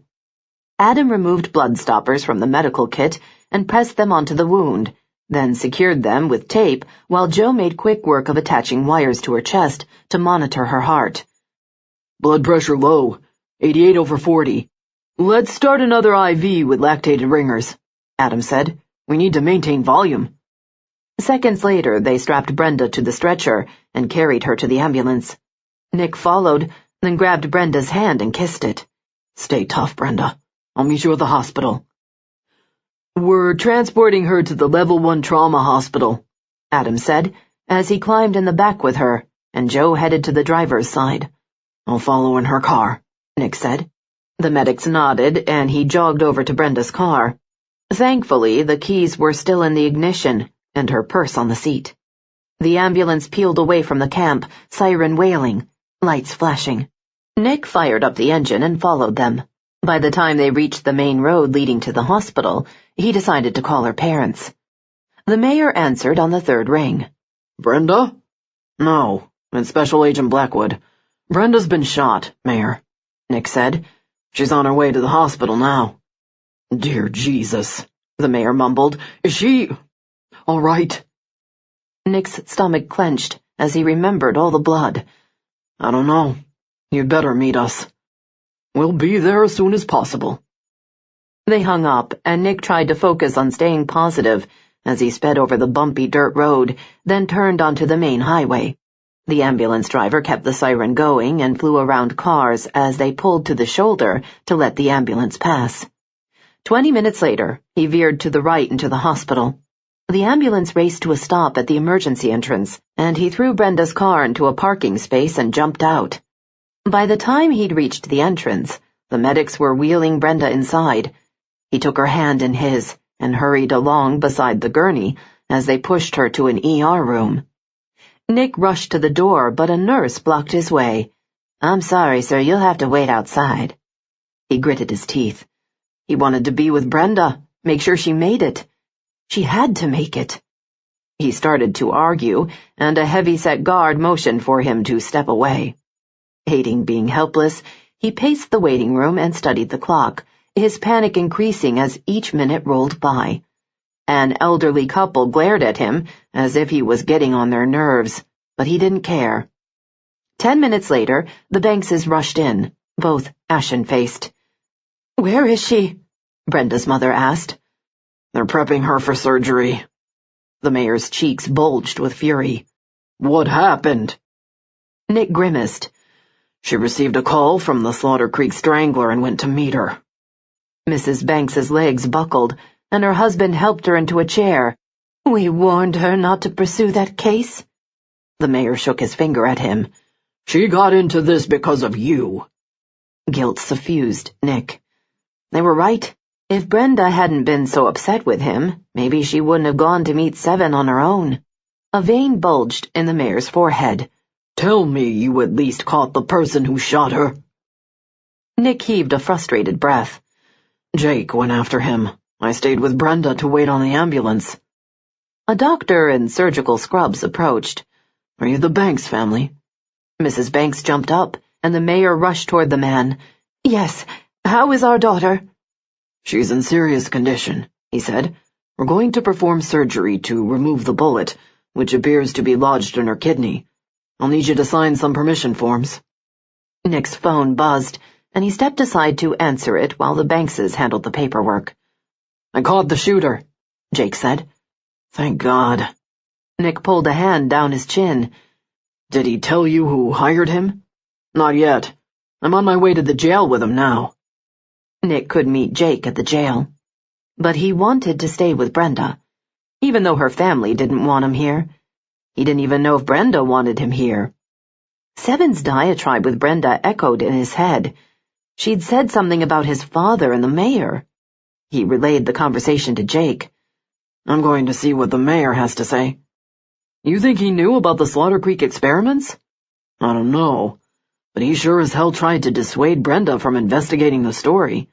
Maybe because he was afraid of what she'd learn. Keep me posted. They hung up, and Nick hurried to talk to the mayor. Mrs. Banks sat wringing her hands together, teary-eyed. The mayor was pacing, his hand sliding over his bald spot in a rapid, nervous motion. Mayor Banks, I need to talk to you, Nick said. Let's take a walk and get some coffee. That vein in the mayor's forehead throbbed again, stark beneath the hospital's fluorescent lights. All right. He leaned over and whispered something to his wife, who nodded, but didn't bother to look up. He and the mayor walked down the hall to the vending machines, then Nick stuffed quarters in the coin slot and hit the coffee button. The machine whirred and spurted out a cup of dark liquid. The mayor accepted a cup as well, and they walked to another seating area near the hospital entrance. All right. What really happened? The mayor asked. I told you the truth, Nick said. Brenda met the Slaughter Creek Strangler. The woman has been texting her about each murder. The mayor stumbled backward. She didn't tell me that. Nick wasn't surprised. The shooter must have followed her there and opened fire. Jake arrested him. Hopefully he'll tell us who hired him. I don't understand, the mayor said. Nick studied his demeanor. The man was worried. But was he worried simply about his daughter, or about what Nick might uncover about his relationship to the commander? We believe whoever was behind the project hired the shooter. Meaning your father? Nick studied the man's craggy face. Possibly.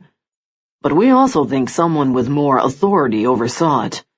Maybe a higher-ranking officer in the military or CIA. The mayor's face blanched. I thought the shooter was working with the Strangler. No. Hopefully when Jake interrogates him, we'll learn who that is. Did you at least catch this crazy woman?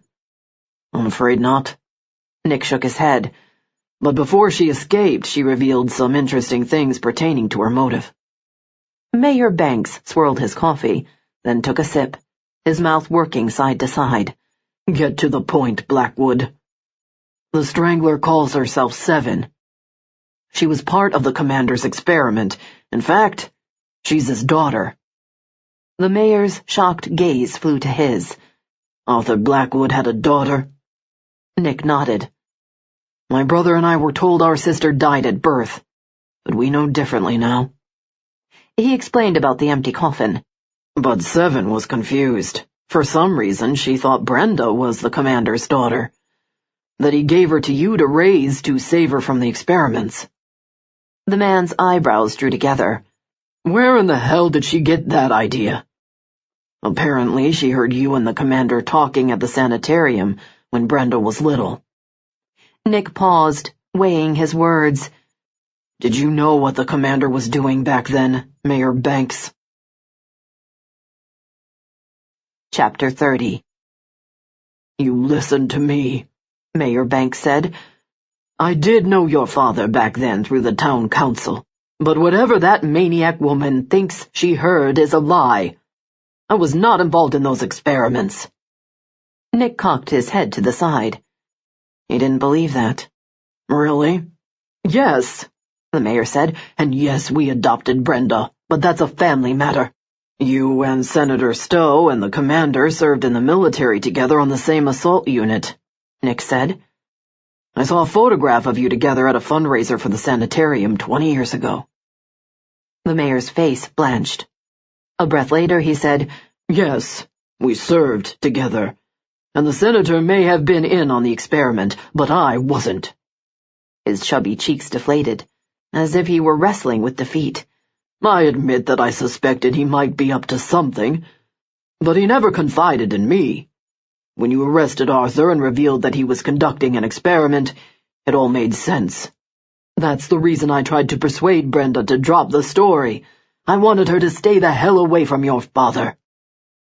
Suddenly, Mrs. Banks rushed toward them, her eyes filled with tears. William, it's Brenda. She's not doing well in surgery. The mayor caught his wife by the arms. What happened? The surgeon said both kidneys were damaged. Her voice cracked. She needs a transplant immediately. Mayor Banks's face looked strained. Dear God, we'll have to find her mother. Mrs. Banks shook her head. There's no time. She clutched her husband's arms. They're going to test me to see if I'm a match. The mayor nodded. Yes, maybe that will work. I don't understand, Nick said. Mrs. Banks took a deep breath as if she needed courage. Brenda is my sister's daughter. My sister was a drug addict and lived on the streets. We took Brenda away from her when Brenda was 4. So Brenda is your niece? Nick said. Does she know the truth about her mother? The couple exchanged a pained look, then shook their heads. You need to tell her the truth, Nick said. We will after the surgery, Mrs. Banks said. But right now I have to talk to the doctors. If I'm a match, they'll do the transplant immediately. Nick's throat felt tight as the couple clasped hands and headed down to the lab. Brenda felt herself rise from her body, as if she were weightless. The room was out of focus and she felt weak, a bright light blinding her. She blinked to clear the haze, then realized she was floating in a room of white, and that she was dying. Her body was lying in a hospital bed below, tubes, IVs, and machines whirring around her to keep her alive. Gauze pads had soaked up blood, an oxygen machine pumped air into her, and another tube had been inserted down her throat. She was so still, her complexion so pale, and there was so much blood. She strained to recall why she was here, then a brief flash of a gunshot sounding and a bullet stinging as it pierced her stomach came back. We're losing her, the doctor said. Hang on, Brenda, a nurse murmured. We're going to find you a kidney.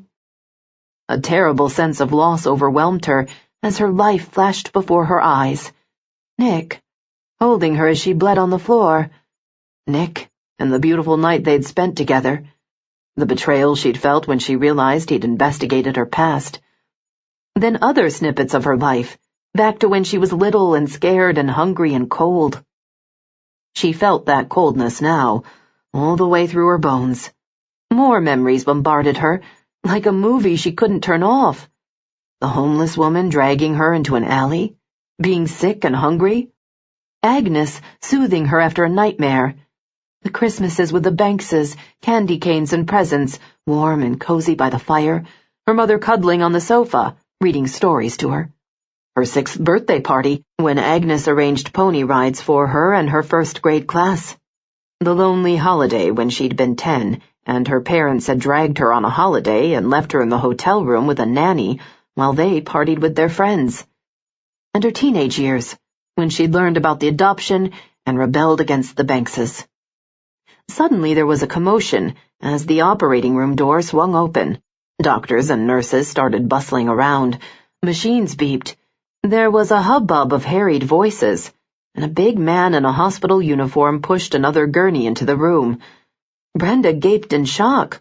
Her mother, Agnes, was on the other bed, an IV hooked up to her arm. The nurse patted Brenda's hand, but she was still floating above her body, too numb to feel it. I told you we'd find you a donor. Her mother looked over at her. "I love you, Brenda. Everything's going to be okay. I promise." The same nurse that had patted her arm squeezed her mother's shoulder. "You're very brave to do this, Mrs. Banks. Now start counting backward from 10.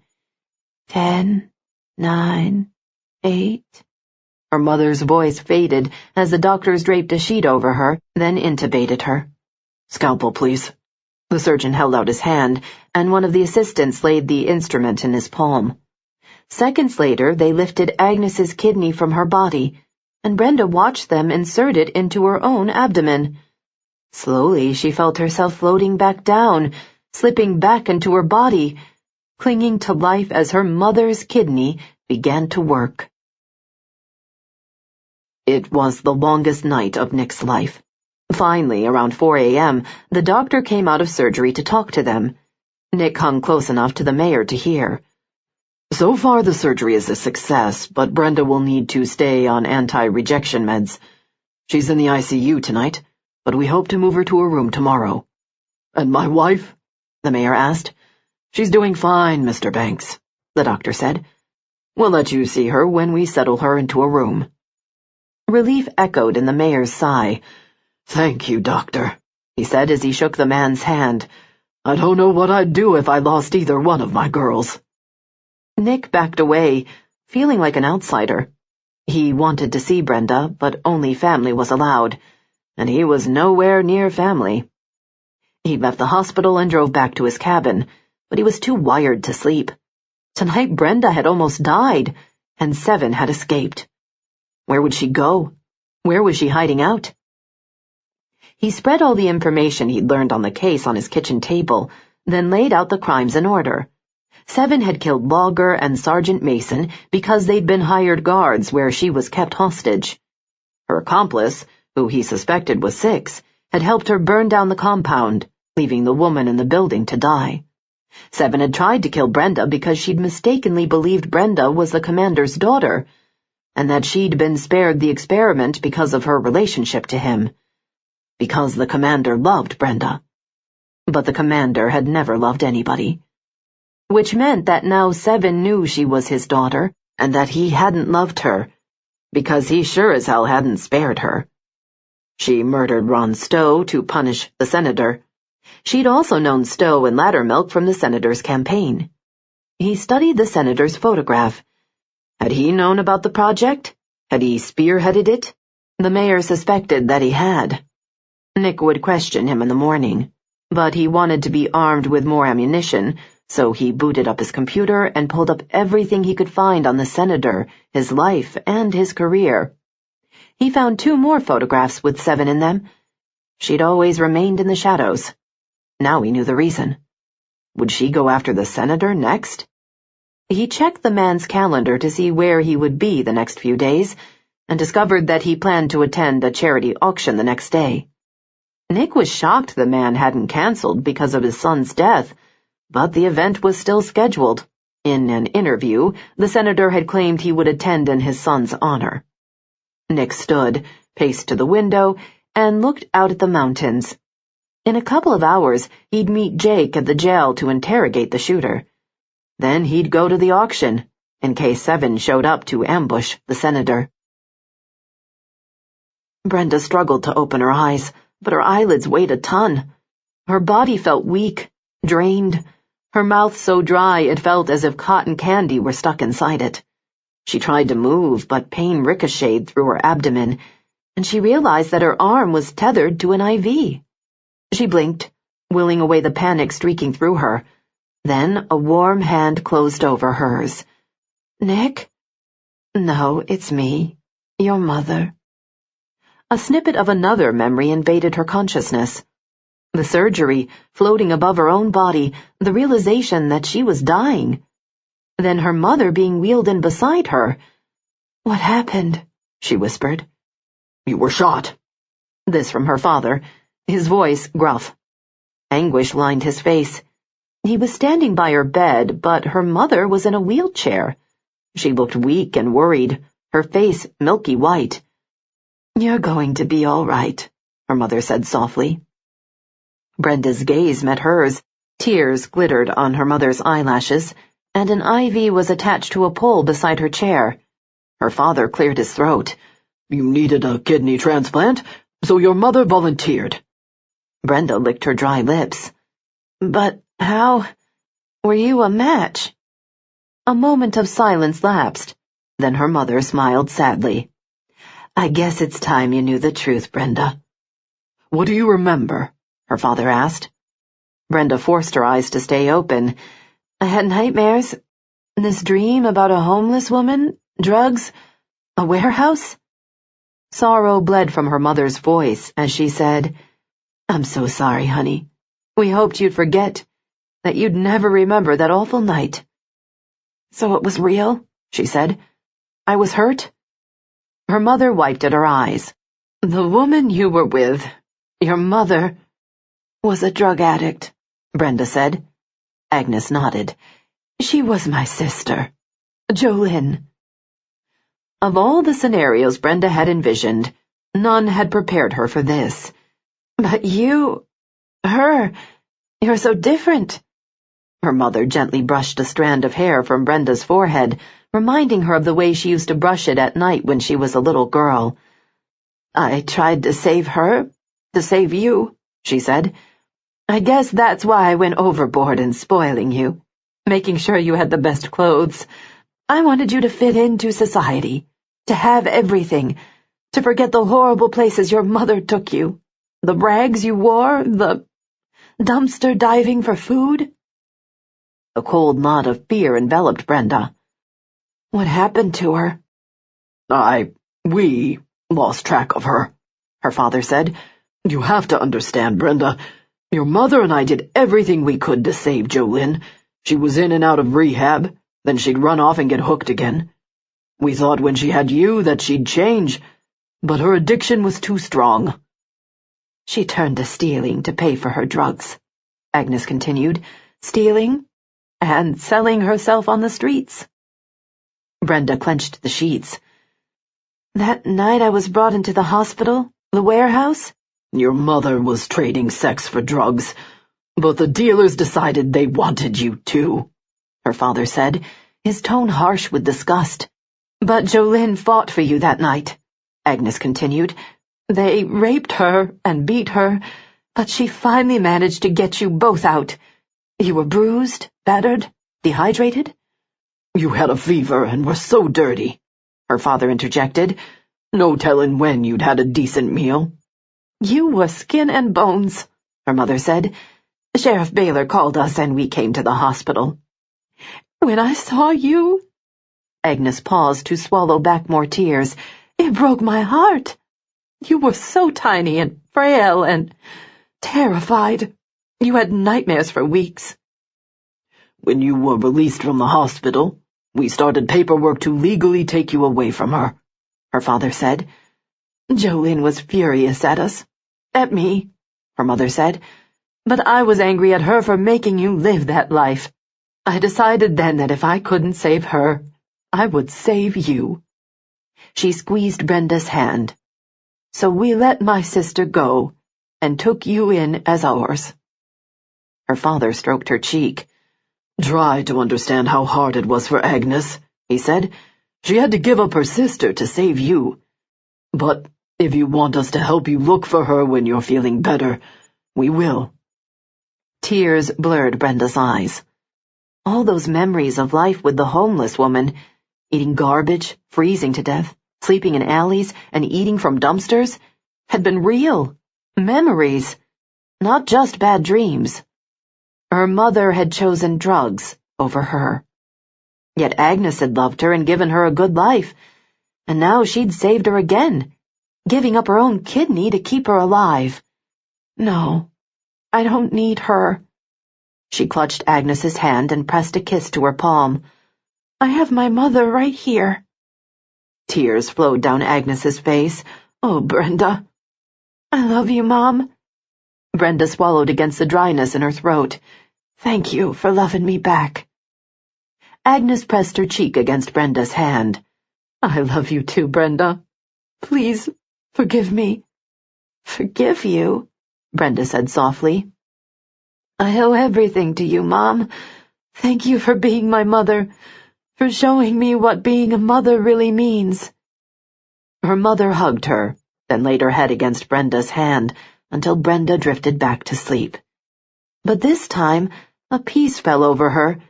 She knew who her real mother was, the woman who'd been there for her all along. She would never forget it again. "His name is Jermaine Weber," Jake told Nick as he led him to the interrogation room. "He showed up in the system, prior for assault and battery, after he left the military." "Why am I not surprised?" Nick mumbled. "How's Brenda?" "I called the hospital on my way, and they said she's stable. I'm sure her family is with her now." A family he wasn't part of, and never would be. Jake opened the door, and they entered, Jake taking a seat across from Weber. The man was a big, brawny guy who looked as if he'd just stepped from a wrestling match.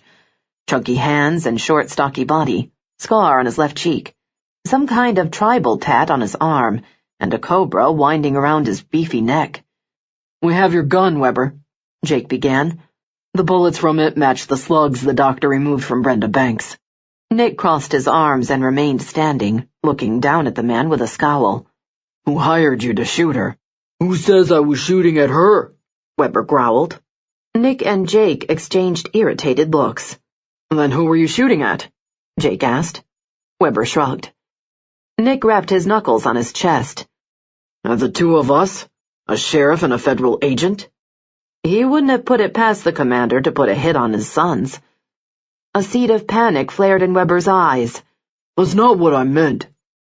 Nick slammed his fist on the table. "Then what the fuck do you mean?"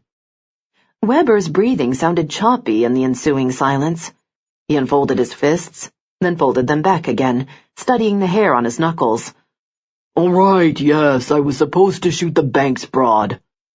"Who hired you?" Nick asked, barely controlling the urge to beat the sense out of the man. Weber chewed his lip. "What are you going to do for me if I tell you?"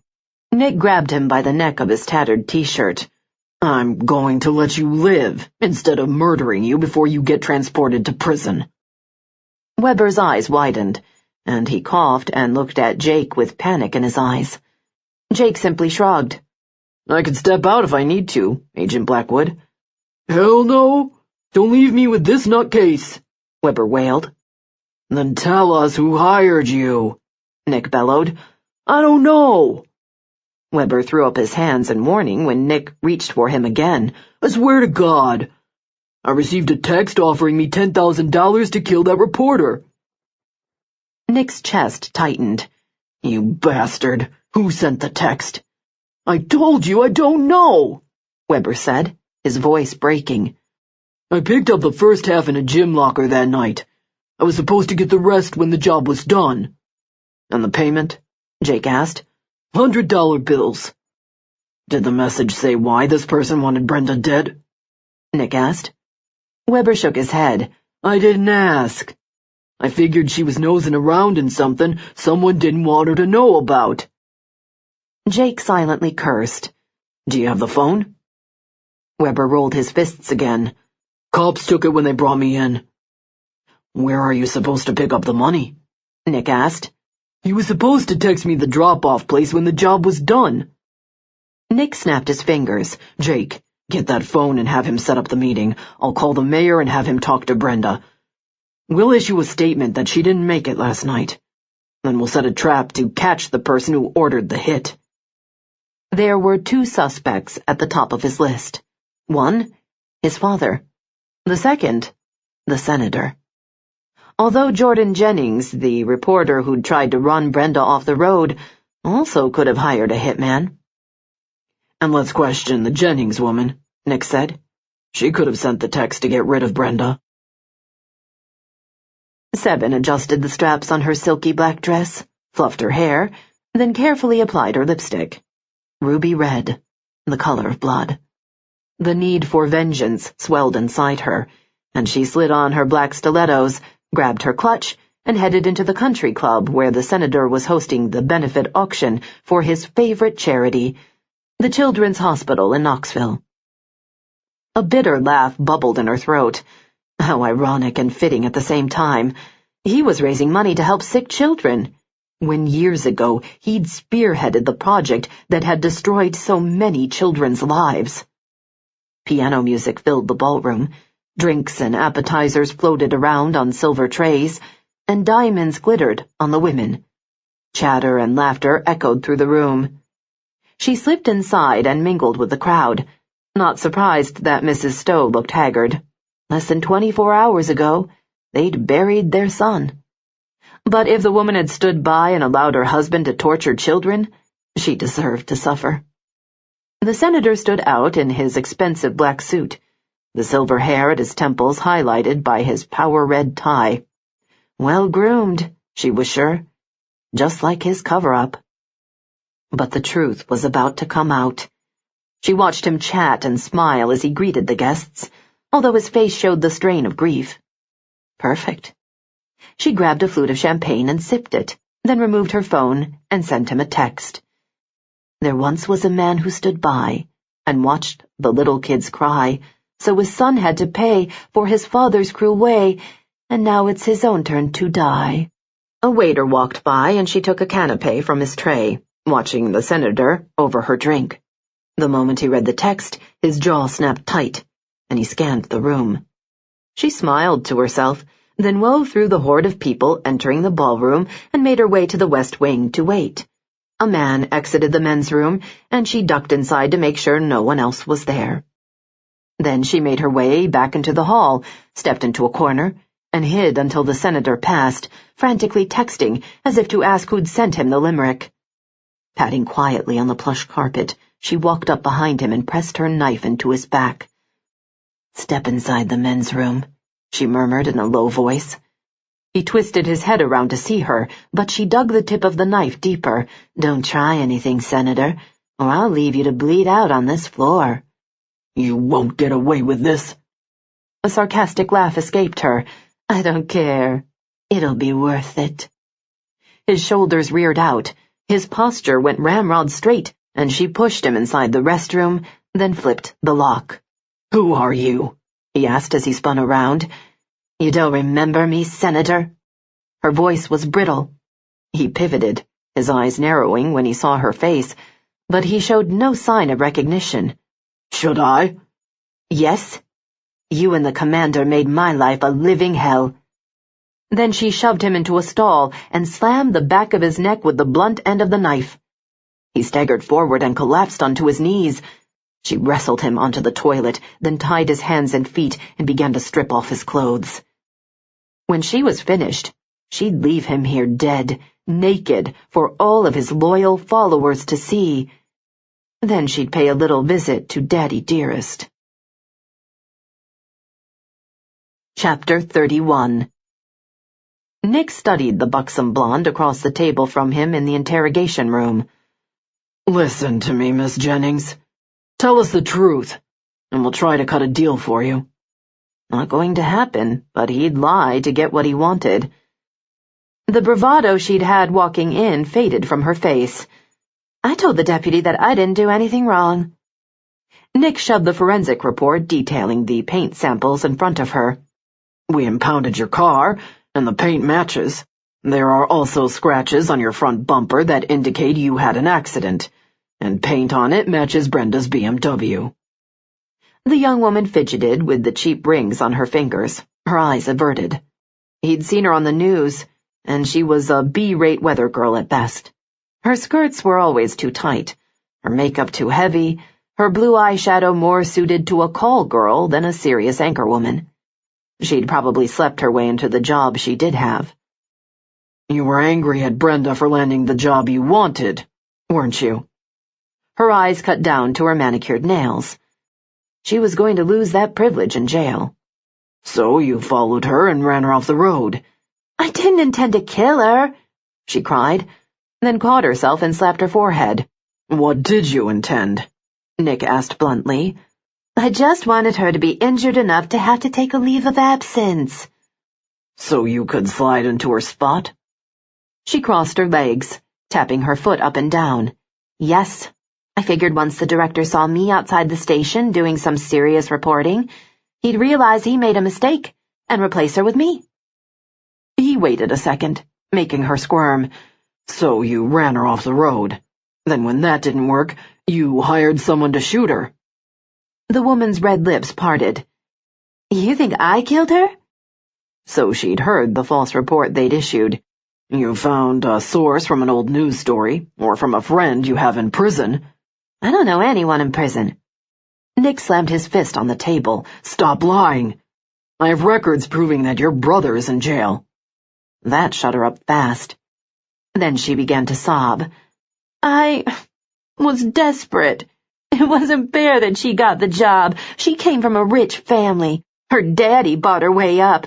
She probably slept with the director." Nick wanted to strangle her. "Brenda's too classy and smart to do that. She has had her own share of trouble. But then again, if you were really an investigative reporter, you'd know that." Her foot tapped faster. "What's going to happen to me?" "You're going to jail." He produced a picture of Darren James. "Now tell me, why did you kill this man?" She shook her head violently. "I didn't. I don't even know him." A rap sounded at the door, and Jake poked his head in, then pointed to the clock.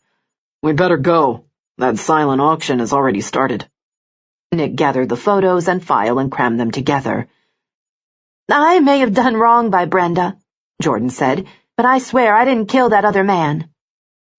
Nick gave her a cutting look. "You'd better be telling the truth." Then he stalked from the room to meet Jake. Jordan would be going away for attempted murder.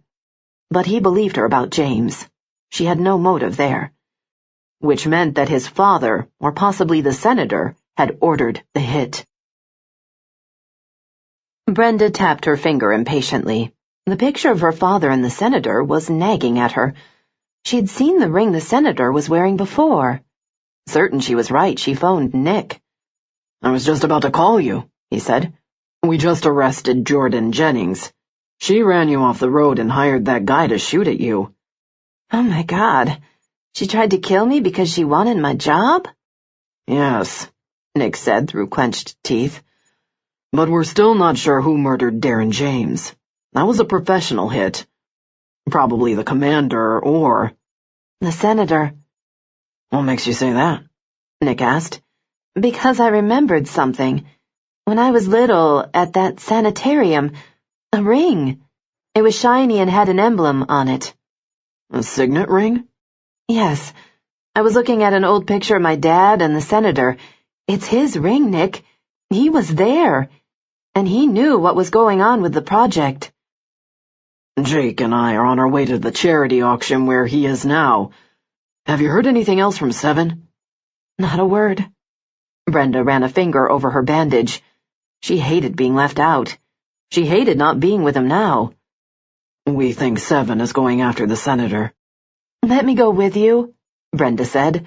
"No." Nick cut her off. "Rest, Brenda. When we catch her, you'll get your story." He ended the call, and she clenched the phone in frustration. She wanted the story.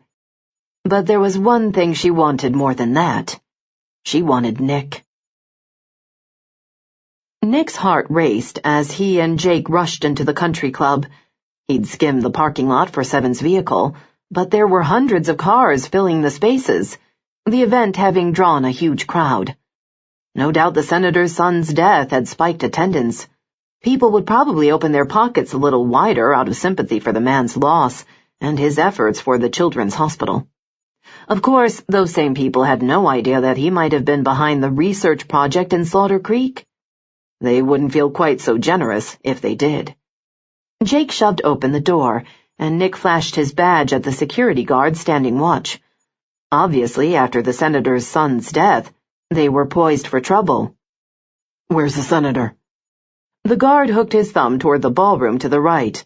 "They're about to start the speeches." Nick flashed a photo of Seven from one of the other events. "Have you seen this woman?"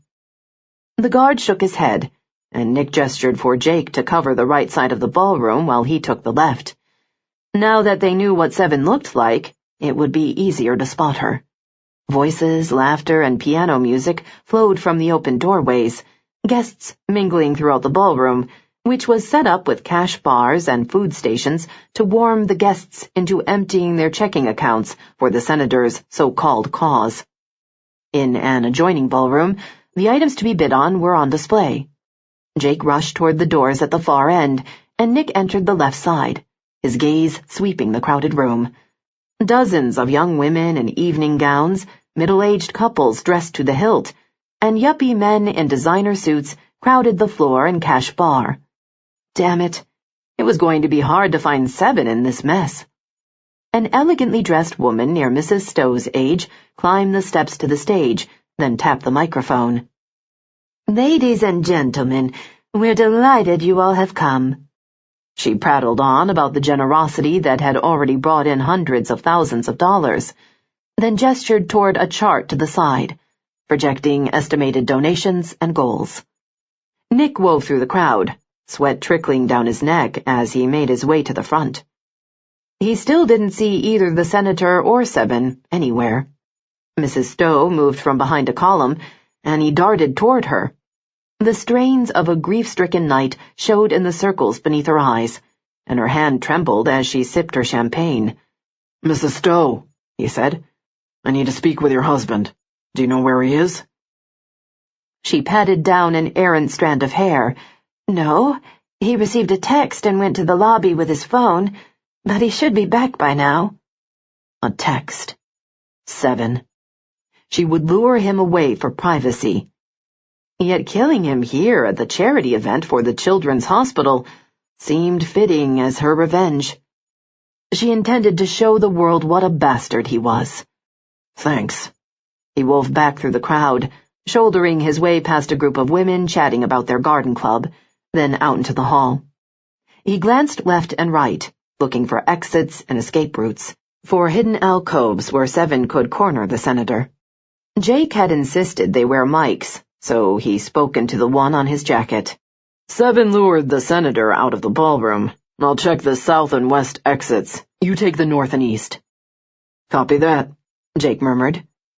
Nick passed a couple of women in expensive gowns, then noticed a guard at the exit at the end of the hall.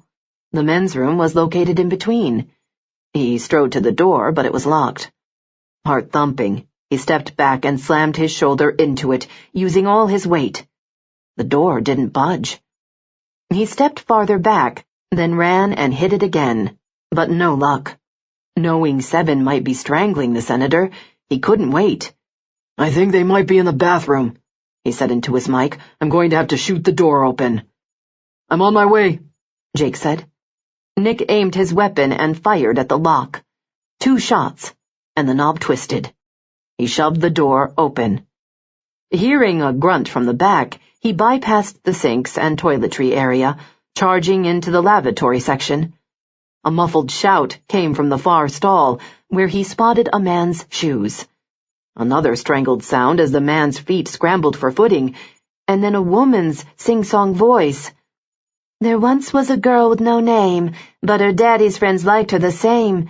They could play with her mind and treat her unkind, and if she cried, they just thought her insane."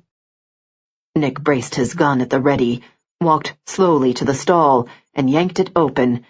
7 was standing over the senator, twisting the piano wire around his neck as he gagged and choked for air. "It's over, 7, he said. She pivoted toward him, her brown eyes staring back at him with crazed bloodlust. "He has to pay," she said in a childlike voice. "He will." Nick slowly moved toward her, his gun trained on her chest. "I promise you, everyone will know what he did." She squared her shoulders, the wire still coiled around her fingers, the senator's eyes bulging in near death. Then he faded into unconsciousness. Nick had to stop her before the man died. Nick tightened his finger on the trigger, but his hand shook as he inched closer. Another step or two, and maybe he could wrestle the knife from her. "I don't want to use this, sis, but I will." An odd look flickered in her eyes as she realized what he'd said. Then she swung the knife toward him and lunged at him. "You should die, too. You and Jake left me with him, left me to be tortured." Nick grabbed her arm and fought with her. She was amazingly strong. But then again the commander had trained her. "Let go of the knife, Seven." She fought, kicking at him as she aimed the blade at his throat. But he caught her arm and knocked her backward, sending the knife skittering across the floor. Her fists flew at him next, rage fueling her strength as she pummeled his chest and face. Nick gripped her in a chokehold to calm her, her back against him. "I'm sorry for what he did to you," he murmured as she struggled. "If you're my brother, you should have saved me," she screamed. "Jake and I didn't know about you. If we had, we would have, Seven, I swear." He loosened his grip enough for her to breathe. "But the commander told us you were dead. He tortured me and Jake too. He's a monster. And you can help us make him pay."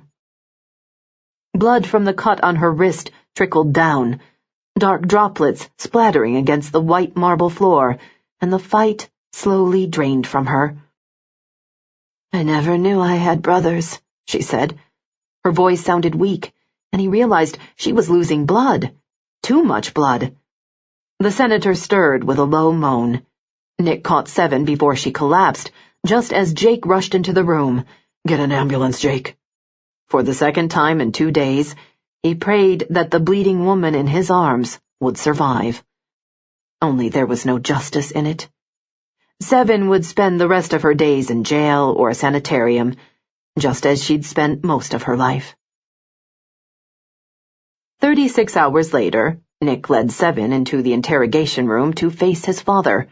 Her wrist wound had been treated, and she'd been placed under psychiatric care and a suicide watch.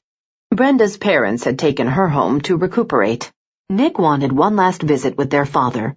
Then he would be done with him forever. The bastard could rot in jail.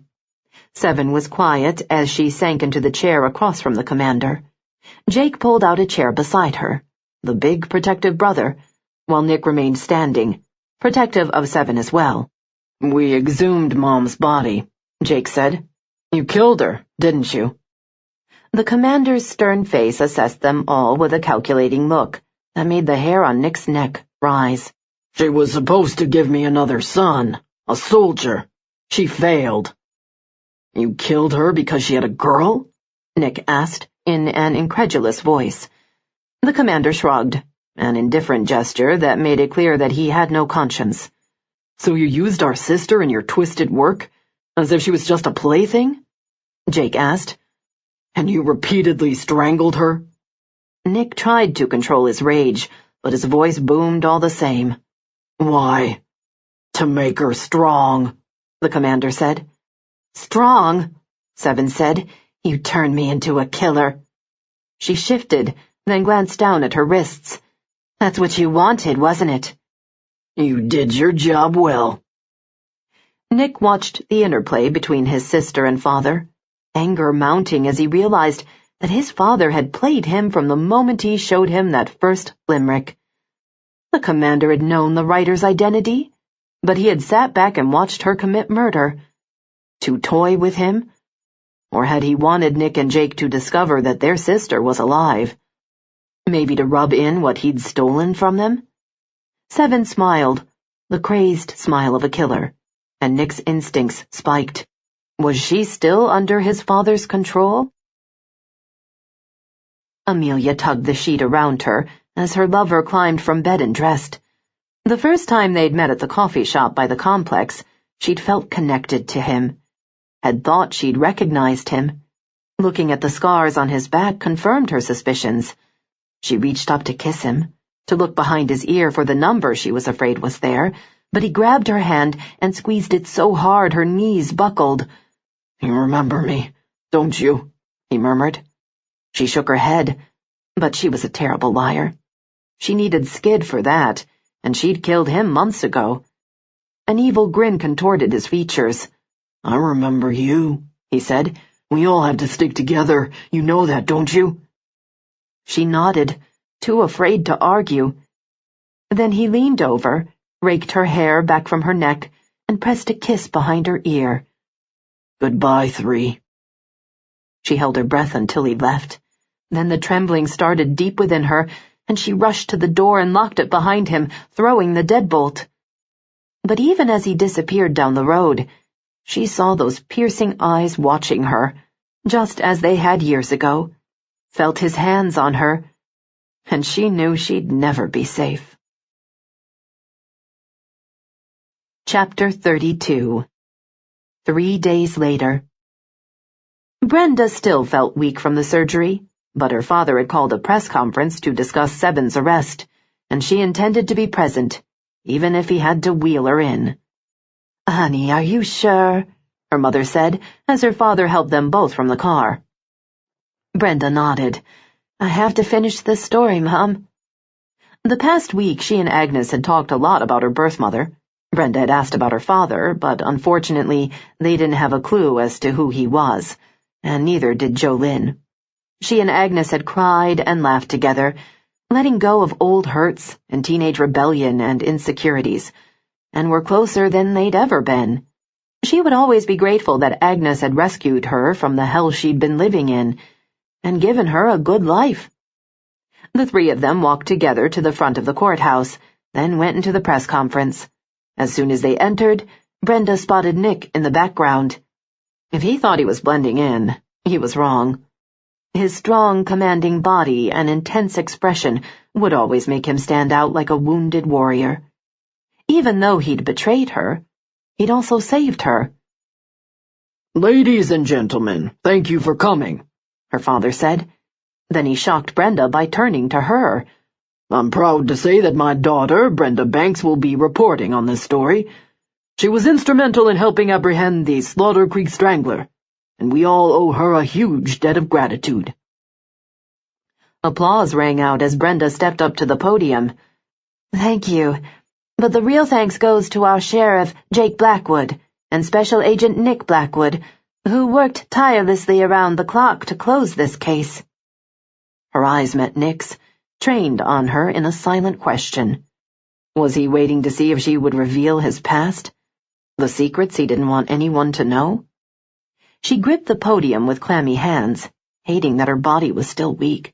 But she was determined to finish this story and give the victims justice. Hands began to wave, so to fend off an onslaught of questions, she continued. "Sadly, the woman who murdered 3 men in Slaughter Creek, including Senator Stow's son, was the daughter of Commander Arthur Blackwood. She called herself 7 because that was the number given to her years ago when, as a young child, she was forced into the Slaughter Creek experiments. 7 is now in a psychiatric unit at the state prison. Investigators have discovered that her victims were all either directly related to the experiment or hired as guards to prevent her from escaping from the facility where Arthur Blackwood held her captive and tortured her." "What about Senator Stowe?" a male reporter in the front row asked. "Didn't she try to murder him at the fundraiser for the children's hospital?" Brenda inhaled a deep breath. "Yes. We now know that the senator served in the military with Blackwood, and that he spearheaded the Slaughter Creek project. He is being held for trial now on numerous accounts of child cruelty, and for the murder of a man named Darren James." "Is he being released on bail?" She shook her head no.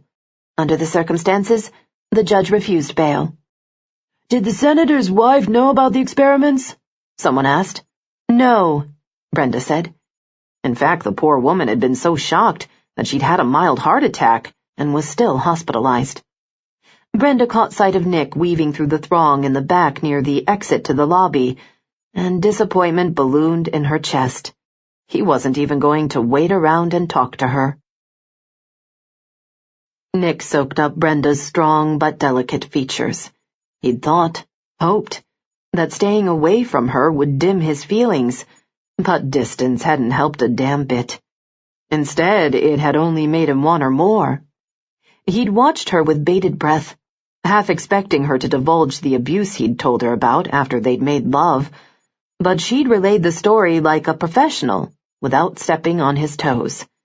She'd even painted his sister as a victim, even though 7 had sadistically murdered several men. "Thank you for coming," the mayor said, as Brenda stepped aside.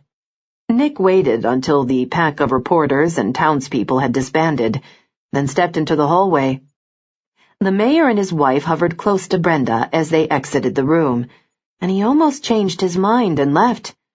He didn't deserve Brenda, didn't want to muddy her with the evil in his life, or endanger her with his job. But he couldn't drag himself away. He had to see her one more time, just for a few minutes, to make sure she was safe and healing as she should. Brenda was shaking hands with someone as he approached. "Mayor," he said. "Mrs. Banks." The mayor extended his hand, a newfound respect in his eyes. "Hello, Agent Blackwood." Mrs. Banks gave him a hug. "Thank you so much for saving our daughter. We'll forever be indebted to you." "You saved her life, Mrs. Banks," he said sincerely. "I was just doing my job." Although Brenda felt much more like a woman he couldn't get out of his head now than like a job. Brenda said goodbye to the woman she'd been speaking to, then met his eyes. Nick felt as if he'd been hit with an iron fist. "Can I talk to you?" he asked, his breath hitching. "Of course." She led him into a nook in the corner of the lobby, where it was more private. "Brenda," he murmured, swallowing the lump in his throat. "You did a great job with the story." A blush stained her cheek. "Thank you, Nick. I'm working on those personal profiles, and I think they're going to turn out well. Everyone wants their children's and families' stories to be heard." "You know we're still missing one subject." 6, Brenda said. "Do you think he's responsible for the death of the woman in the fire?" Nick shrugged. "If not, we have another psycho on the loose." "I've been trying to get an interview with 7, but so far she's declined," Brenda said. "In time, I hope she'll open up to me." He didn't think time would make a difference. His sister's mind was too warped by now to ever be repaired. But at least she'd had her vengeance. "How are you feeling?" Nick asked. Brenda pressed a hand over her side. "I'm better each day, but—" "But what? You miss work?" "I miss you, Nick." Nick's throat closed. Damn it, she made saying goodbye impossible. "Brenda, I'm no good for you. Just look at my family. The bad blood." "For goodness sake, Nick, you and Jake have both proven that there's no such thing as bad blood." Nick fisted his hands by his side to keep from reaching for her. "I told you about my childhood, my dark side. I'll protect you if you need it, but I can't give more than that." "We both had a rough time when we were little, Nick," Brenda said in a soft voice, "but it only made us stronger. It made you stronger." He didn't know how to respond to that. He'd thought he was broken beyond repair, like 7, but Brenda made him want to be whole. The mayor walked past, his eyebrows quirked. Brenda seemed to stall for a moment, as if she wanted Nick to say more. When he didn't, she reached up and kissed him on the cheek. "I love you, Nick. One thing I realized when I was on my deathbed is that if you love someone, you should say it." "Brenda." She pressed her finger to her lips. "It's okay if you can't say it back, but I do love you. I just wanted you to know that." Then she walked toward the door. Nick watched her go, his heart hammering. As tenacious and infuriating as Brenda could be, she wasn't pressuring him or demanding anything. She was simply being Brenda, brave, compassionate, daring. He was the coward. He wanted her back in his arms, back in his life, back in his bed. She had almost made it to the mayor when he vaulted into action and jogged after her. When he caught up with her, he took her arm. "Brenda, I love you too," he blurted. "But we can't be together. Being with me would only put you in danger." Brenda laughed softly. "I'm an investigative reporter, Nick. That means taking risks. Besides, my job might put you in danger." His dark eyes twinkled with mischief. "You're right." He pulled her up against him. "But you're worth it." "So are you, Nick." Brenda smiled and fell into his arms. He wrapped himself around her, then lowered his mouth and kissed her, putting all the need and desire in his soul into the kiss. 30 minutes later, he carried her into her condo, then took her to bed. She was still sore from her surgery, so lovemaking would have to wait. But he kissed her again, loving her with his mouth and hands, and then cradled her against him until they both fell into a contented sleep.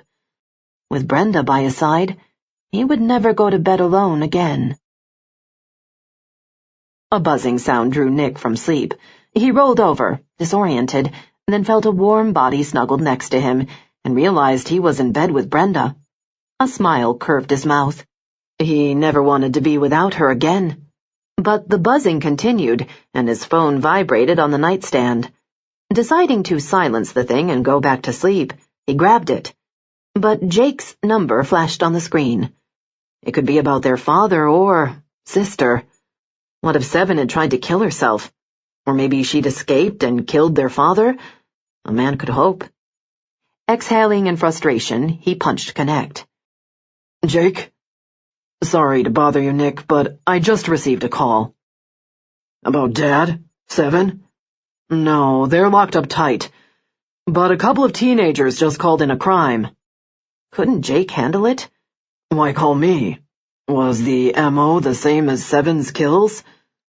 No. In fact, they didn't find a body. I don't understand. They found a severed hand floating in Slaughter Creek.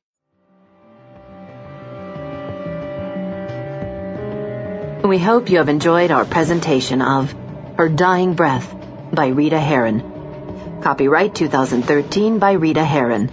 Performed by Tanya Eby. Directed by Ken Schmidt.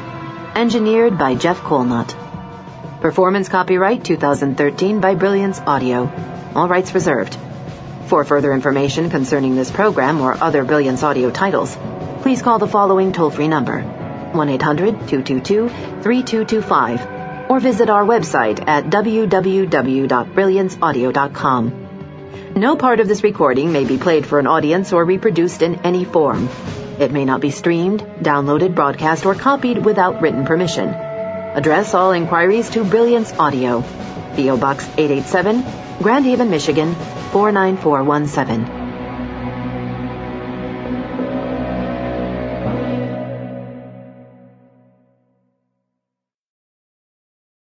Audible hopes you have enjoyed this program.